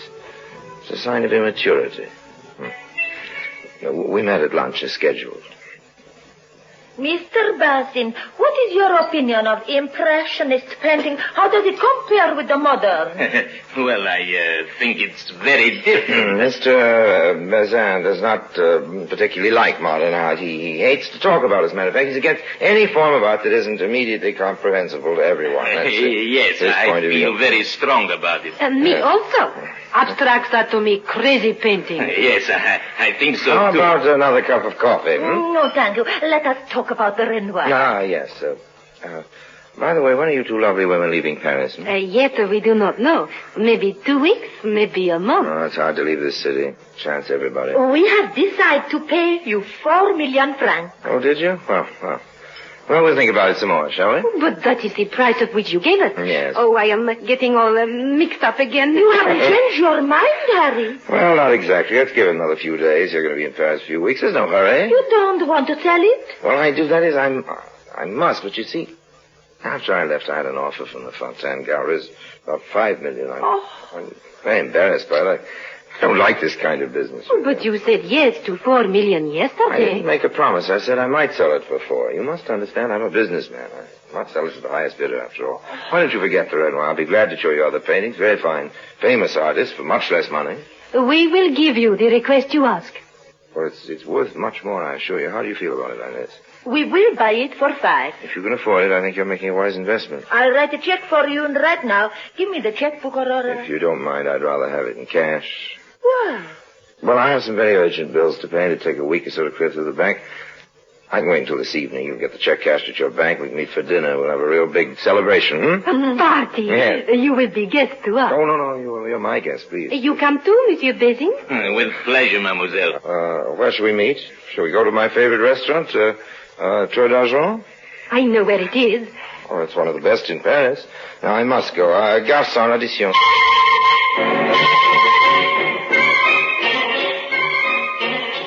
I was quite pleased with the way things were going. My only regret would be that I would have to leave Paris. Have to leave Aurora. I'm getting rather too fond of Aurora. She was my type, beautiful, not too encumbered with brains, but she had lots of spirits and exuberance, and as they say in France, as a fair son, as a fair. I had one real problem, to get rid of Bazin. And he stuck close to me, like a tree to the earth. I'm going back to the hotel with you. Oh, okay, if you want, old man. I won't. Might be better if you went home and packed. We're going to have to leave Paris in a hurry. I'm staying with you until after dinner. You're a very suspicious fellow, Paul. I trust you as far as I can move the Eiffel Tower. You don't have to trust me. We're all meeting for dinner at Tour d'Argent. The restaurant can't run away, can it? But if you double-cross It's impossible, Paul. All we have to do is show up at the restaurant. Well, pack all your stuff and pick me up at the hotel. We'll go down together, All right. Oh, But okay. if you try to do any tricks, Harry, I'll swear I'll hunt you down and I'll kill you. Now, I mean it. I know you're a very sincere fellow. Meet me at 5 o'clock in my suite.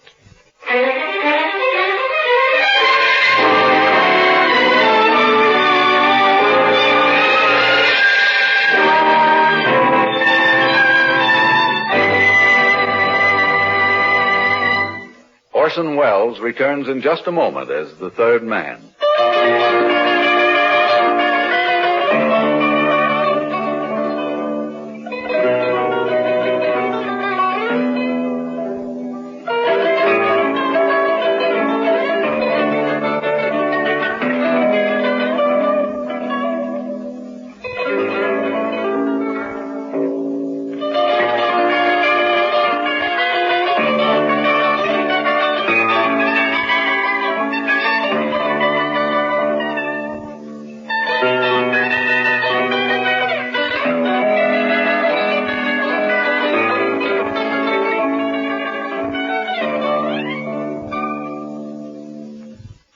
Now, Orson Welles, as the third man, continues with today's story, Art is Long and Lime is Fleeting.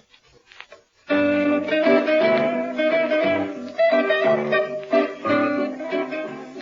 had to work fast now that I was rid of Bazin.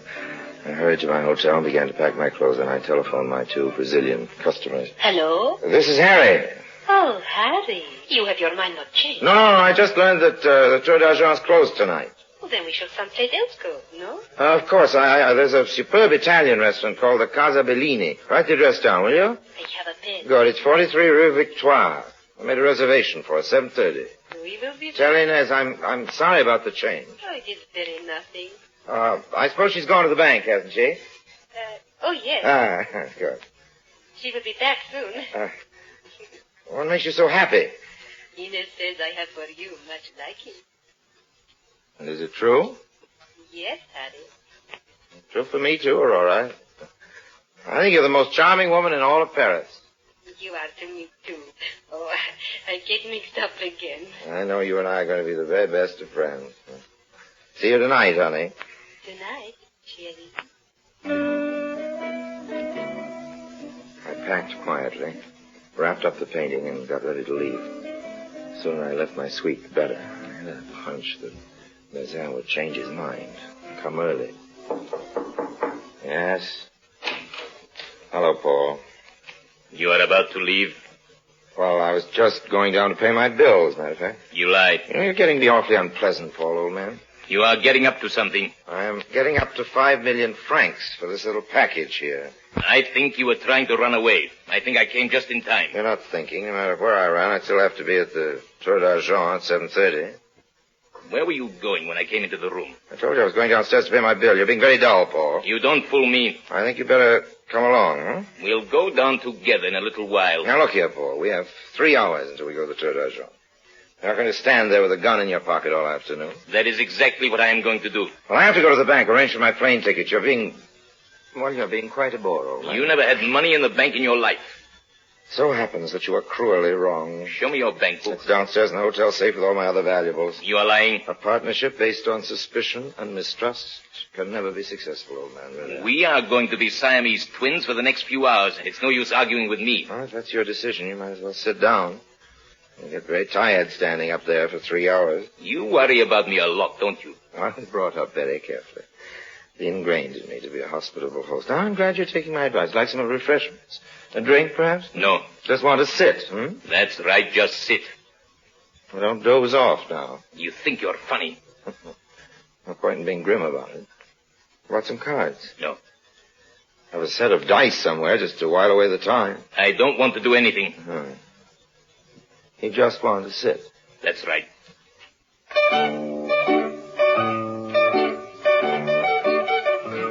I couldn't catch him off guard. He sat in the chair and kept his beady eyes on me. I don't mind people staring at me, but as I had a gun, and he discovered my defection, he would become peeved, I thought.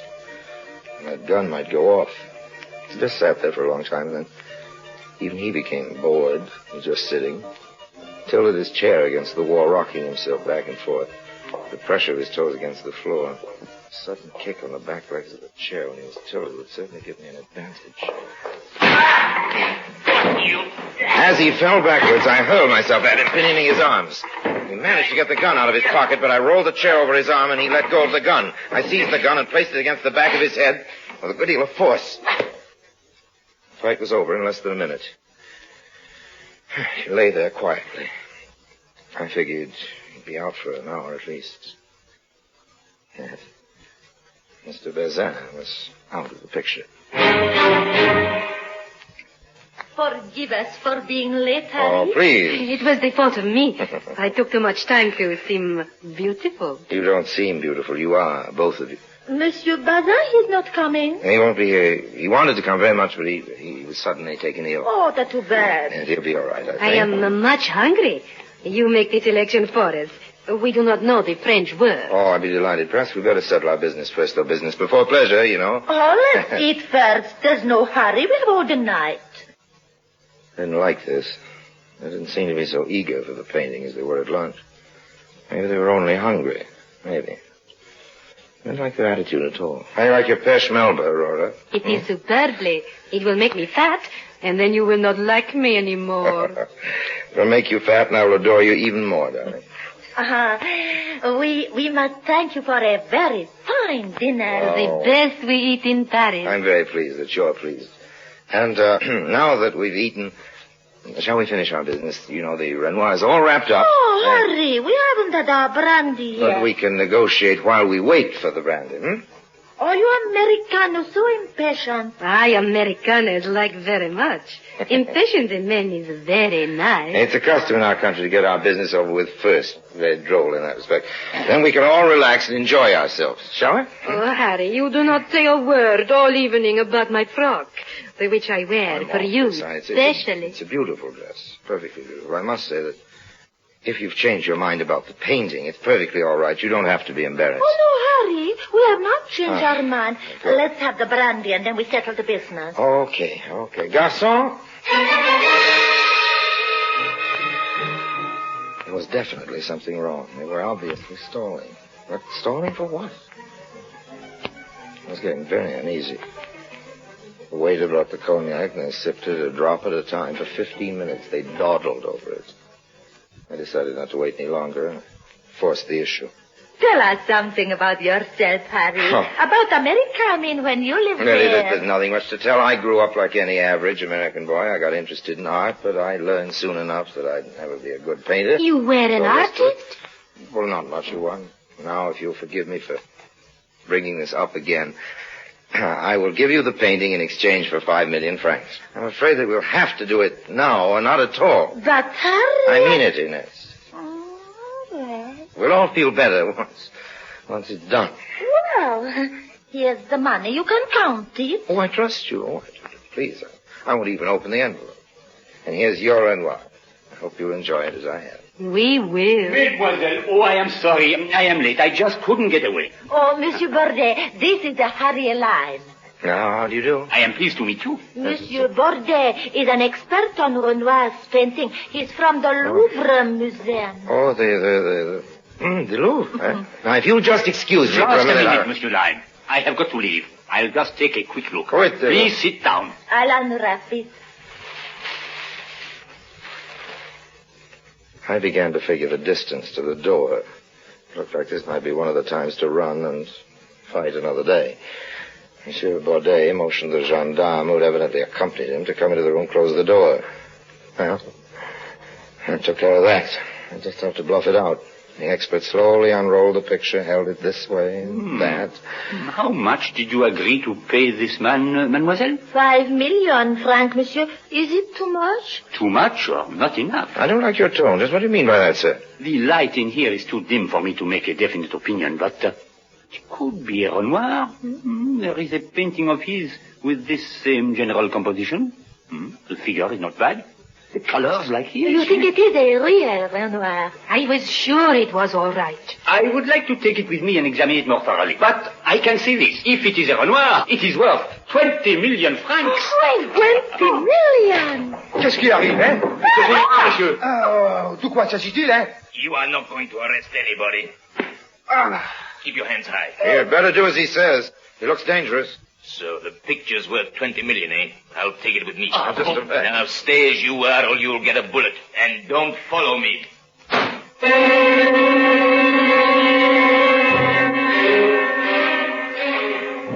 Bazin grabbed the picture and ran. Talk about a break.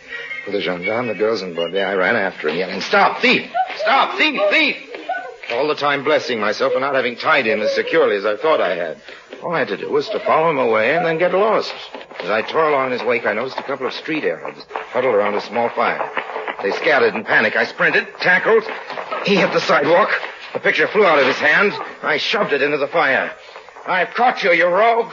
Now I'll teach you to steal, thief." Let me go. No, monsieur, no. Do not attack him. We will take care of him. It is not wise to beat a police officer at Paris. I'll kill you for this slime. I'm afraid all you'll do for a while is a nice stretch from the Bastille, my friend. Take him away. Come along, mon petit. I think we walk to the station. I have a few suggestions to make to you on the way. My wonderful Goodbye, Harry. old man. You have the bandit captured. Yes. You're so brave, so wonderful.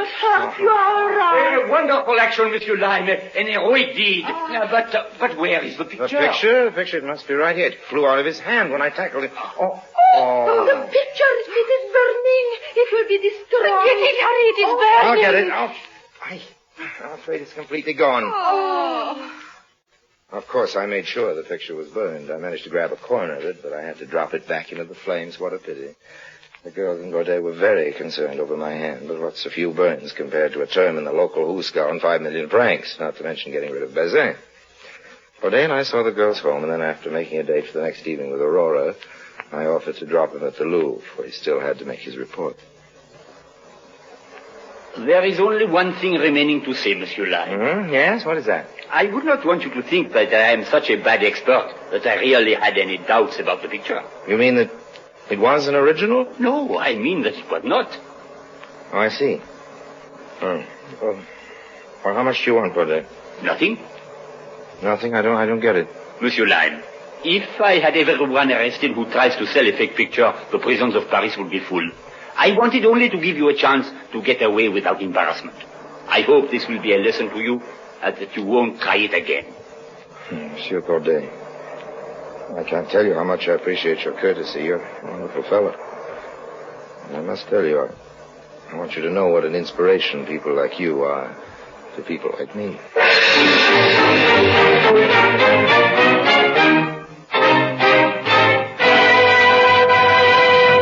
Harry Lime returns in just a moment.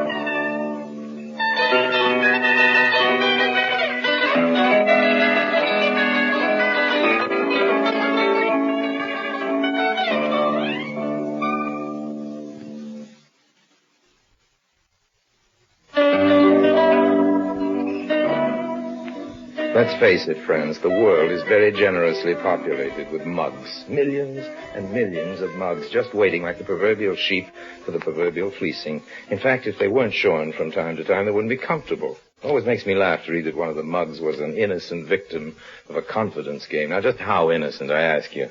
If you want a path beaten to your door, don't waste your energy inventing a better mousetrap. No, just hang a sign out, scarce items at prices you want to pay. However, till we meet again, look after yourselves.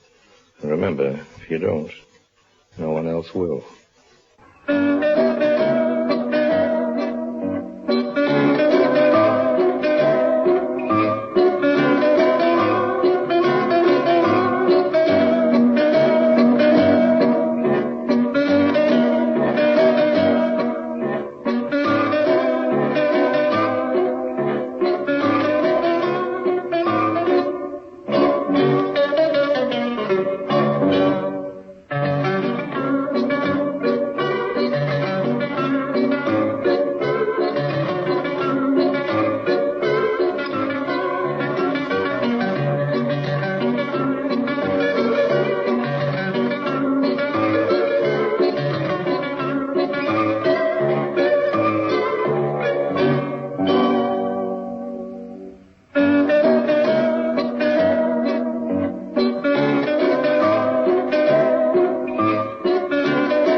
Presenting Orson Welles as the third man.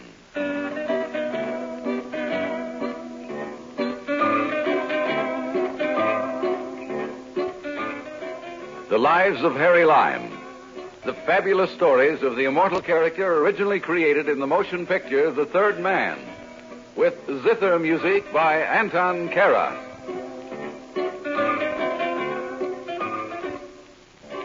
You come in the theater just as the curtain's going up. The band's playing something exciting, Latin American. The stage is alive with color and dancing against the background of a marketplace in Central America. Suddenly, someone with a Spanish accent as broad as the East River shouts, El General, and everything comes to a halt. El General sweeps in wearing a broad sash, handlebar mustache, and a big menacing frown that scares nobody. He mutters something about La Revolucion. A couple of shots ring out, a few chorus boys drop gracefully to the ground, and the entire company breaks into the first big production number. But revolutions aren't like that. There's no music playing, no scantily clad dances, no comics. The guns have real bullets in them. I know, 'cause I was mixed up in one of them. I'll tell you about it.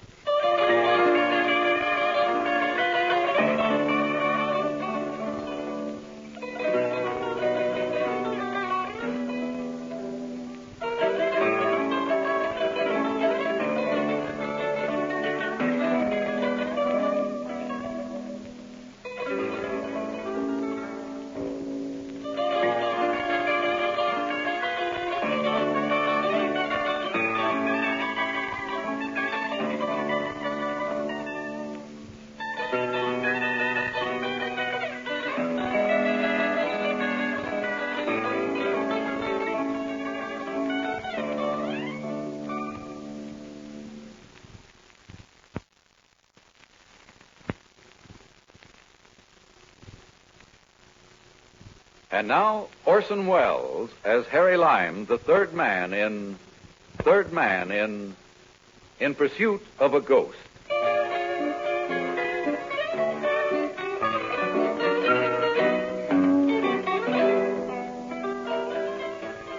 There's no sense in identifying the Central American country where I found myself in the fall of 45.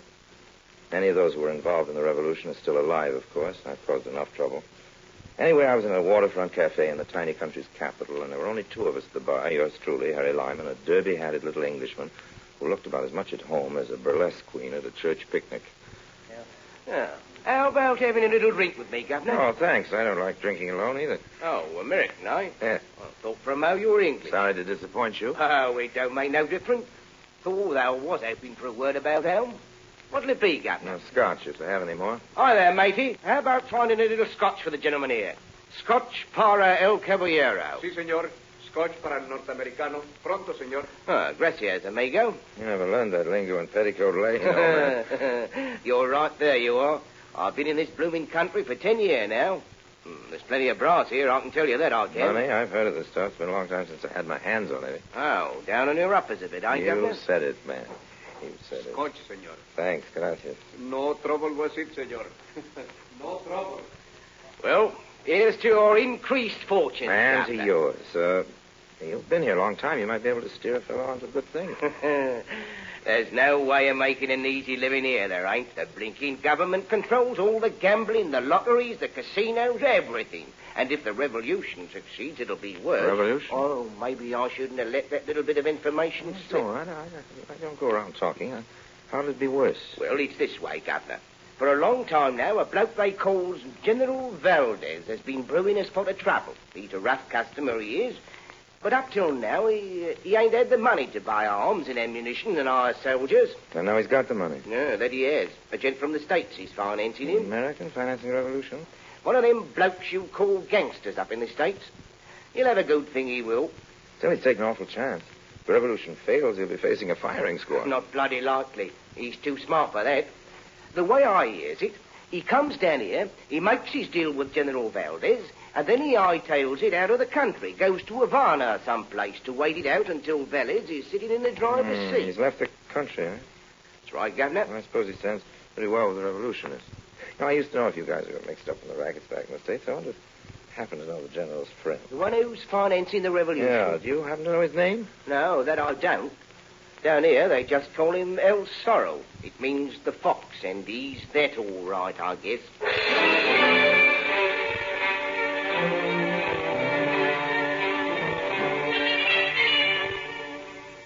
saw it, this New York gangster wasn't going to be the only foxy guy to make a good thing out of the revolution. The important thing was to make contact with General Valdez first. Half a dozen different kinds of pitches went through my mind as I headed for his stronghold. You are a friend to El Zorro? That's right. I'm glad we're both on the same team. I'd hate to have a fight with you. Huh? You're the biggest and strongest looking fellow I ever saw outside of a sideshow. You are a friend of El Zorro, huh? He told me to come down here from New York. We were pals together back there. I guess he had some sort of job lined up for me. I'd like to talk to General Valdez about it. All right. General Valdez will speak to a friend of El Zorro. Follow. Bien. Es Jose, el general. Entre usted, por favor. This senor is friend to El Zorro. He tell him to come here. He told you to come here? They were close friends in New York. I see. He wrote me all about you. Said he thought we'd speak the same language. We ought to get acquainted. When did he write to you? Oh, well, it was quite a little while ago, but I was tied up when the letter came. I got down here as soon as I could. You were tied up? Well, the truth of the matter is I was broke. I had a hard time raising the price of the passage, but I figured if there was anything I could do to help a friend of El Zorro, You're still broke? Stony old man. Jose, get $200 from the safe. Give it to Senor... Harry Lime, and I certainly appreciate the... We will not mention it, though money is very scarce with us just now. Scarce? I thought El Zorro gave you all the money you needed before he left for Havana. So, it is to Havana he's gone. Yeah, sent me a postcard from there. It was forwarded here. Great guy. We do not think he's such a great guy. What? Here's the money, senor. Well, thanks. What's the trouble between you and El Zorro? He's a very clever man. We made an agreement. Perhaps one you knew about. Oh, sure. He was to finance half of the revolutions, my compatriots, the rest. Yeah, sure. I knew all about that. He was to handle the fighting. He was to take care of the finances, the procurement of guns and ammunition. $1 million that we have collect, we turn over to him. And by morning, he had disappeared. So he's in Havana, eh? Well, that's what I heard, but You will go to Havana and bring it back. What? You will need money in your pocket, of course. That is why we have given you part of what little we have left. But you will not double-cross us. You will be watched at every moment. Should you make one false move, a bullet will enter your back. Look, I think I ought to tell you something. I'm not a friend of his. I never met him in my life. I don't even know what he looks like. It's a big joke here. Senor Lime is very comic, gentleman. Not being funny. I never heard of this guy until this morning. Cockney I met in a bar told me about him. The bartender, remember? It was a little cafe near the Plaza de Madrid. It had roosters painted on the walls. Cafe El Gallo. Yes, that was his name. Just ask the bartender. To prove our fairness, I will make Jose make inquiries about the imaginary Cockney when he drives you back to your hotel. But you're not making things easier for yourself by denying your friendship for El Zorro. When you check up on my story that I met this... I will save my breath, Senor Lime. Jose will drive you back to your hotel now so you can get some rest. You will need it.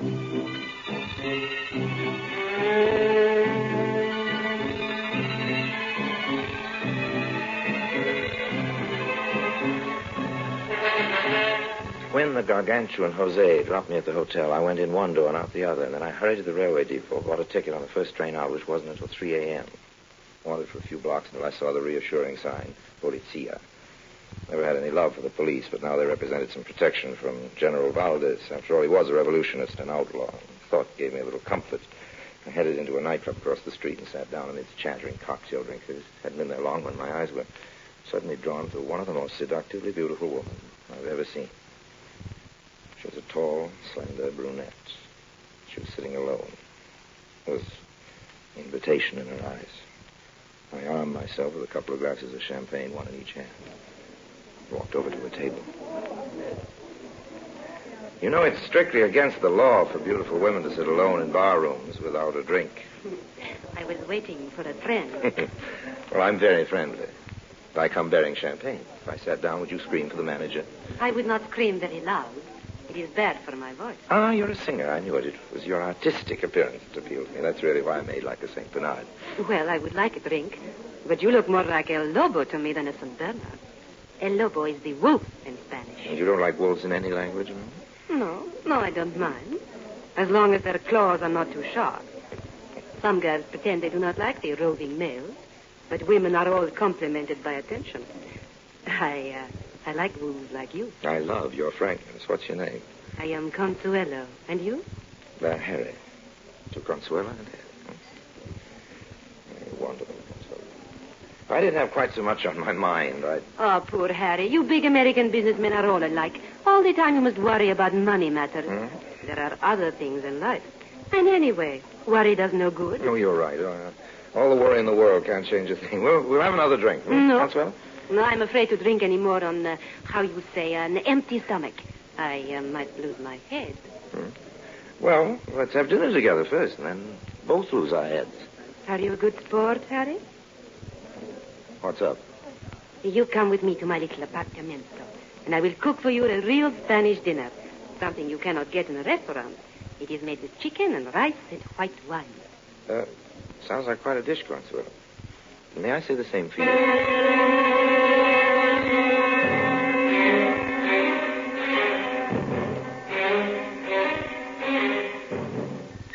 When she'd given the cab driver her address, Consuelo slithered back in the seat and melted in my arms. This was all of the good. But I started to ask myself why the most beautiful woman in the world had gone for me like it was a combination of Clark Gable and John D. Rockefeller, the best features of each. I opened my Rockefeller, the best features of each. I opened my eyes. Only I didn't look at Consuelo. I looked at the driver in the front seat. Even from the back, I recognized him. Driver! Oh, what is the matter, darling? I want to see what the driver looks like. Turn your face around this way, driver. Si, Senor Lyon. Anything to oblige. Jose, it's like I thought. You should have begun to think before you bought the ticket at the railway station. Taken in by the oldest Dodge in the world, Harry Lyon. Now, do not let us forget our manners, darling. I walked right up to you. You didn't even have to wiggle your little finger. Where are you taking me in this rattletrap, Jose? Oh, not far in this, Senor Lyon. But this is only the first leg of your journey to Havana. Still the same old... Did you find out at the cafe that I was telling the truth about the Cockney? I've made inquiries all over concerning a Cockney. General Valdez is right. There is none in town. The bartender, what did he say? Didn't he remember me? He remembered you well. You say you drink scotch. Yes, I drink scotch, but... You say you were in there all alone. You did not talk to anyone in the cafe. Well, the whole thing's a dirty freight. I'm not taking it. I'm going to... Oh, Jose, you hit him so hard. This time it was with my fist. Perhaps next time it will be with a bullet. We see how he behaved in Havana.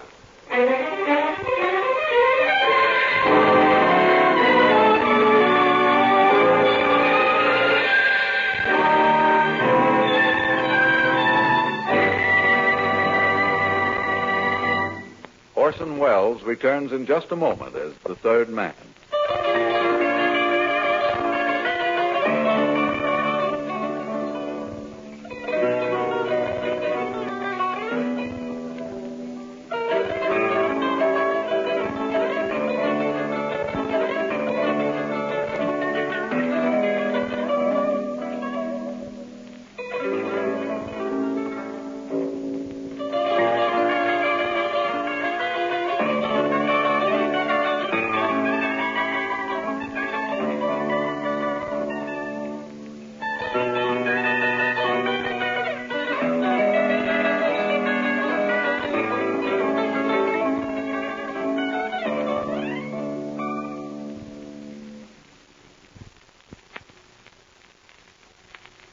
And now Orson Welles, as the third man, continues with In Pursuit of a Ghost.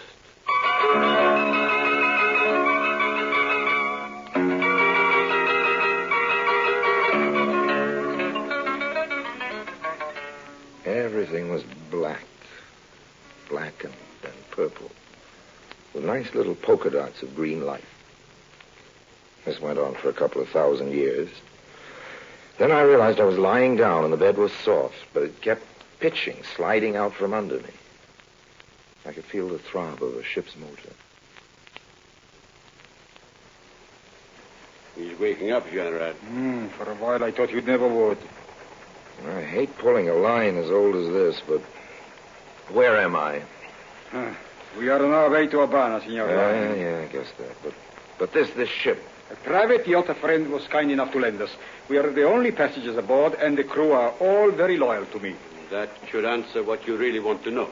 You're going ashore to find your friend, to bring him and the money back here. Jose and I will wait on the yacht for you. Jose's a very rough-looking customer. Yes, Jose, I think you could influence my friend more easily than I. Neither Jose nor I dare show our faces in Havana. Were our presence known there, it would ruin everything. No, Senor Lime, you will do the job for us.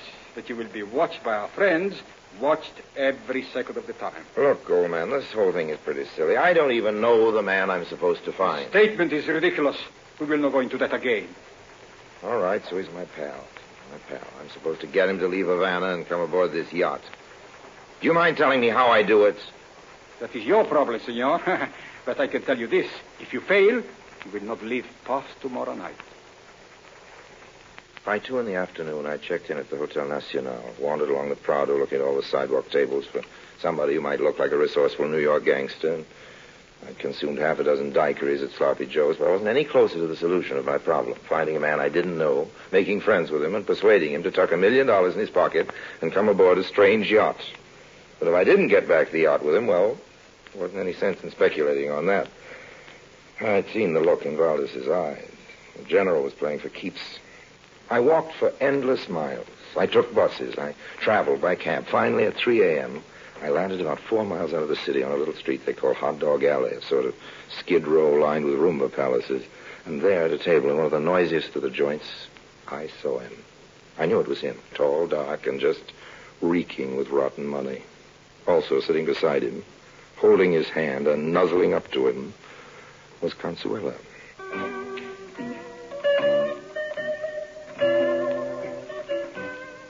She was looking straight at me and not making any sign of recognition, so I took my cue from her, wandered over the table, ignored Consuela, and stood looking down at him. Hi there. Yeah? Oh, I thought for a minute there I recognized you. Ah. Maybe I've seen you someplace. Do you happen to be from New York? Go away. Can't you see I'm busy with a lady? Funny, you sound like a New Yorker. Okay, so I'm a New Yorker. A scram. Anything you say, El Zorro. Huh? Where'd you get that name? Well, we can talk about where I got it if you really want to be a little friendly. Okay, so we'll talk. Only this ain't the place. I'll get rid of the babe and meet you somewhere where we can be alone. Where you stopping? Nacional. Go back there and go to your room. I'll call you in an hour or so.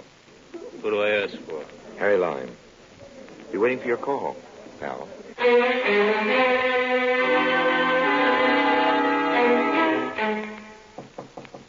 Who is it?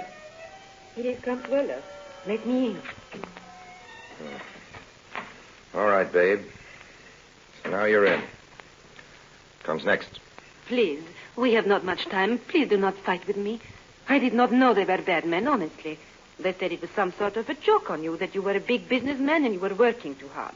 That they had planned for you a little vacation and you did not want to go. And then you flew down here ahead of me to help me enjoy my vacation. Only you happened to bump into El Zorro before I got here. General doesn't even know you're here, huh? Checking up on El Zorro and me. Oh, you fool. They do not know that I am in Havana. They double-cross me. They do not pay me. So I fly down here for myself, like you say, on my own. I want that money. Looks like money's going to be a very popular thing. What am I supposed to do, steal it for you? Listen, Harry. El Zorro dropped me near where he thinks I live about 10 minutes ago. He was going back to his hotel to call you. What's his real name? What hotel's he at? His real name is Pietro. He called himself Pete. He's staying at the La Paz. And he keeps the money right in his room. I know that. So? When he calls, you get him to meet you here. You keep him away from his hotel for half an hour. And I get the money. How nice. Then, you lose him somewhere. You meet me at the airport. We get a private plane. And we fly to Europe. Just you and me. You and me and $1 million, Makes a pretty picture. Okay. Harry, what is wrong? Why are you looking at me like that? Don't you trust me, Harry? What do you think?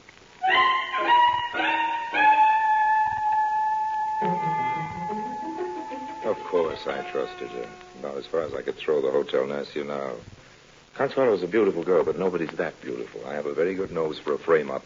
I could smell this one a mile away. You may think I'm fussy, but I don't like being played for a sucker. Twice.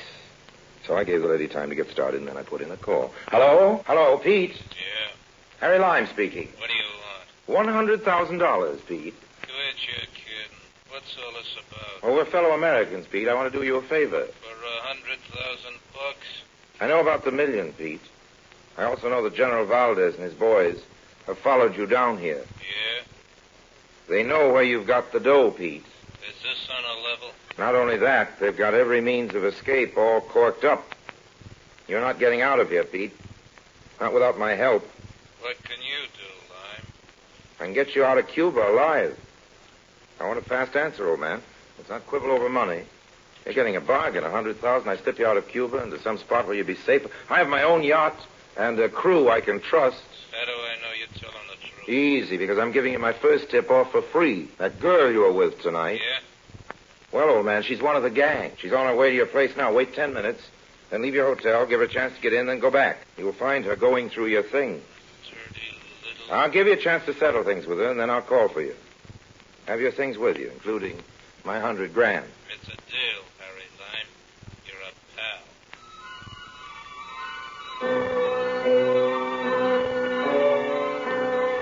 There was a big crowd outside the La Paz Hotel by the time I got there. Seems a beautiful girl had been arrested robbing a room. The police took her away. Bye-bye, Consuelo. Peter was waiting on the corner. He got in my cab. A few minutes later, we were on a tender heading for my yacht. I appreciate this, Harry. Oh, that's all right. There ain't many guys that do this, not even for 100 G's. Here, want to count it? 100 bills, $1,000 each. No, man, I'll check it later. That's the rest of it in the black bag? Sure, I'd bring all the dough. You don't worry, I'd leave it in Cuba. No, I guess you wouldn't. I guess you wouldn't. Where do you think you want to head? South America, maybe. I guess I better talk it over with your captain. Yes, that's a good idea. Well, this is my boat we're pulling alongside of now. Say, this is a pretty fancy boat. Well, climb up, old man. Okay. Now, just swing yourself over there. That's the boy. Pretty nice here. Yes, shipshape. Which way are my quarters? Go in here to the bar first. What do you say? Okay, but let's make it a quick one. I'd like to get some sleep as soon as you show me where I can flop. I'll show you where you flop, Persoro. Jose. And there's another friend of yours behind you. Oh, where? General Valdez. Adios, Senor El Zorro. Jose, pick up the little black bag our friend El Zorro dropped. He won't need $1 million where he's going. And you go to your cabin, Harry Lime. We'll send for you when we want you.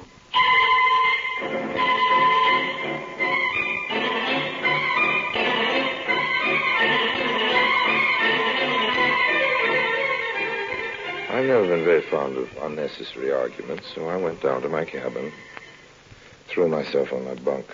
I hadn't eaten since I landed in Havana and had too much to drink, but it wasn't only the liquor. I was tired, too. Dead tired. Dimly, I could hear the anchor being raised and the engine starting up. And then suddenly, all Hades broke loose. Now,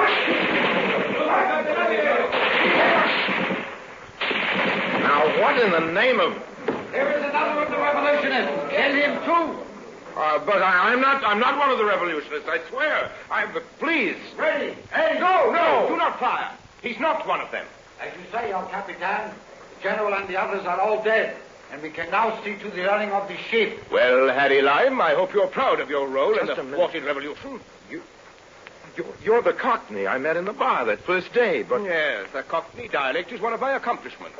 In Central America, the captain of police must have many disguises. Captain of the police? Yes. But... You see, you thought you were extracting information from me that first day. You were merely following the powers of suggestion. Old man, I don't even begin to follow you. You followed me very well. Every idea I planted in your obviously conniving mind. With your help, we have recovered the money contributed by the poor, misguided citizens of my country. We have erased the revolutionary leader from a place far from his henchmen. And El Zorro, who would have been dangerous yet, is now dead. Well, then, I'm in the clear, after all. I saved your government for you. Yes, that you have, Governor. But then part of the money... You will be permitted to leave our country with every cent you entered with. Yes, but, old man, I was broke when I arrived. Yes. You see what I mean, Senor Lime? Yes, I begin to. I just begin.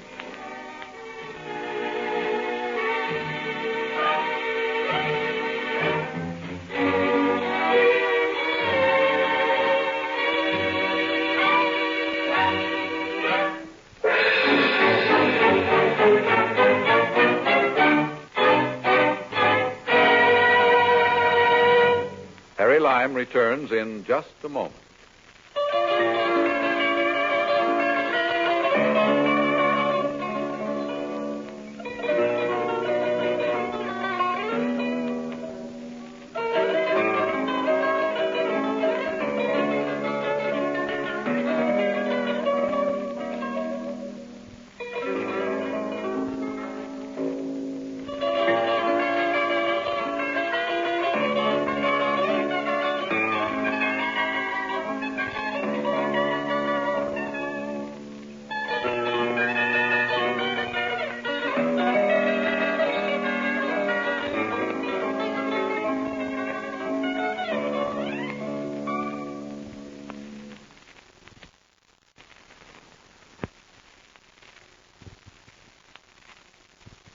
And now, Harry Lime.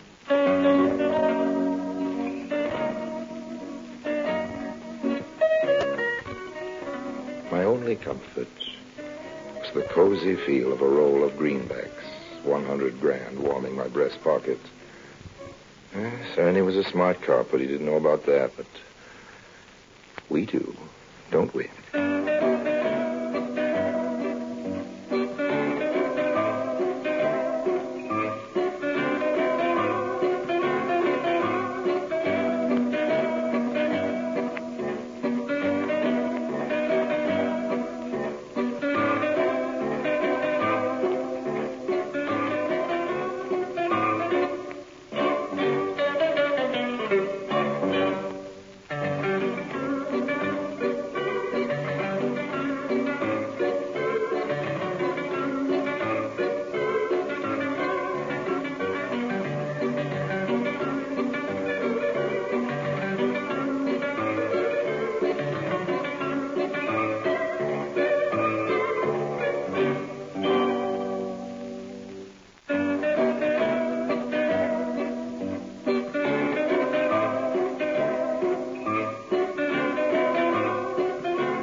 Presenting Orson Welles as the third man.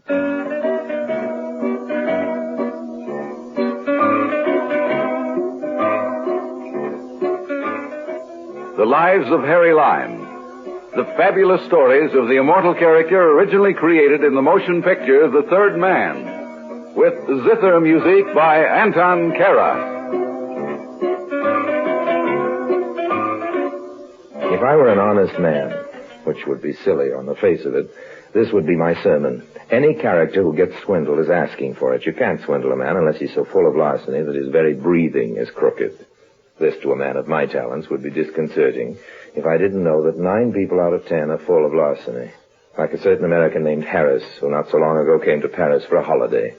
Strictly in Mr. Harris's honor, I concocted a juicy little swindle called horseplay.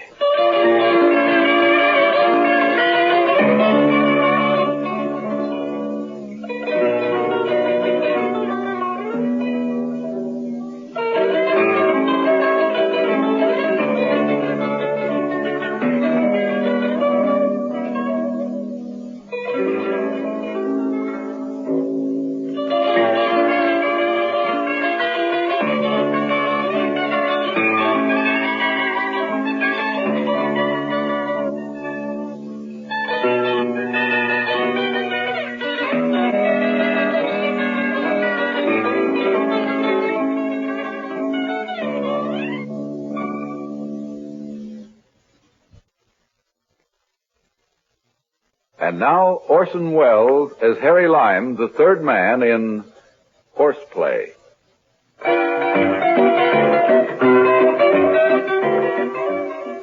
My game of horseplay began in the bar of the Creole. To start it, I had to call on a French pal of mine, André Janin. Say it to me again, Harry. The big man. Over there, sitting at the corner table. See him? Yes, but... Look, Andre, all I want you to do is to get into conversation with him. Easy enough? Why not? Then, when you're talking, you find this billfold under the table. Under the table? Where you will have dropped it first. Aha, yes. And in the billfold there are papers which will identify it as yours. You return it to me. Simple? Be sure to bring this man with me when I return. Let him return it. I'll be in a room here at the hotel. And all these hocus pocus are to accomplish what? All these hocus pocus, my friend, will result in Mr. Harris, that big man at the corner table, giving me thousands and thousands of American dollars, as you will see.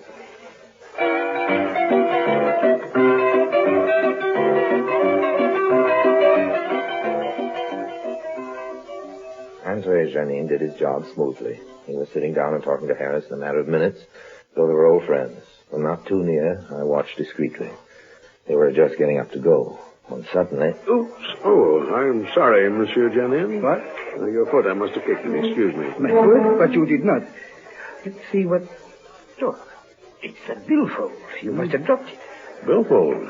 Dropped it? Oh, not me. I've got mine all right. Well, let's see here.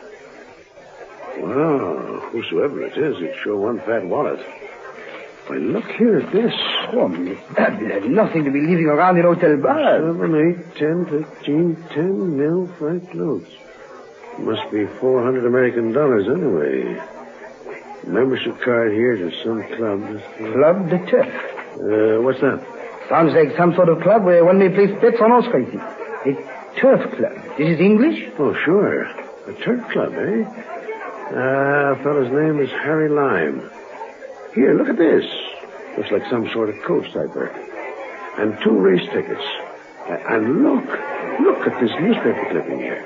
From an American newspaper? I guess so. Mysterious racetrack plunger Harry Lime winnings at Belmont this season, estimated at more than $1 million. Fella, tells us all right, doesn't he, eh? We'd better ask at the desk to see if there is anybody here in the hotel whose name is, what is it again? Harry Lime. Come on, let's ask.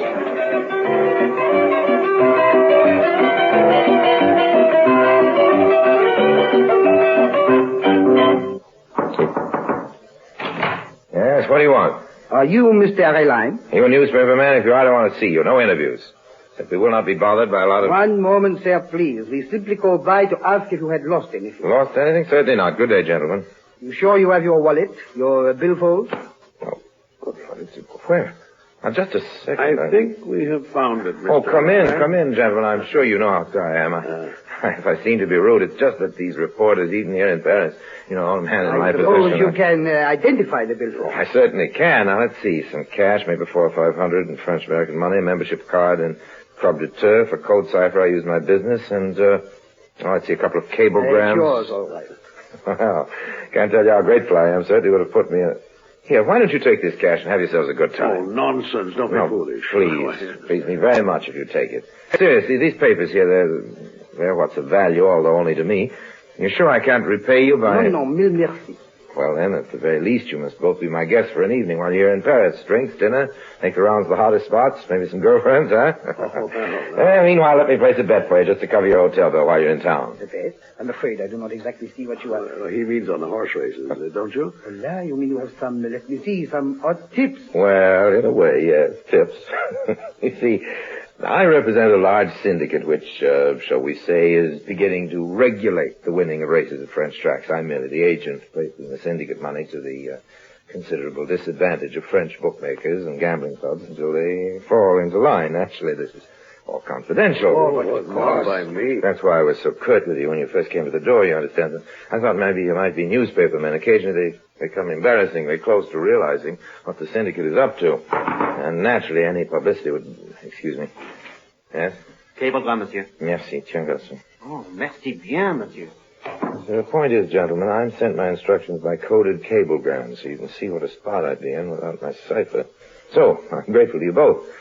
I most certainly am. You mean the bets you place, the races have been fixed in advance? Well, now, fixed is a very unpleasant word, but That's about the size of it. That's why it occurred to me that perhaps I could show my gratitude by placing a small bet for both of you, which with good odds would at least make you some cigarette money while you're here in Paris. Excuse me just a moment, will you?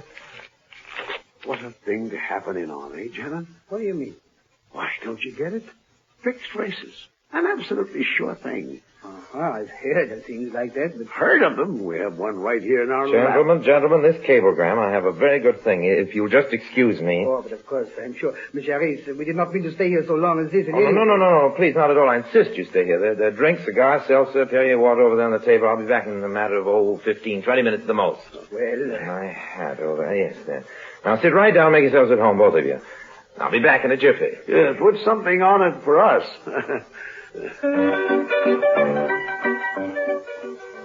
So I leave this man Harris in my room with Jenny. There he sits, thinking of the possibility that he'll make some money on a sure thing, a fixed horse race, with no risk whatsoever to his own pocketbook. Not bad, huh? What's wrong with that?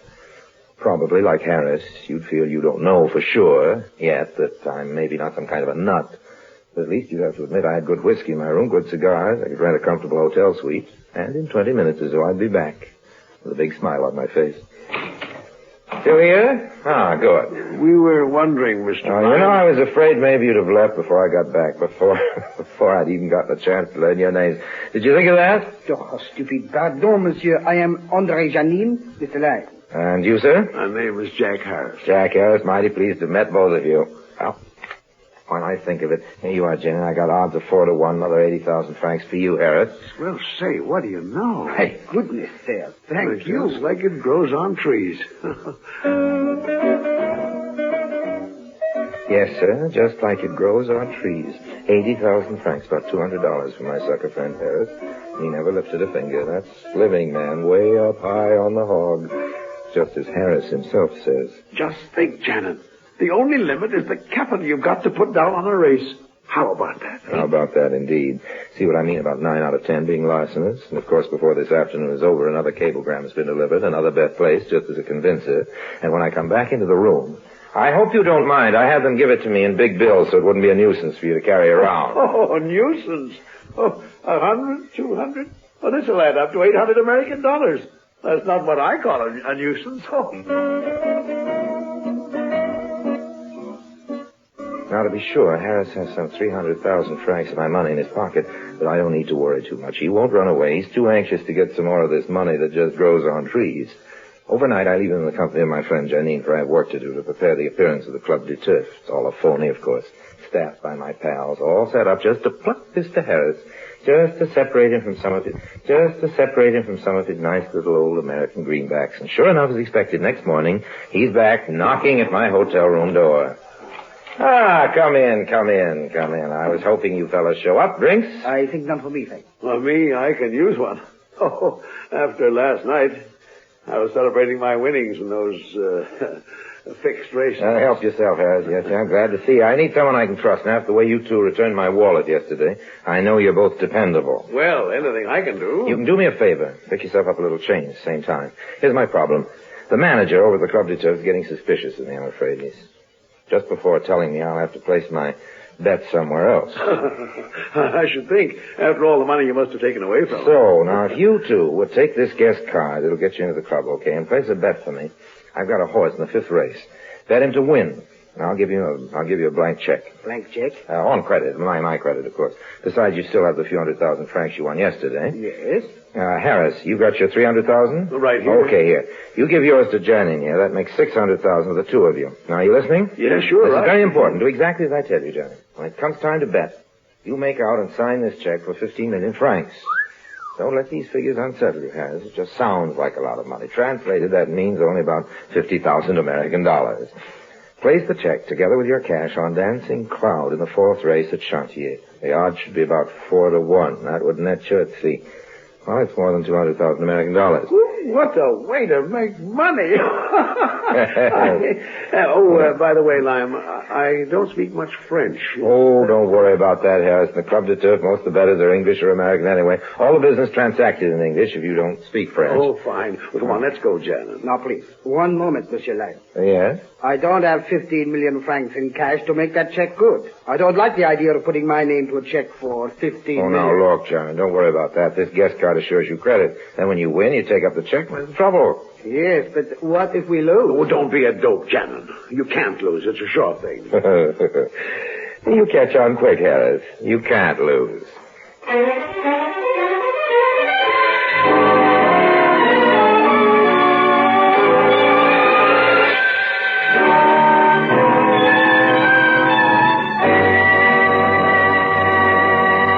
Orson Welles returns in just a moment as the third man.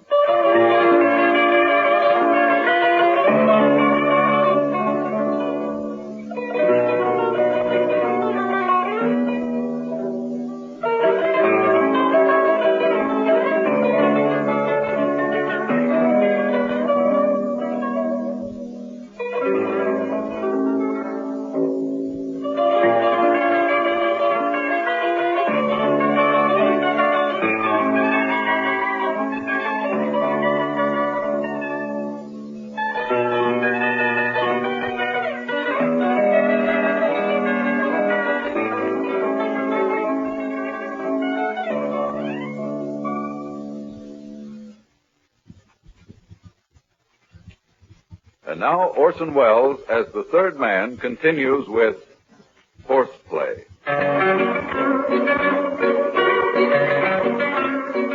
That, Harris, was a pleasure swindling him. The smarter, the shrewder, the sucker, the quicker he'll tumble. Now it was up to Janet to steer into the rooms I'd rented and decorated to look like a horse race betting room. A few comfortable chairs for the patrons, all my friends, the patrons. A blackboard on which a man chalks down the odds on each of the race at 3 or 4 different tracks.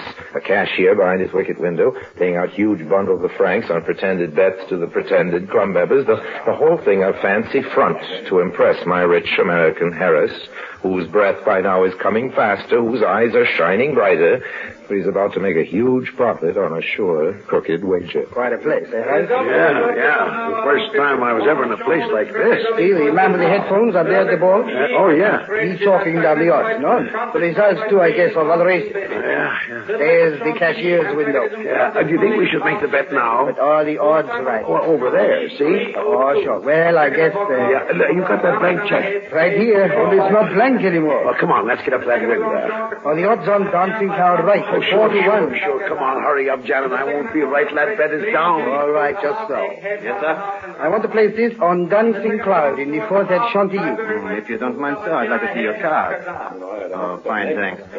Dancing Cloud in the fort at Chantilly. Check for 15 million francs and 600,000 in cash. All one bet, sir? Why, yes. So when bet? Here's your ticket, sir. 15,600,000 francs on Dancing Cloud. Thank you. Next, please. Afternoon, Marcel. 1 million francs across the board on Beaumarchais. Come on, Janet. Let's sit up near that collar. I'm worried. My name on that check. Well, why worry? How can you lose? Besides, everybody I heard was betting on Beaumarchais in this race. Relax, Janet. Relax. Listen, there. Did you hear him? He did not even mention Dancing Cloud. Oh.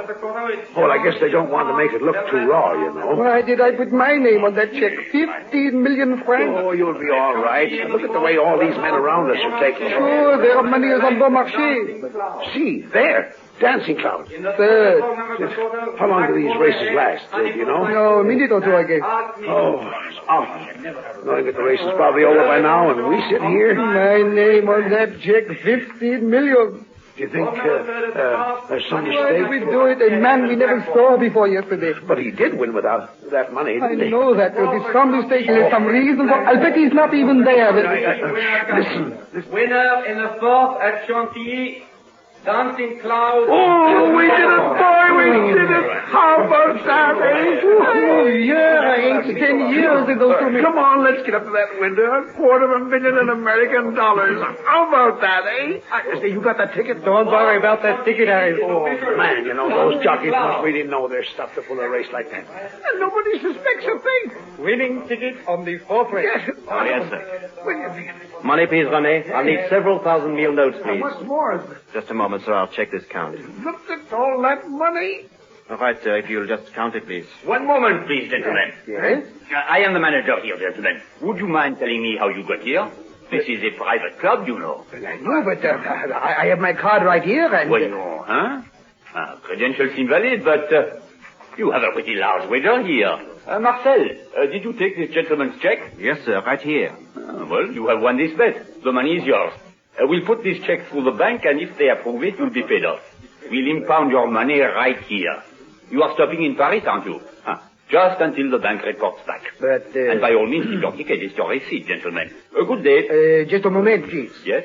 I'd prefer that you did not bank this check immediately. Huh? What is that? Well, I'll have the cash deposited in a local bank very soon, matter of a few days, and you can clear it through. But right now, I'm a little embarrassed for funds in my own bank. You should not have written that check. Illegal, monsieur. Well, all right. I'll hold your check for a short time. Say, a week? A week? Oh, it's irregular. But, all right. You either deposit the 15 million francs in our bank or bring it here to the club within the week. That will show you could have paid the bet in the event you lost. Good day, gentlemen.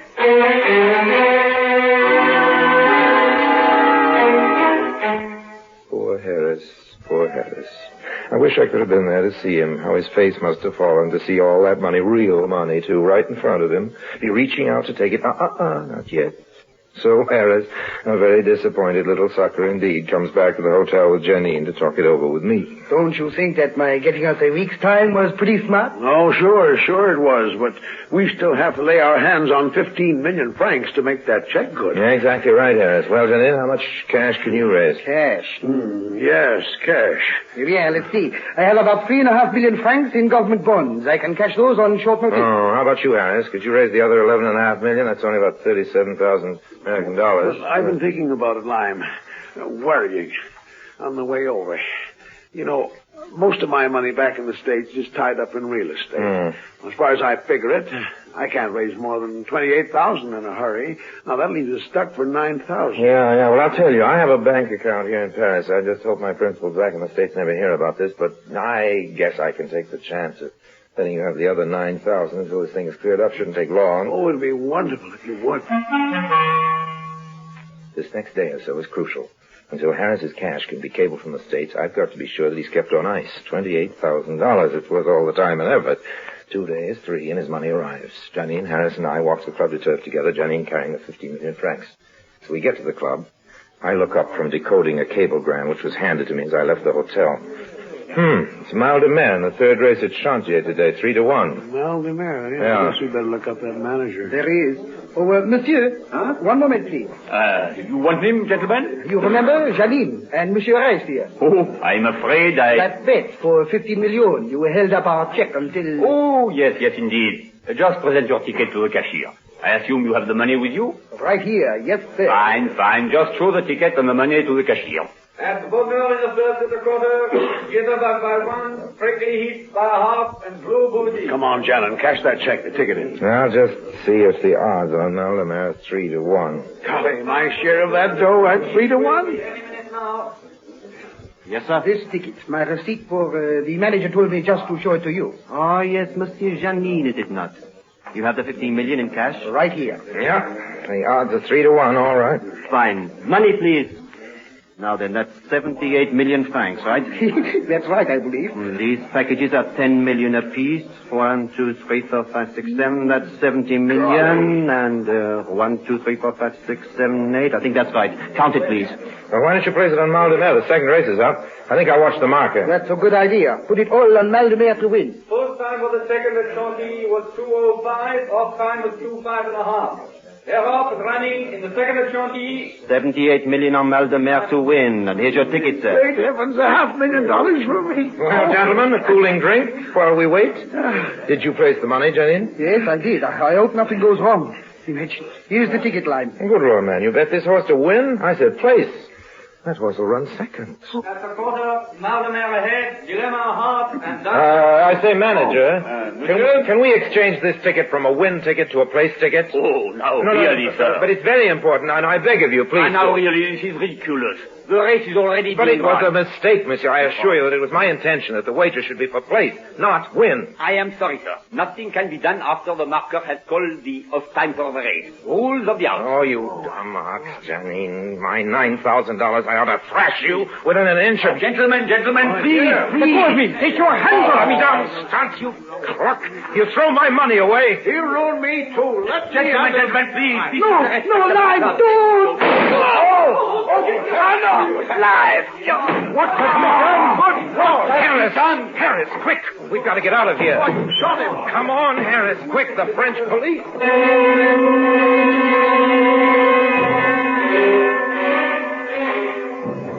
Of course, we left my specially rigged club as quickly as we could. Janin was sprawled in a welter of blood, and Harris, you may be sure, was stark, sheer, 100% terrified. But don't you worry. This was all just fun for the kiddies, just horseplay.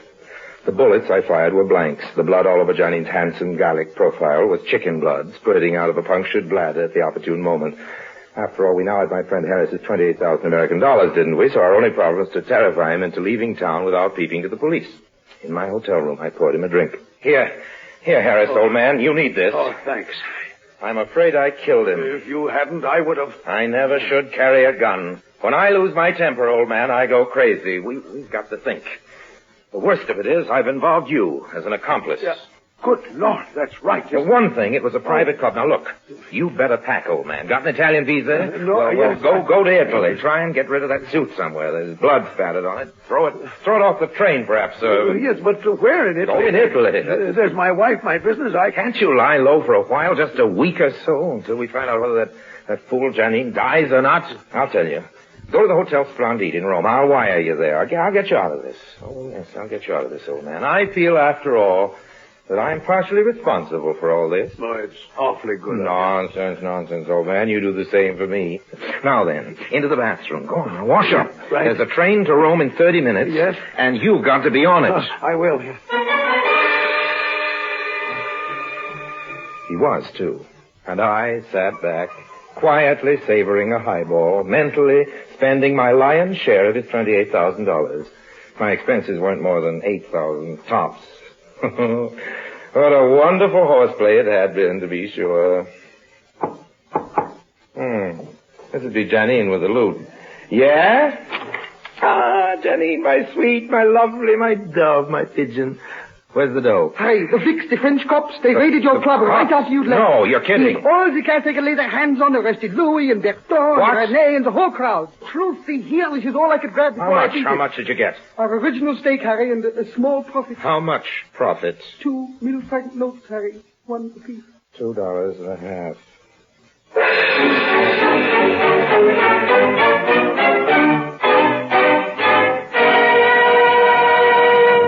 Harry Lime returns in just a moment.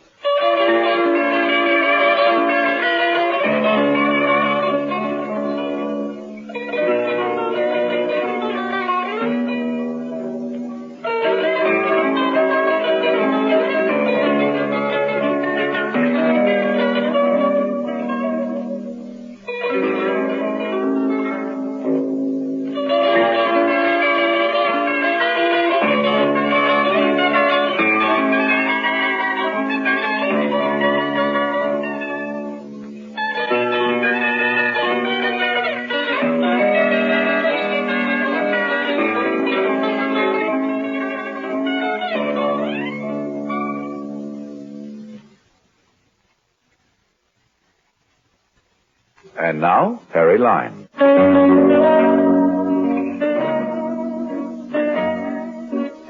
That, friends, was one of the most successful failures I've ever had.